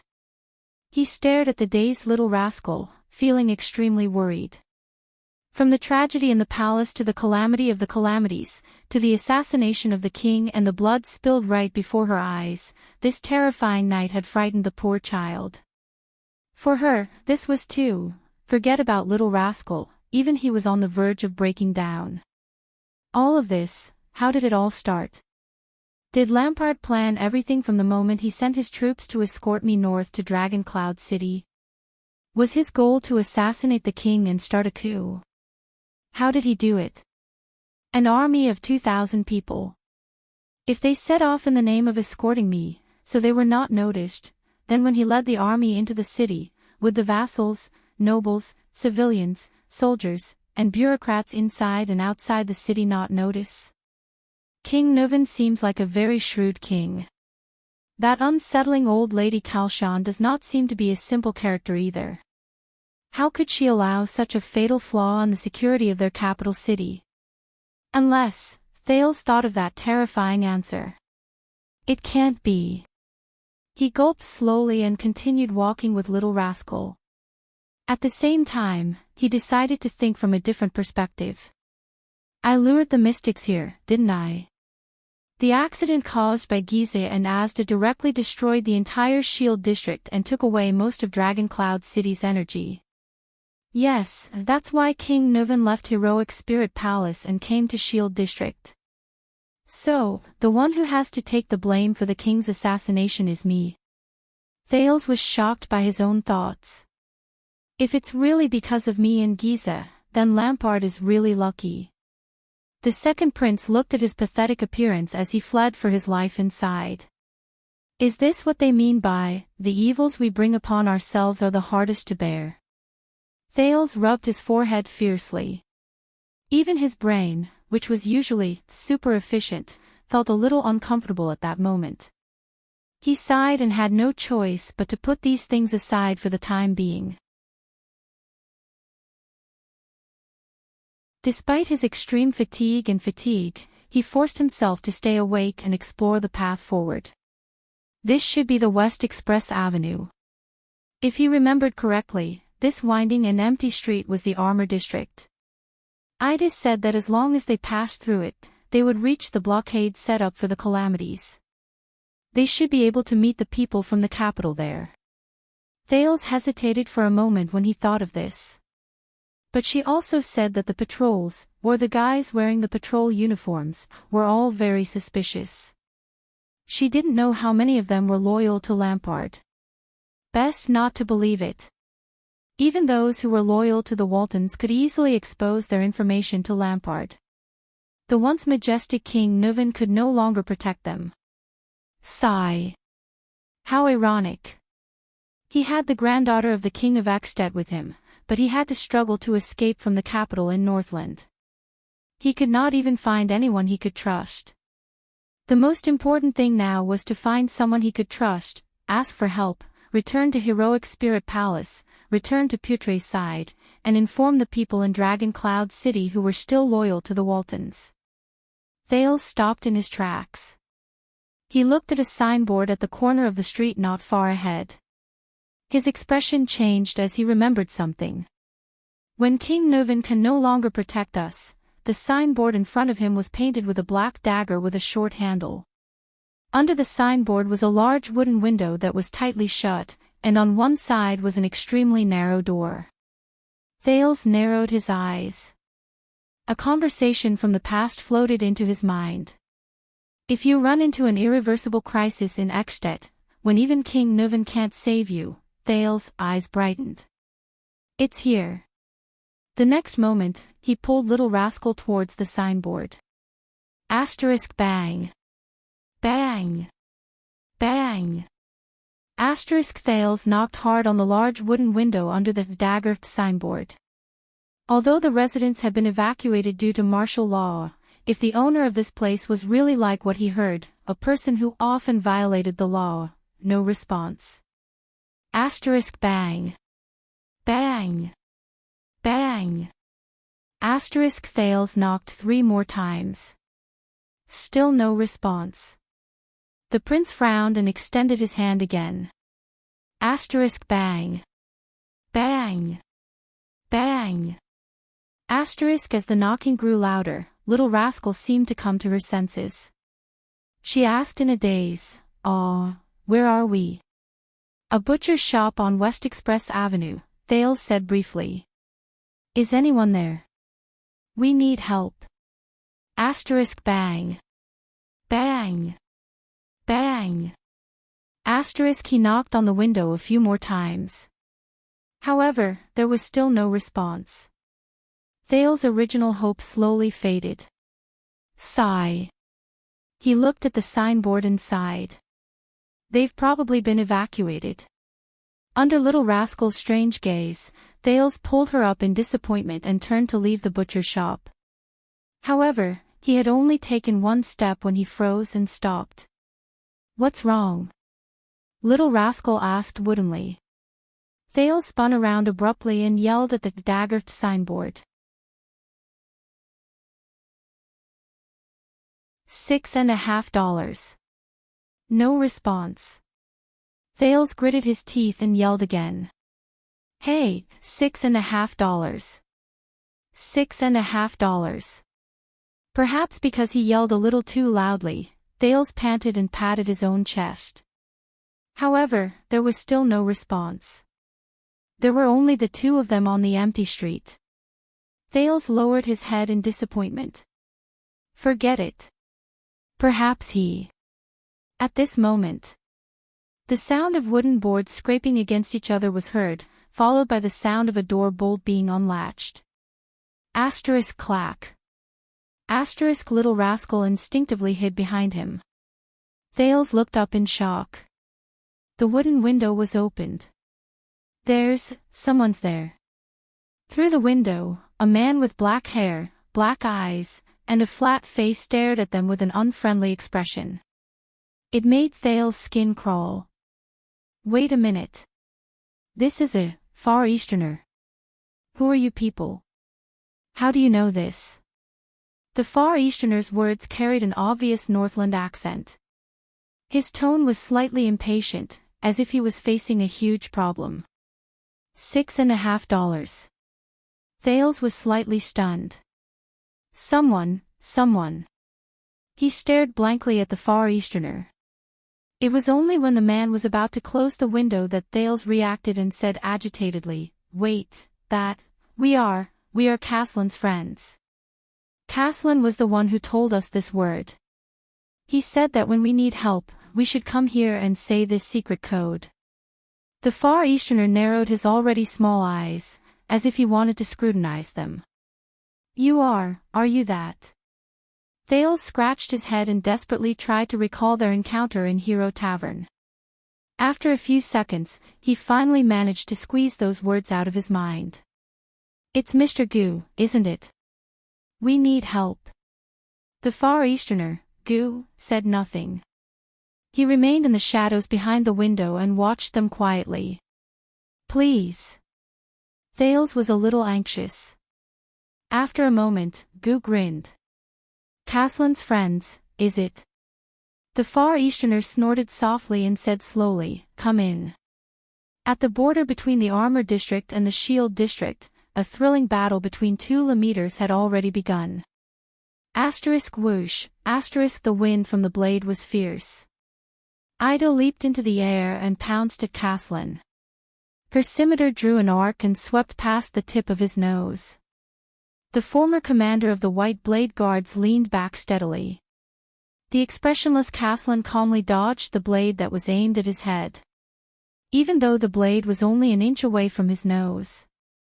Jumping up in battle is suicide, Caslin said flatly. He instantly brandished the 2-meter-long Soul Slayer pike, but it did not feel clumsy or sluggish at all.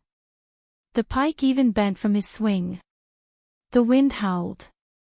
As if it had a life of its own, the tip of the pike swung horizontally at the elf. Just like many battles between Supreme-class fighters, in just a few seconds, the offensive and defensive positions switched. That's for humans, Ida said disdainfully in the air. In the next second, with incredible agility, she climbed up the front part of the Soul Slayer pike with one hand and exerted a little force in her hand. The dark tip of the Soul Slayer pike brushed past her ear in a dangerous manner. Ida hung her entire body on the pike like a fleeting piece of clothing. She danced with Caslin and fluttered in the wind.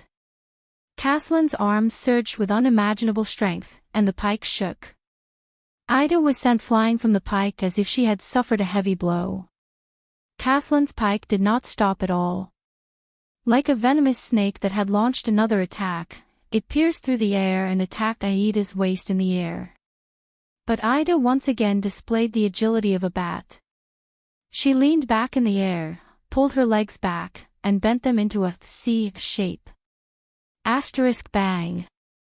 The pike pierced through the air and let out an explosive sound. However, Caslin's deadly pike pierced through the empty space in Aida's C shape and swept past her back. But the sword missed its target. Caslin furrowed his brows and shook the pike again. Ida stretched her left hand backward again and placed it on the Soul Slayer pike's handle. She swung her supple body like a slingshot in the direction where Caslin had shaken the pike. With her left hand as the center, she swung around the Soul Slayer pike like a swing. Then, using the centrifugal force, she floated backwards. If Thales were here, he would probably be dumbfounded and shout, "You know how to swing on the horizontal bar." The elf somersaulted in the air and landed steadily. Bang. Only then did Caslin's pike tip land on the ground and plunge into the stone bricks. This thrilling round ended. Ida raised her machete and stood up. Her cloak had fallen to the nape of her neck during the violent maneuver just now, revealing her braided, silky, bright white hair. Caslin spun his pike. His expression did not change. He was calm and unruffled. "I've fought against the enemies of White Mountain and met the envoys from late Twilight Kingdom," the old man in the tavern said slowly. "But your skin color is neither that of a white elf nor that of a nightmare elf." Ida raised her head, revealing her delicate, girlish face and a pair of beautifully curved, pointy ears. "You're a sacred elf, aren't you?" Caslin exhaled softly and adjusted the posture of his spear. "Of course, I've never seen the High Elves and Grey Elves in the Eastern Peninsula. But I think that you're probably from the Sacred Tree Kingdom. That's why you're protecting the Prince of Constellation." "Good guess." Ida sneered. She looked at the Soul Slayer pike with fear in her eyes. "Northland brat." Caslin nodded and flashed a smile. "The Sacred Tree Kingdom is indeed Constellation's ally and royal in-law," the old man said with a sigh. "They even provide supreme class guards for them." Aida's expression changed.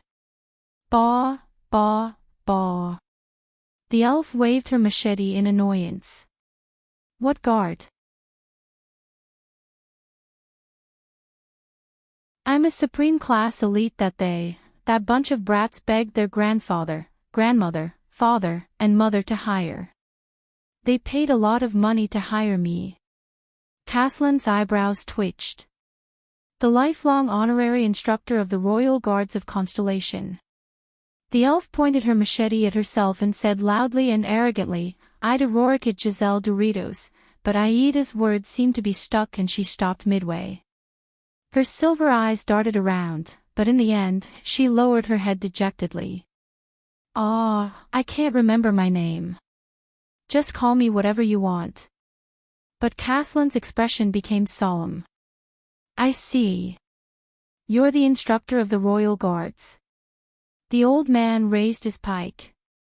The way he looked at Ida was different now. The White Blade Guards used to say that other than the Glacier Sentries, if there was any other troop in the world that could fight against the elite White Blade Guards and the Dragon's Imperial Guards head-on, Caslin sighed. His eyes were filled with nostalgia. "Then there's only you, who are commonly known as the Emperor's Praetorian Guards, the Royal Guards of Constellation." Ida waved her hand, seemingly disdainful. "So you still remember that you're a member of the White Blade Guards? Just now, when your people fell one by one, did you see it?" Hearing that, a pained expression appeared on Caslin's face. He furrowed his brows tightly. "They're all competent warriors, good children," the old man said sorrowfully. They just encountered the worst era, the worst fate. Ida snorted coldly. You really dare to say that? It seems like the famous ground shaker is just a traitor. Caslin shut his eyes tightly. Let us finish this battle. If we drag it out for too long, our people will arrive.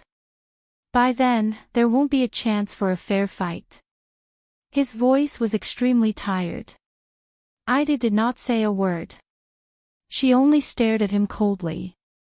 The Dragon Guards and the Imperial Guards have not met many times in history. When I was young, I fought against your Zachriel once, so I was very honored. Caslin opened his eyes and said solemnly. His white hair shone under the faint light of dawn. Instructor Ida. Zachriel. Aida's expression changed. She seemed to be recalling something. Was he a snot-nosed, donkey-faced brat who slacked off on the training field every day? Speaking of which, I used to punish him often. He was Constellation's famous Knight of Judgment. Caslin revealed a nostalgic smile. I haven't heard any news about him since 12 years ago. Aida's expression darkened. That fellow is in the Western Desert's prison of bones. The elf sighed. I reckon he won't be able to get out of there in this lifetime. That silly child. Caslin was slightly startled. Is that so? The old man murmured. What a pity. Caslin closed his eyes regretfully. He was really a good opponent. The next moment, the battle resumed. Caslin's spear moved without warning. He thrust it 3 times in an instant. All of them were aimed at Aida's legs. Asterisk bang. Bang. Bang. Asterisk the tip of the spear tapped the ground 3 times, stirring up countless gravel. But Ida seemed to be dancing in a strange and elegant manner. She took 6 steps in a row, and each step perfectly avoided the Soul Slayer pike's thrust. Amid the flying gravel, Ida did not retreat. Instead, she moved with evasive steps and closed in on Caslin. She switched between offense and defense. Asterisk swoosh. Asterisk while the spear could not be pulled back in time, Ida slashed at Caslin's head with a bold and unconstrained slash. The legendary commander of the White Blade Guards calmly turned around and dodged. His experienced eyes never left Aida's shoulders. As expected, following Aida's movements, the flash of the blade turned 3 times in the air. Each time, it turned in the direction where Caslin was about to dodge. But Caslin still relied on his superb eyesight and intuition to dodge the 3 dangerous turns of the blade. The wind from the blade swept past the old man's face. It took away a tuft of his white hair. Caslin finally pulled back his spear. The old man raised his arms high and the spear drew a big circle around him. Asterisk rip. Asterisk the sound of the spear's tip being dragged on the ground was ear-piercing. But Ida had already done 2 backflips and leaped out of the Soul Slayer pike's attack range. The tense exchange of offense and defense ended. The 2 Supreme Class fighters stopped again. Good flexibility and agility. Caslin sighed. Good battle awareness. Steady swing of the blade and light footing. You've really brought out the dual advantages of being an elf and a woman to the fullest. Ida chuckled and carefully observed her opponent's face. You'll be at a disadvantage if you underestimate a woman. The 2 of them stood on both sides of the street and stared at each other quietly. The wariness in their hearts was raised to the maximum as they calculated the upcoming battle. I wouldn't dare, Caslin said respectfully. After all, I'm also someone who lived in the same era as Heart of the Rain. But these are all qualities that an elf should have. It's not surprising, the old man said flatly. Aida's pupils constricted slightly. Caslin observed the ground, his gaze focused on the 3 holes he had just made. What surprised me the most was that you were able to respond to each of my attacks and defenses perfectly. You didn't hesitate at all. It was almost perfect. Ah. Ida shrugged. Her pair of pointy ears moved slightly. I'm very powerful. Huh, is that so? Caslan's expression changed and he revealed a hearty smile. I attacked your legs to suppress your agility. I stirred up the gravel to hinder your dexterity. I swept my spear at the end to seize the opportunity when you got close to me to launch an attack. The old man nodded approvingly. But you cleverly avoided the thrusts on your legs, and even rushed over.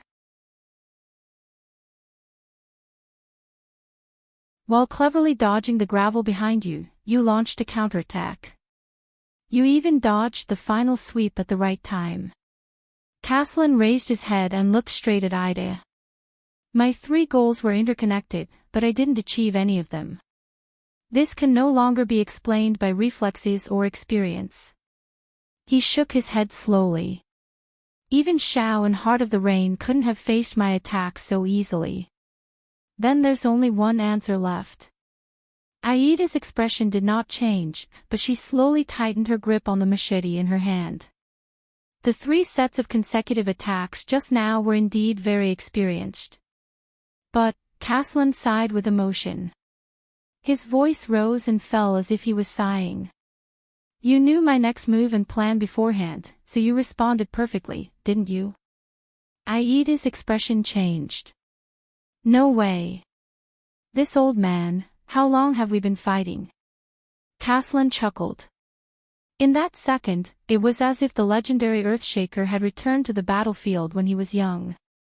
I heard that the probability of psionic abilities appearing among the elves is much higher than that of humans. It's an interesting phenomenon, isn't it? The old man swung the Soul Slayer pike again. His eyes burned with a fighting spirit that he had not felt for many years. There are also many types of psionic abilities, and there are all kinds of strange abilities. Aida's expression completely darkened. Previously, she had only focused on the infamous Soul Slayer pike. But now, compared to the Soul Slayer, she had underestimated Earthshaker. In the past, she had only heard of his legendary reputation as the leader of the White Blade Guards after he left the Tower of Eradication. But, Caslan's eyes sparkled, but he said calmly, but I really didn't expect that there would be such a magical psionic ability. Ida sighed. Instructor Ida, you are a psionic. No, you are in supreme class, so I must address you as a psionic warrior. Caslan stared at Aida's silver eyes and spoke with certainty in an unquestionable tone.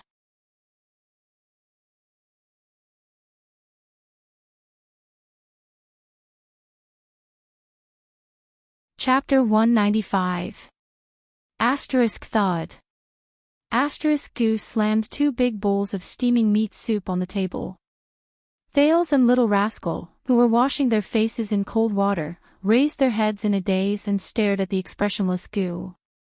The hunger that was previously suppressed by panic and fear suddenly returned to the second prince's stomach. I used eternal oil to heat it up. The smoke will disperse indoors, no one will notice us, Goose said flatly. He sat opposite the 2, his thick right eyebrow slightly raised, as if there was a hidden meaning behind it. Of course, it's not cheap. I'll put it on the tab. Little Rascal's stomach growled at the perfect time. The girl glanced at the boy beside her timidly. Thales gulped. What's wrong? Goo looked at the 2 dazed children, frowned, and said impatiently, Are you waiting for me to respectfully offer napkins and wine, my esteemed young master and young lady? As soon as he finished speaking, Thales and Little Rascal exchanged glances and winked at each other. In the next second, like horses released from their reins, the 2 of them pounced on the chairs, picked up their respective bowls of meat soup, and gulped it down. Don't be hasty. Goo looked at the 2 of them wolfing down their food and sighed. We'll talk business after you've filled your stomachs. In just a few minutes, the 2 extremely hungry children finished their bowls of meat soup. They leaned on the chairs, rubbed their bloated bellies, and panted. Little Rascal even burped and lowered her head timidly. Thales exhaled contentedly. So.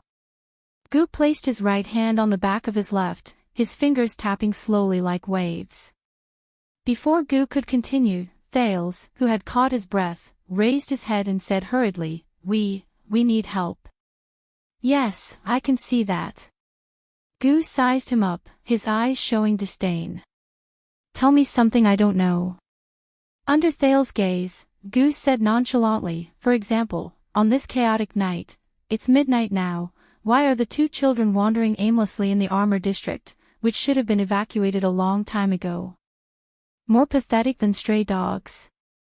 Thales was slightly startled, and subconsciously said, but his words came to an abrupt halt. The prince hesitantly opened his mouth and closed it again.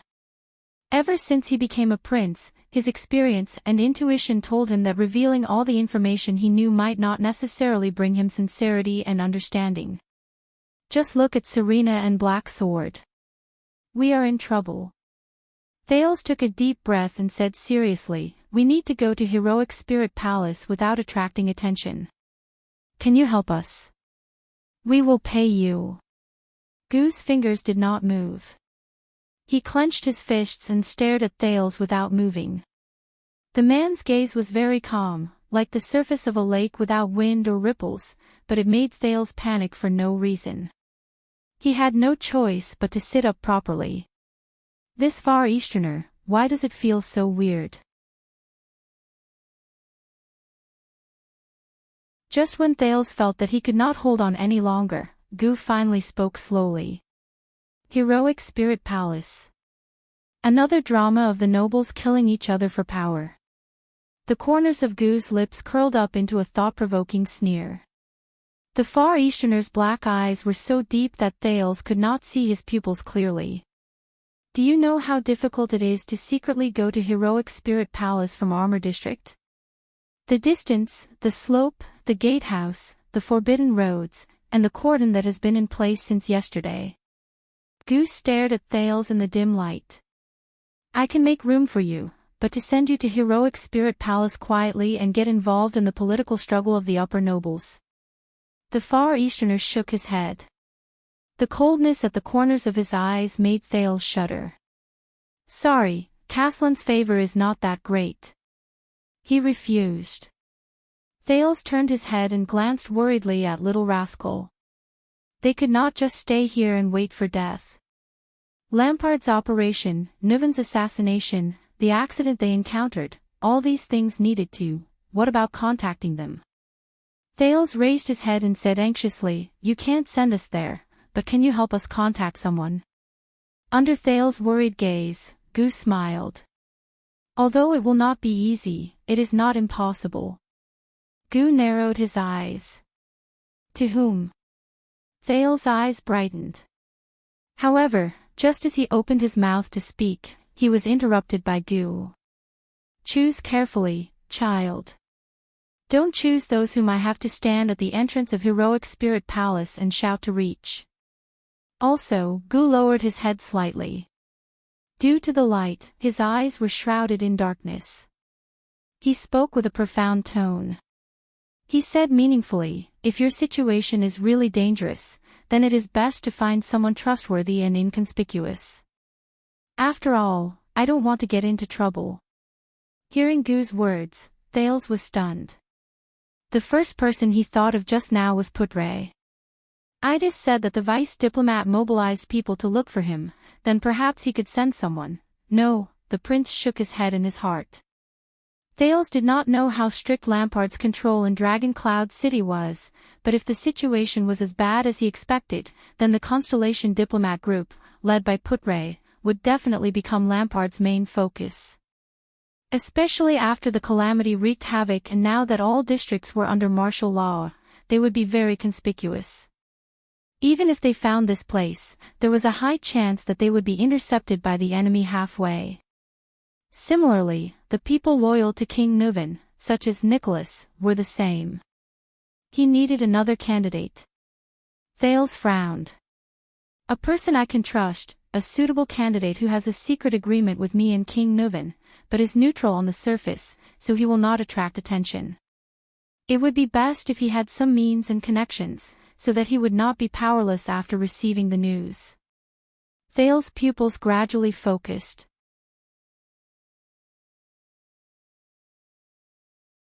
In fact, Thales took a deep breath and met Gu's gaze. I happen to have such a candidate. His information network is also very wide. You definitely have a way to contact him. Gu's gaze stopped on him. After a full 5 seconds, the Far Easterner nodded slowly. Thales breathed a sigh of relief. A few minutes later, Gu changed into a cloak and stood at the door. I don't know how long I will be gone. After all, it takes time to find a way, maybe tens of minutes, maybe even longer, the Far Easterner said sternly. Before that, stay here and don't touch anything in my shop. Thales could only nod to show that he understood. Gu observed for a few minutes by the wooden window. After confirming the situation, he held the doorknob. Mr. Gu. Light flooded into the butcher's shop. Just as he was about to leave, Thales suddenly said, "Thank you." Gu revealed a strange expression and turned to look at him. The Far Easterner nodded with a faint smile. But Gu's last words before he left made Thales pale with fright. Please wait patiently. Gu turned around and said faintly, Your Royal Highness. As soon as he finished speaking, Gu closed the small door, leaving the butcher's shop in darkness again. Thales was the only one left, stunned on the spot. The prince turned his head and looked at Little Rascal, who was sitting by the table. So, he knew my identity long ago. That's why I didn't ask. As he watched Gu disappear through the small door, Thales held his forehead and sighed in pain. Is it very eye-catching to see an unkempt kid running around the street?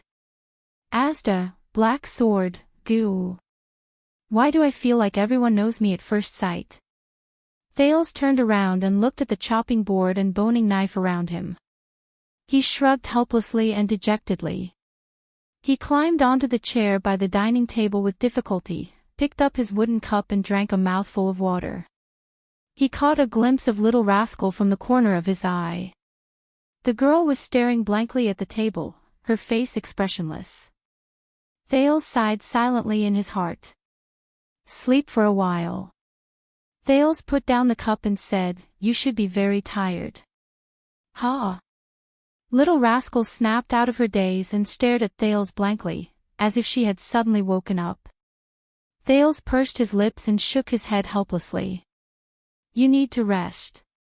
We may have to hurry on with our journey later. Thales tried his best to speak in the most gentle tone when he saw the absent-minded girl. However, Little Rascal only stared at him blankly. Thales, the little girl said dejectedly, I feel like I'm dreaming. Little Rascal lowered her head. A nightmare, a never-ending nightmare.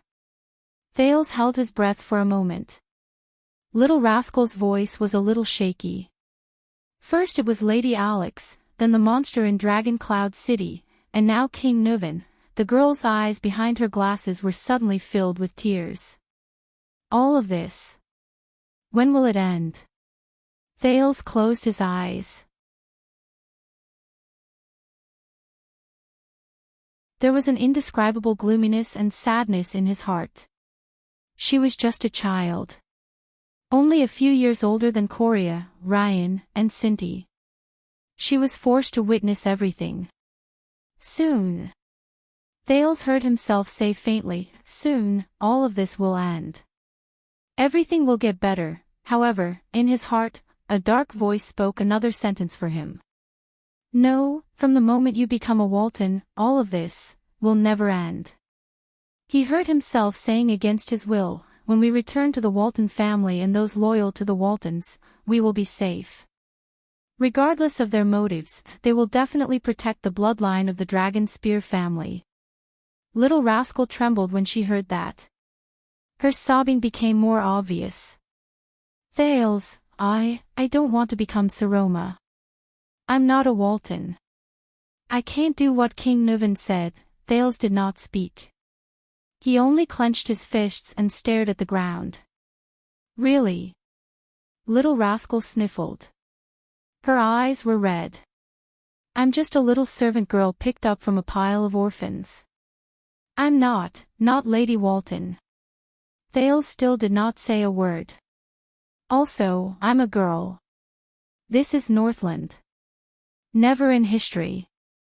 Neither the nobles nor the commoners will allow me, a girl, to become an archduchess. Little Rascal took off her glasses and shook her head in pain. Let me go. I can't do what His Majesty said. With you. I'll mess it up. I don't know anything. Watching Little Rascal sob incessantly, Thales slowly raised his head. All right. Little Rascal's sobs stopped abruptly. What?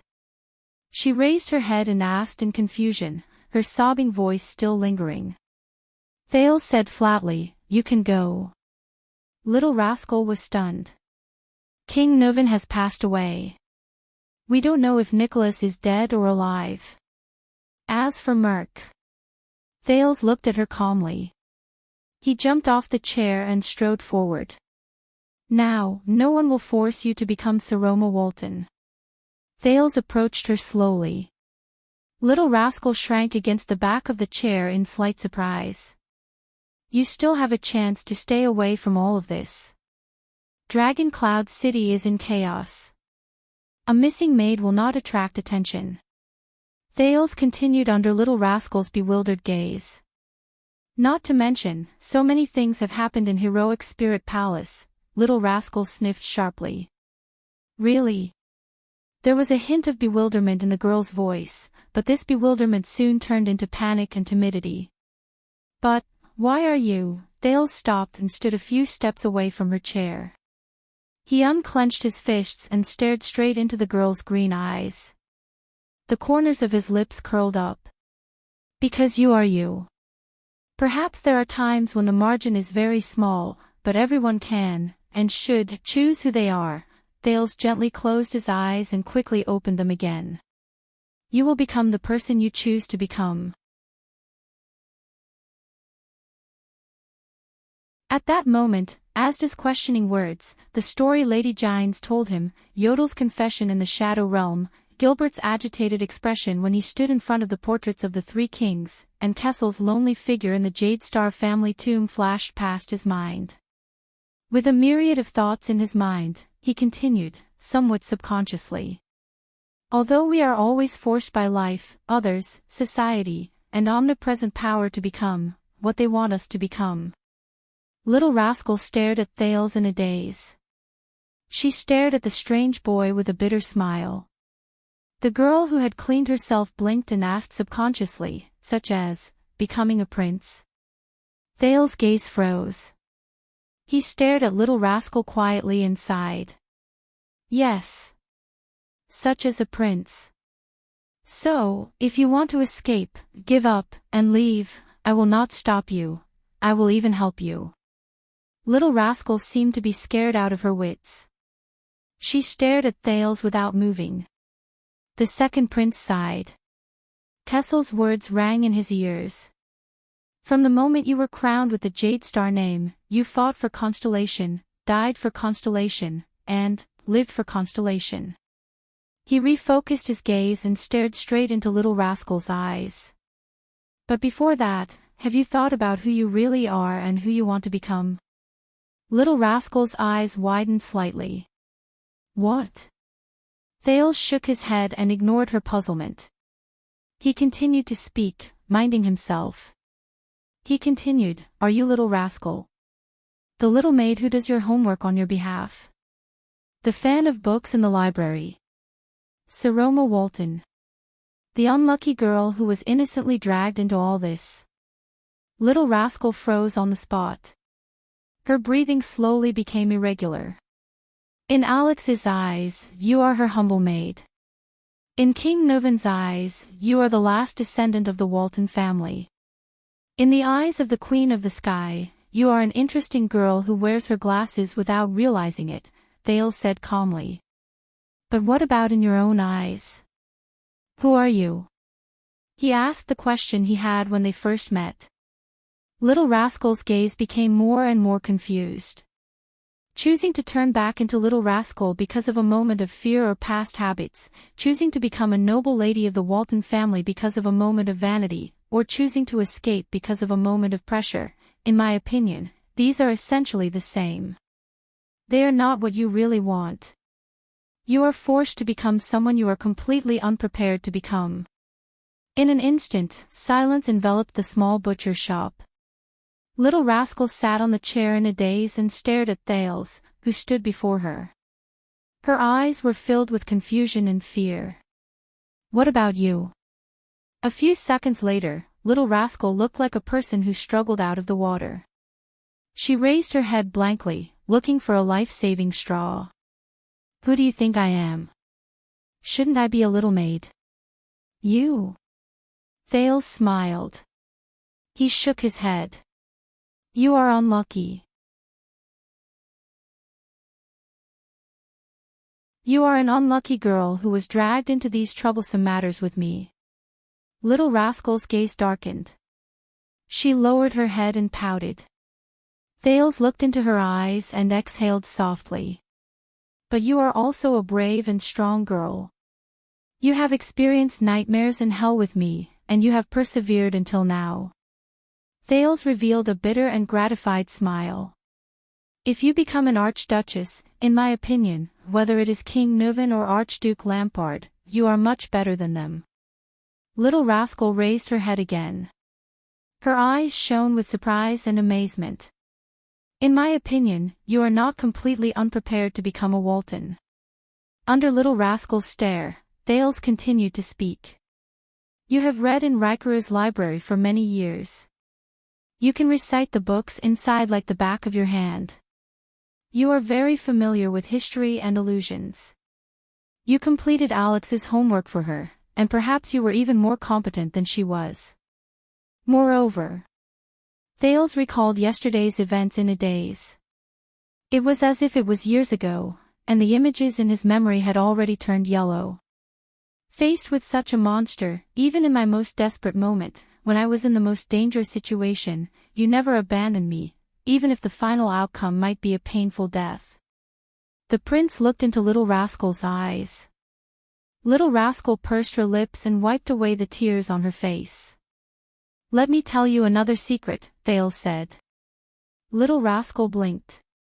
A strong and muscular figure appeared before Thales' eyes, along with a pair of intimidating sky-blue eyes. "When I became a prince, my father asked me a similar question." Thales' gaze was unfocused. His thoughts were no longer in this butcher's shop, but drifted to the faraway Eternal Star City. "Are you ready?" That's what he said. He chuckled subconsciously. "How did you answer?"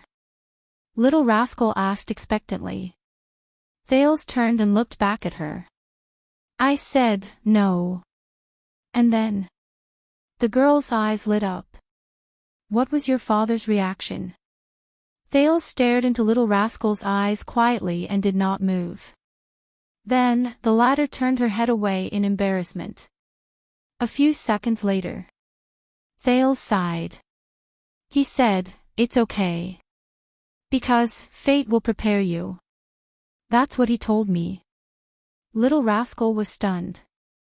Thales exhaled through his nose, as if he had just removed the biggest shackle. The prince flashed what he believed to be his most confident smile. "So, don't be anxious, don't panic. You have many choices." Thales held Little Rascal's hand gently and said sincerely, "When we escape this place, you can choose wisely who you are and who you want to be. Whether you want to leave or stay, I won't stop you." Little Rascal stared at him blankly. "Before that, you don't have to think about anything. You're just a loyal companion who's running for our lives with me." Thales fixed his gaze on her. "That's enough." Little Rascal stared at him in surprise.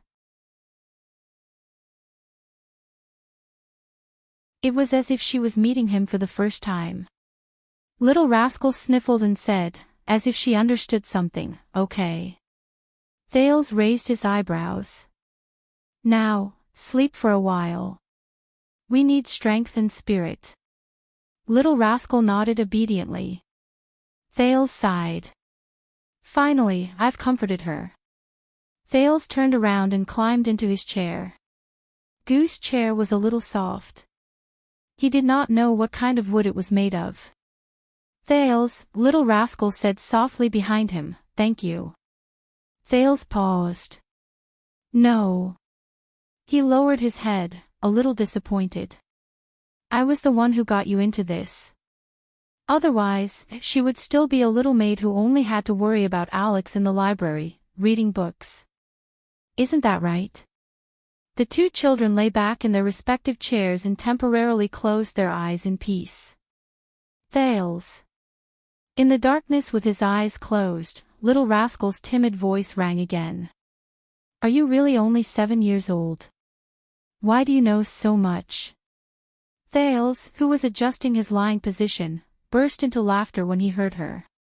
He opened his eyes and saw little rascal lying sideways on the chair with her eyes closed. This reminded Thales of the time she was sound asleep on his bed in his room. Who knows? He slid down the chair gently and walked to the corner of the wall. Maybe I'm already 37 years old. As usual, Thales lay against the wall in the corner with his hands as a pillow. Feeling the double protection of the floor and the wall, he felt much more at ease. I just don't look old. Little rascal's laughter rang beside him. Thales laughed too. Choose yourself. Choose who you want to be, he repeated to himself in his heart. At the same time, he recalled what he said to the mystic before Asda left. Yes. I will get through this disaster. I will live. And then choose who I want to be. No one can force me. No one can stop me. He closed his eyes gently.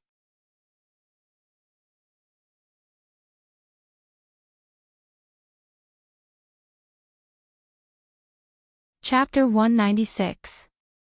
In his long-awaited dream, he felt as if he had returned to that strange and dazzling world.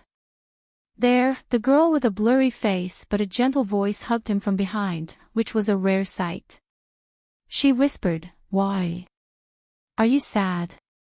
He closed the laptop and smiled bitterly. No, this result was expected. Maybe I'm not good enough. He lowered his head, feeling a little dejected. You know, they have high expectations, it's okay. The gentle voice breathed into his ear. I have a way to make this less sad. He raised his eyebrows and shrugged. Oh. Because there's something even sadder waiting for you. He blinked, feeling a little confused. She said gently, let's break up. He shuddered. The girl behind him did not say anything. He turned his head stiffly. What? Yes, you heard me right. Because you're a failure now, she said flatly, so, I want to break up with you. His brain stopped working. He just stared blankly at her blurry face, feeling lost. WH. Why? The voice behind him sighed. All right, it's a deal. He breathed absent-mindedly. He could not accept it. He wanted to explain, but he felt that it was unnecessary. She, at this moment, okay. The voice snickered and rang happily. Now, 10 seconds after we broke up, I announced that we're back together. Ta-da! Let me introduce you to my new boyfriend, Wu Qiren. He could not think straight. What? But a few seconds later, his heart started beating again. He panted and looked at her in surprise. You, how is it? Compared to the pain of being dumped just now, is it less sad now? When you encounter a setback, you have to cherish your crotch. The voice giggled and blew into his ear, making him feel a little itchy. My name is Lei Feng. You don't have to thank me. He was a little speechless. The voice said happily, very good. If you're a tragedy again in the future, I'll continue to comfort you like this. He took a deep breath and shouted angrily, damn woman. Can you not break up and get back together in such a serious manner? Are you joking about breaking up and getting back together? I'll take it seriously, okay? He felt as if someone's chin was smashing into his back. Oh, this is nothing. The owner of the voice poked Zhang Heng's back with his chin and said loudly, "You don't know this, but there's a serial author on the internet. Every time the plot reaches its climax, he would write that the book is over and say that he's done with the book. Then, he would update the next chapter without saying a word, insisting that he's writing a new book. That's the peak of perfection.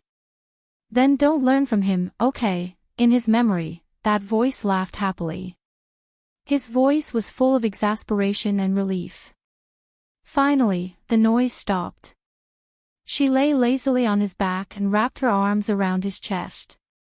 "Hey, Chiron, don't be afraid," she said in a low voice, "no matter what happens. I'm here for you."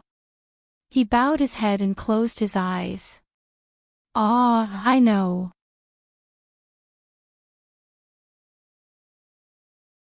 I have you to protect me." The voice did not speak, but the arms around him tightened. But in the next second, everything in the dream was shattered by a sudden wave, like a reflection on the water's surface. The girl disappeared before his eyes. While he was puzzled, he heard a cold and unhappy female voice. The tone was low and contained an inexplicable emotion, making his hair stand on end. "I'm watching you. I warned you." The next moment, Thales woke up with a start. He gasped for air. That voice. That voice. At this moment, a hand was placed on his shoulder. Thales turned his head, still in shock. It was Gu, the man who had just shaken him up from his sleep. The Far Easterner squatted beside him and looked at him with a displeased expression. Little Rascal stood beside him with a sleepy face. "Wake up, Prince of Constellation," the butcher said flatly, "the person you're looking for is here." So fast. Thales forced himself to stay awake and temporarily suppressed the scenes in his dream. He rubbed his eyes and got up from the cold ground. He has a lot of connections, so it didn't take much time. Goose stood up and shook his head. "Besides, he's here to pick you up." Thales was stunned. He shook his head and woke up from his sleepiness. "He's here to pick me up." Thales and Little Rascal followed Gu out of the butcher's shop after he gestured. A two-wheeled carriage with a carriage was parked on the empty street. The carriage was made of cheap transparent glass. The coachman on the carriage bowed respectfully. Beside the carriage stood a middle-aged noble with a golden ponytail. The latter exhaled. "Your Highness, thank God. Thank you for your help." Thales nodded. "Time is of the essence. Please get on the carriage immediately." The middle-aged noble was obviously relieved when he saw Thales. He took off his hat and bowed to Thales. "After we entered Armor District, we were interrogated by a patrol team. Although they acted very well, I can swear that they were definitely not from the city. They were not even locals." Thales nodded with a solemn expression. "Of course, they are from Black Sand region. Lampard has been planning this for a long time." While the middle-aged noble was stunned, Thales looked at the carriage. "It's too conspicuous." Thales frowned. "A carriage. Transparent glass. Can we get out? And we have to return to Heroic Spirit Palace." The middle-aged noble digested Thales' information and then raised his head to answer the prince's question. "I used the name of Good Flow City's caravan to urgently unload important goods from Armor District. In addition, His Majesty gave me a special permit." The nobleman raised his cane and knocked on the wheel of the carriage. "And I happen to know a disciplinary officer who takes bribes. I've got some connections. He'll turn a blind eye if you leave through the blockade line he's in charge of. No news will get out. As for the glass, please don't worry."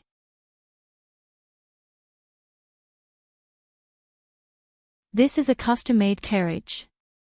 You can only see me from the glass outside. You can hide in the dark compartment if necessary. Thales looked at the carriage and exhaled. Then let's go. He raised his head and looked at the blonde noble from Camus Union. Marquis Shiles Bamra. Shiles nodded. He opened the carriage door and his gaze lingered on little rascal who was hiding behind Thales. And this is... He narrowed his eyes. Little rascal shrank back in fear. My maid. She saved my life on the way. I can't leave her behind, Thales said calmly. Very well, then let's talk on the way. Shiles did not ask any more questions. I also need to hear your explanation of what happened. Thales and little rascal boarded Shiles' carriage. Shiles sat in front while they hid in the space behind him. They could not be seen from outside the carriage at all. Just as the carriage door closed, Thales poked his head out. No matter what, thank you, Mr. Gu. The Far Easterner tilted his head and looked at him with a strange expression. He flashed an inexplicable smile. No need to thank me. Gu rubbed his hands and smiled mysteriously. Go thank Caslin. Thank him for the 6.5 loaves of bread he gave me back then, that's enough. Gu turned around and walked to his butcher shop. 6.5 loaves. I see. Thales smiled. The carriage door closed and started moving. Shiles watched Gu's figure disappear behind the door. He frowned and said, How did you get involved with the famous intelligence peddler in Dragon Cloud City? An accident. Thales said briefly, a lucky accident.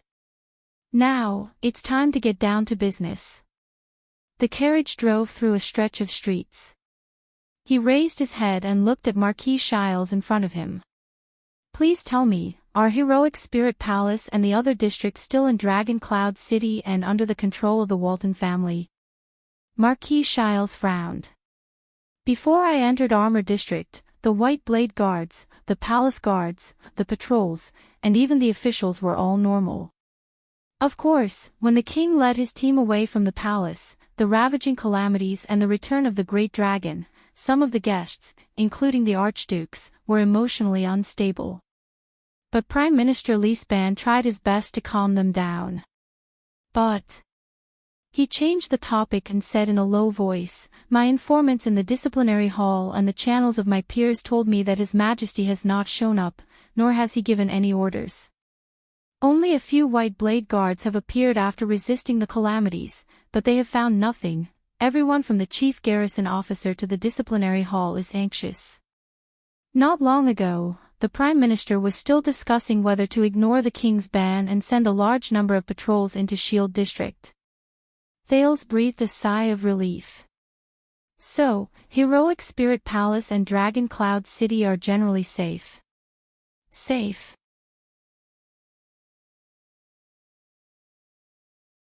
After we met the patrols who interrogated us, I expressed my doubts about this. Shiles shook his head and said worriedly, First of all, you have to tell me, what happened to Shield District after the calamities ravaged it? What about His Majesty? And how did you appear here? Thales took a deep breath. He looked at Marquis Shiles, who had turned his head around, and enunciated each word clearly. He enunciated each word clearly. King Nuvan was assassinated. He died. Shiles froze on the spot. His expression changed subtly, rising and falling along with the bumpy carriage. The murderer is a man with the surname Charlton, and the person who hired him is Lampard. Thales finished his sentence quietly. Little rascal looked at them timidly. So, it seems that this is true. After a while, Shiles came back to his senses. He caressed his gloves and staff and said subconsciously, The king is dead. Ekstet is going to be in chaos. The crystal drop mine contract. Marquis Shiles stared at his staff in a daze, as if he was urgently calculating the gains and losses.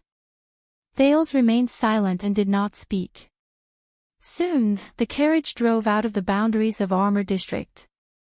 In the winding streets of Dragon Cloud City, they entered a roadblock formed by soldiers from the patrols and barricades. They had arrived at the cordon of martial law. Thales watched nervously as the coachman conversed with the disciplinary officer who was the leader.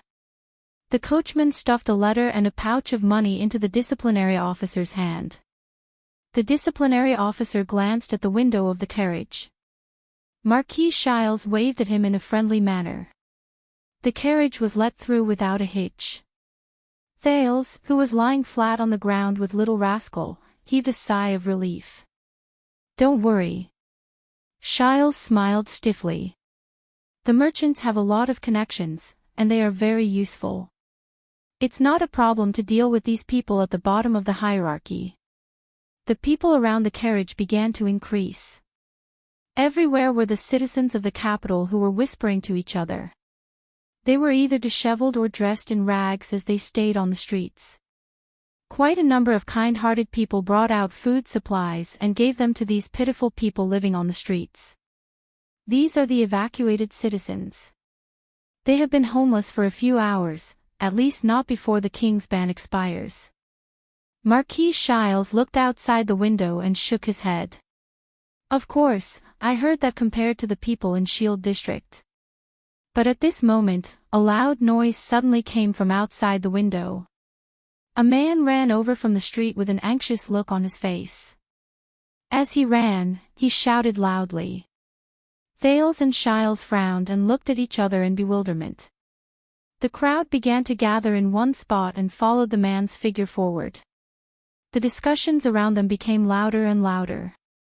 Soon, it became a clamor that filled the air.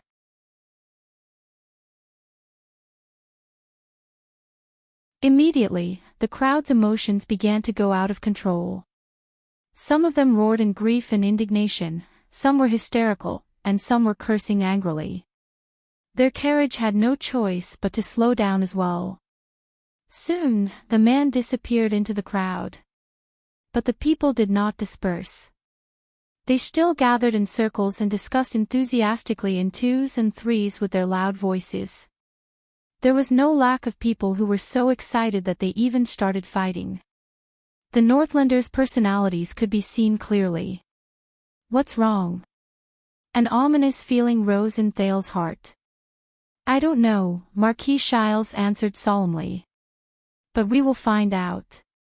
Hence, at the next street corner, Marquis Shiles deliberately stopped the carriage.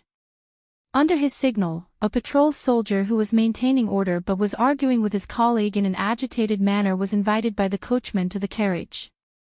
Marquis Shiles opened the carriage door halfway and stuck his head out. "I am from Camus Union, King Nuvan's business partner." The blonde, ponytailed noble handed over a silver coin and flashed a friendly smile. "May I ask what happened just now?" The soldier seemed to have just experienced an intense argument. He panted and stared at the silver coin in his hand. He was slightly stunned. He raised his head again and saw the golden wheat ears and the dagger symbol on the carriage. "Sir, it's such an important matter."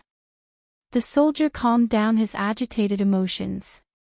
After he came back to his senses, he seemed to be a little reserved and stuttered. You still don't know." Marquis Shiles took out another silver coin and said gently, "So I need you to clear up my doubts. Just tell me what you know." The soldier looked at the silver coin in his hand again and subconsciously put it into his pocket. "It's like this." The soldier straightened his armor, shook his head and exhaled. His expression became a little unpleasant.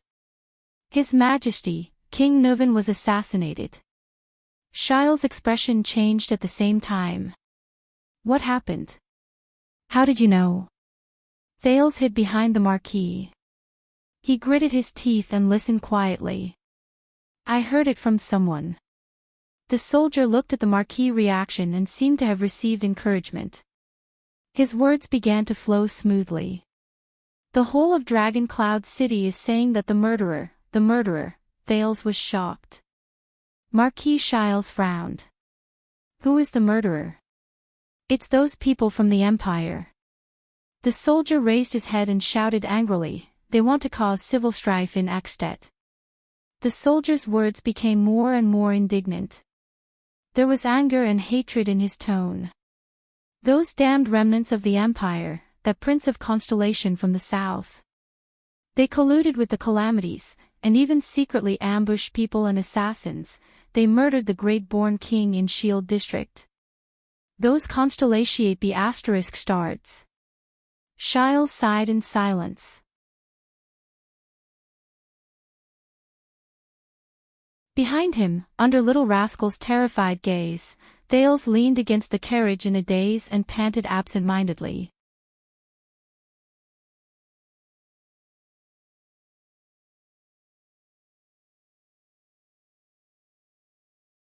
Chapter 197.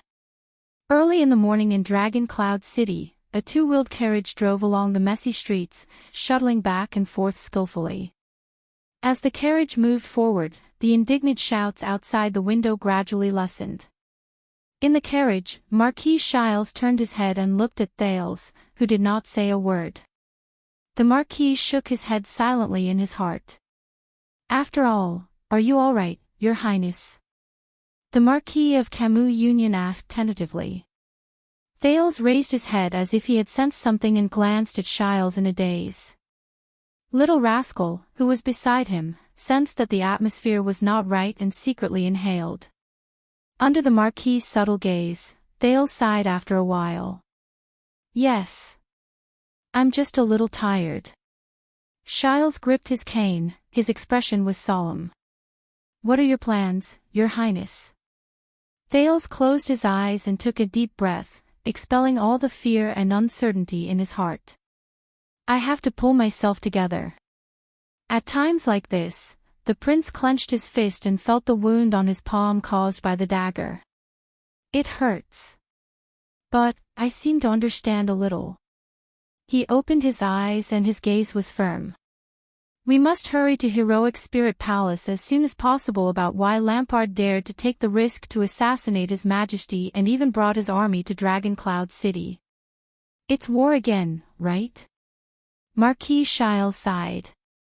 He turned his gaze to the street outside the window. At first, he looked hesitant, then worried. Is there any other circumstantial evidence about His Majesty's assassination? The figures of the White Blade Guards charging forward one after another appeared before Thales' eyes. He remembered how they used their bodies to block the arrows for the two children. He remembered the last White Blade Guard's twisted face as he struggled to turn around to face the enemy. The dragon's Imperial Guards. Thales snapped out of his daze and shook his head. Maybe not. With Lampard's personality, he will probably handle it very cleanly. Is there any news about Nicholas or the others? The people in Shield District? As far as I know, there isn't. Marquis Shiles tugged at his cuff gently and sighed slightly. It seems that things are a little troublesome. Yes. Thales' voice was low as he quickly thought about the situation before him. No one expected Lampard to use such a swift, intense, and extremely effective method. I'm afraid there aren't many cases of the Extet king being killed by his subordinate archdukes. Not one. A young female voice rang out in the carriage. Thales and Shiles were stunned. They turned to look at Little Rascal. About 200 years ago, the Tannen family of Prestige Orchid attempted to assassinate the common elected king at that time. In the end, their plot was exposed. King Kosa gathered the armies of the other archdukes and marched to the Tannen family's castle. They erected the Rockne family's Knights Cannon flag.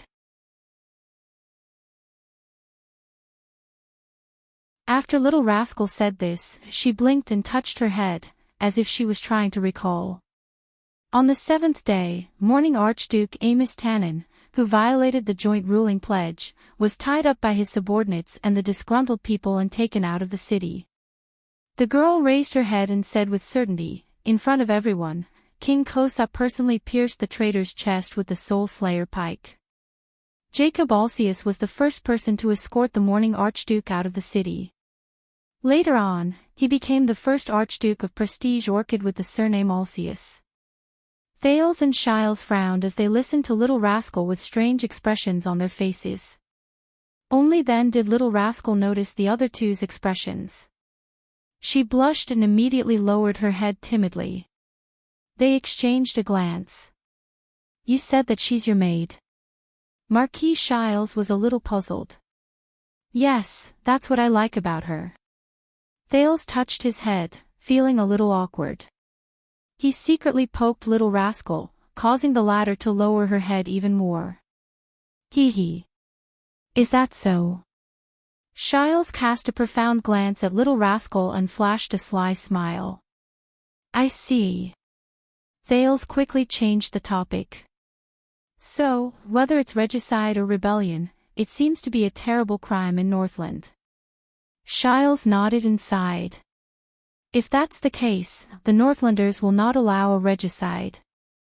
"How did Lampard have the guts to do so?" Thales put his hand down. His expression was solemn. He thought of Viscount Canvita of Black Sand Region and the Fire Knight, one of the 5 war generals. "I'm afraid we've all underestimated Lampard," he said quietly. Thales suddenly raised his head. "But Lampard still has a barrier that he cannot bypass." The prince narrowed his eyes. "If his intentions are indeed what I think they are." Shiles' gaze rested on his staff. "Such as?" "Too many things are still shrouded in mystery. There's a need to reorganize the clues." Thales shook his head. His expression became more and more solemn, and his brain worked frantically. When did Lampard start planning, and how did he carry out all of this? The carriage turned a corner. "Is this important?" "The situation has already worsened to this extent." Marquis Shiles took out an exquisite pocket watch with a copper chain. "Forgive me for being blunt, other than clarifying the truth, perhaps you should consider how to escape. I can provide some ways. This is very important." Thales nodded slowly, arranging his thoughts step by step. "The reason why the situation is so bad is because we've underestimated Lampard." "I'll ask you again." Shiles' expression was serious. "Now, I can send you out of the city quietly, and even back to Constellation. Are you sure you want to return to Heroic Spirit Palace? Return to that unfathomable vortex?" Thales did not seem to hear him. He continued, "We still don't know the full picture of Lampard's plan.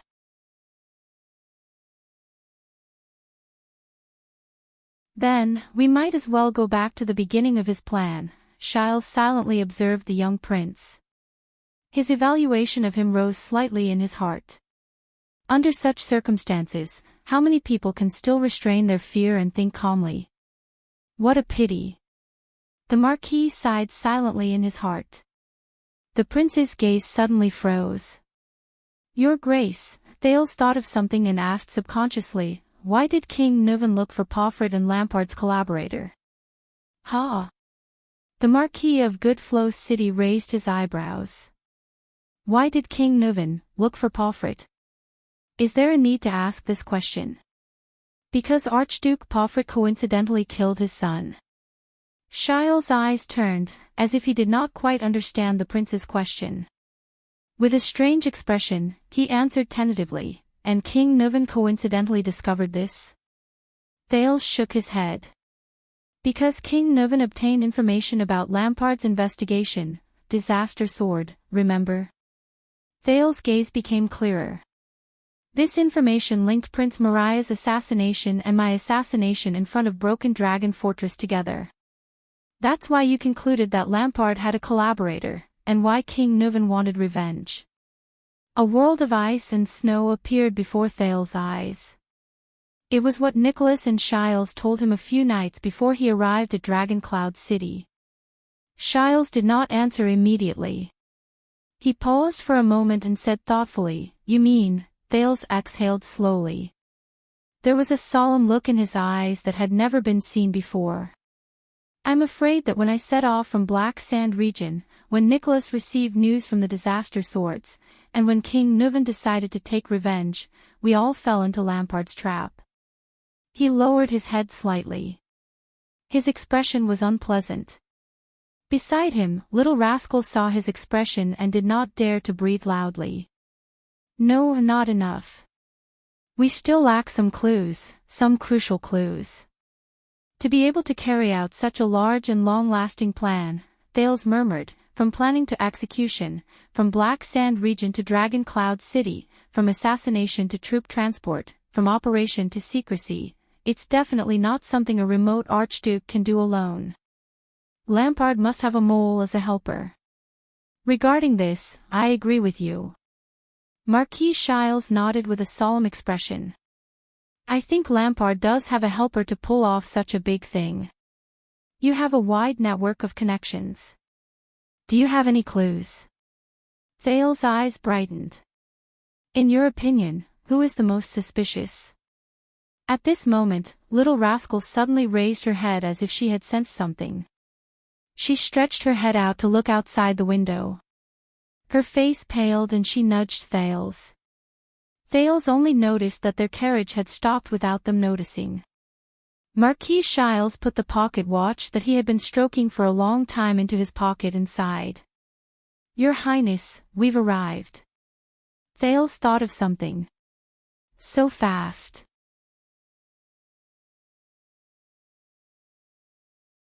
I remember that Heroic Spirit Palace is still a little short, Shiles interrupted him and blinked. For the rest of the journey, another lord will escort you. Thales was slightly startled. What? In the next moment, their carriage door was opened. A rough voice that made Thales' expression change traveled into the small carriage. Your Grace, thank you very much for your help. A middle-aged nobleman in military attire, whom Thales was very familiar with, held the carriage door with one hand and pressed his saber with the other. Under the protection of a dense group of soldiers, he boarded their narrow carriage. Otherwise, we would have to spend a lot of time looking for this guest. The newcomer sat down heavily. His sharp, sword-like gaze swept past Thales and Little Rascal. Thales felt as if he had been struck by lightning. His heart felt as if it had fallen into an ice cave. Little Rascal was so frightened that she covered her mouth. Her eyes were filled with terror. The ruler of Black Sand region, Archduke Chapman Lampard, sat next to the smiling Marquis Shiles and closed the car door in a calm and composed manner. Marquis Shiles put on the friendliest smile in front of Archduke Lampard, just like the first time he met Thales. The Marquis leaned forward slightly and said respectfully, "It's my honor." Lampard snorted softly. He turned his head and glanced at Thales with a pair of cold eyes. You're really good at running, Your Highness. Little Rascal recalled the bloody scene just now and was already shivering in fear.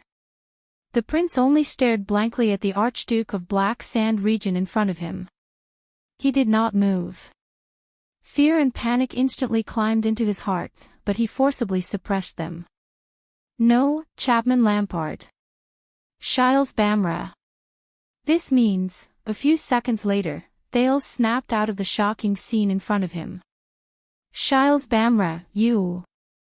He turned his head and looked at the Marquis of Goodflow City in disbelief. You betrayed us. Lampard did not say a word. His expression was as cold and stern as ever. Don't be so surprised, Your Highness. Marquis Shiles sighed regretfully and shook his head slowly. This does not match your usual genius image. Besides, I did not betray you. You did not betray me. Thales was so angry that he laughed. Don't tell me that from the beginning, you. Thales paused, and his expression changed. It can't be. At that moment, he realized that he might be right. You are the helper. Thales looked at the smiling Marquis Shiles and said in disbelief, from the beginning, you were in cahoots with Lampard. You came to your senses very quickly, Your Highness, Lampard said sarcastically. A second later, Thales bellowed in shock and anger, Shiles, you betrayed King Nuven. Little Rascal trembled slightly. Lampard chuckled disdainfully. Marquis Shiles frowned.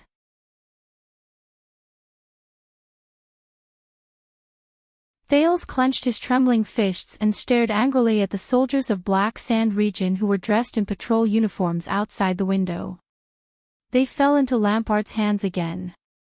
This time, it was more hopeless and worse than the last time. Tisk, tisk. The Marquis of Camus Union shook his head as if he disliked Thales' words. Don't say that. I hate betrayers and despicable people the most. I have never betrayed King Nuven. Thales desperately suppressed his impulse and anger.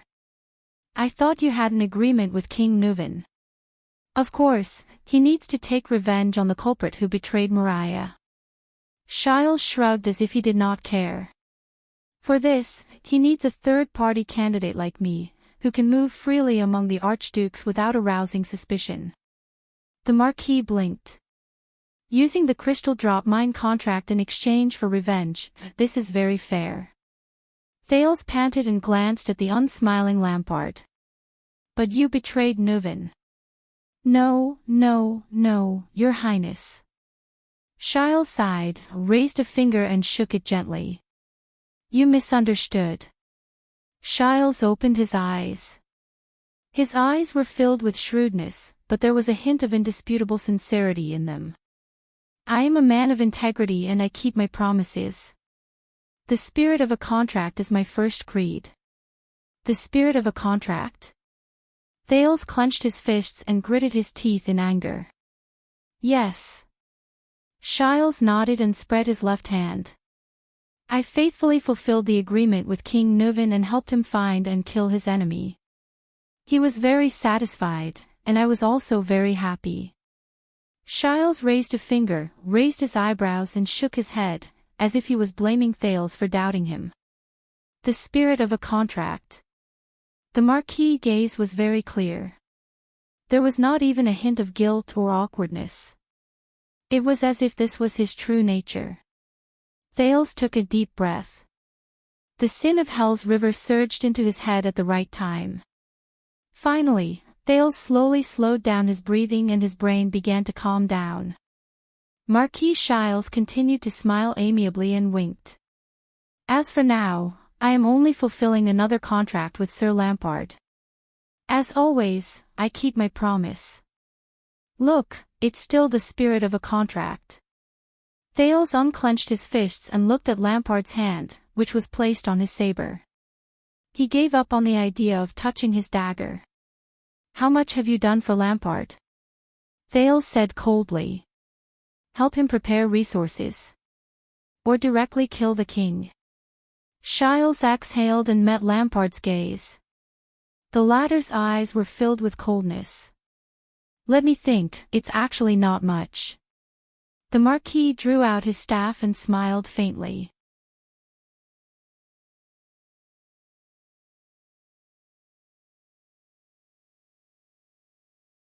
Provide the Archduke with some news from Heroic Spirit Palace, regarding the king's whereabouts and the progress of his plans, mobilize some of Camion's business connections, use conventional channels to deliver information and items, and cover up some news. Prepare some weapons and send some manpower into the city with His Majesty's special pass.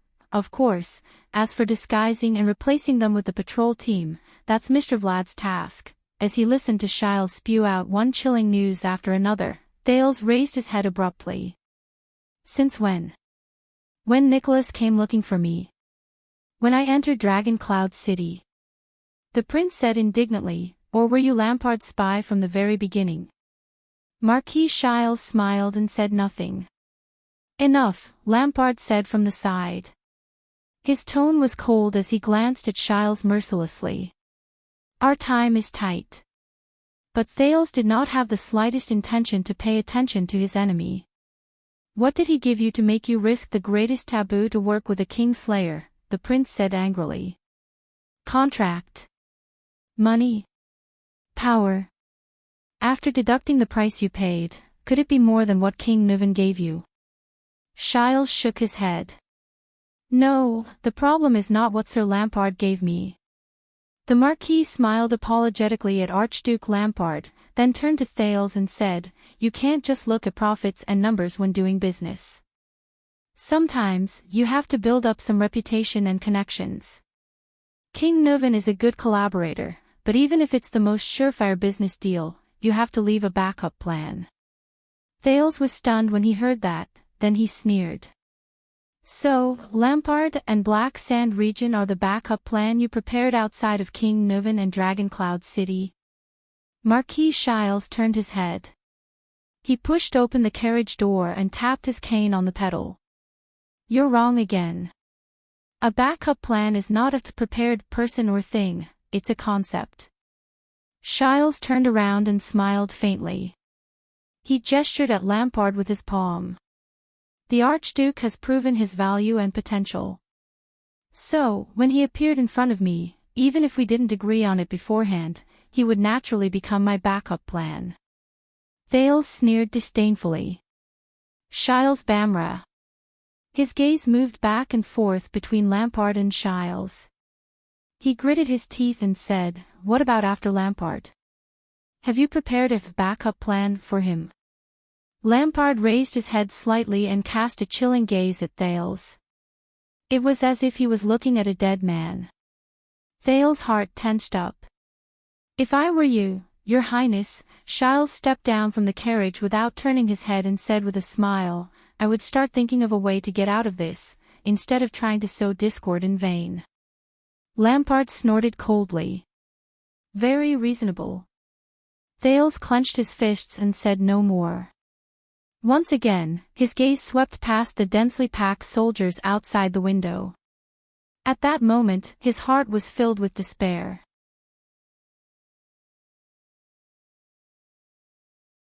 Behind him, Little Rascal hugged his arm tightly.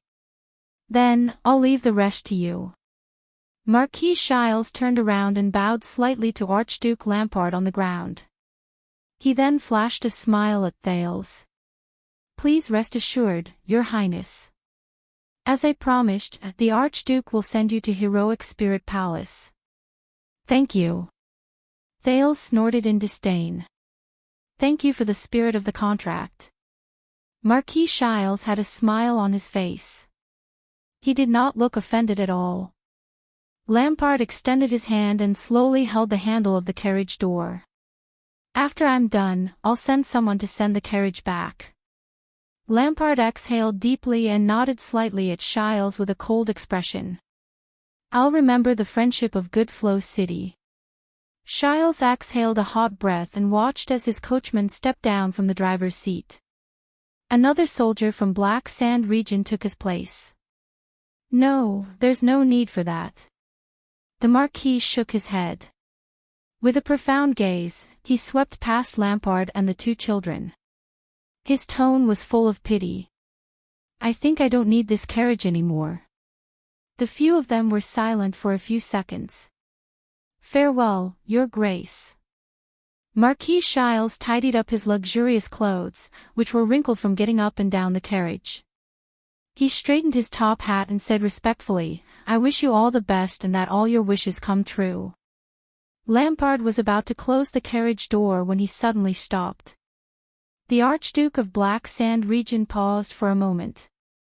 He turned his head and stared at Shiles with a stern gaze. "All my wishes come true. Do you think I'll succeed?" Lampard said flatly. Thales thought of something. "Succeed? What do they want to do?"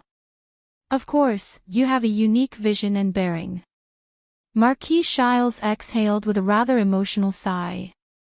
"To be able to witness such an important, crucial, and magnificent history, I share the honor." Lampard sneered. Holding his cane with both hands, Shiles nodded slowly.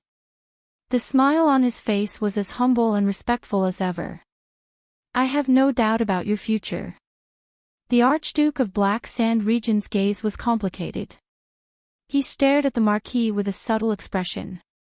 After a few seconds, he nodded in response. "Good day, Your Highness."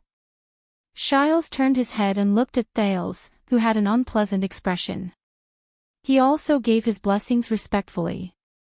"I also wish you and your maid," but his words made Thales feel extremely sarcastic. "All the best and that all your wishes come true." The carriage door closed and the carriage moved. But this time, the person who stared coldly at Thales in the carriage was Chapman Lampard, who had a cold expression on his face. "Little prince, I still don't know." Under Thales' murderous gaze and Little Rascal's fearful gaze, Archduke Lampard gently drew out his old saber. He turned his frightening gaze towards the prince and the girl beside him. "Since when did you have a maid?"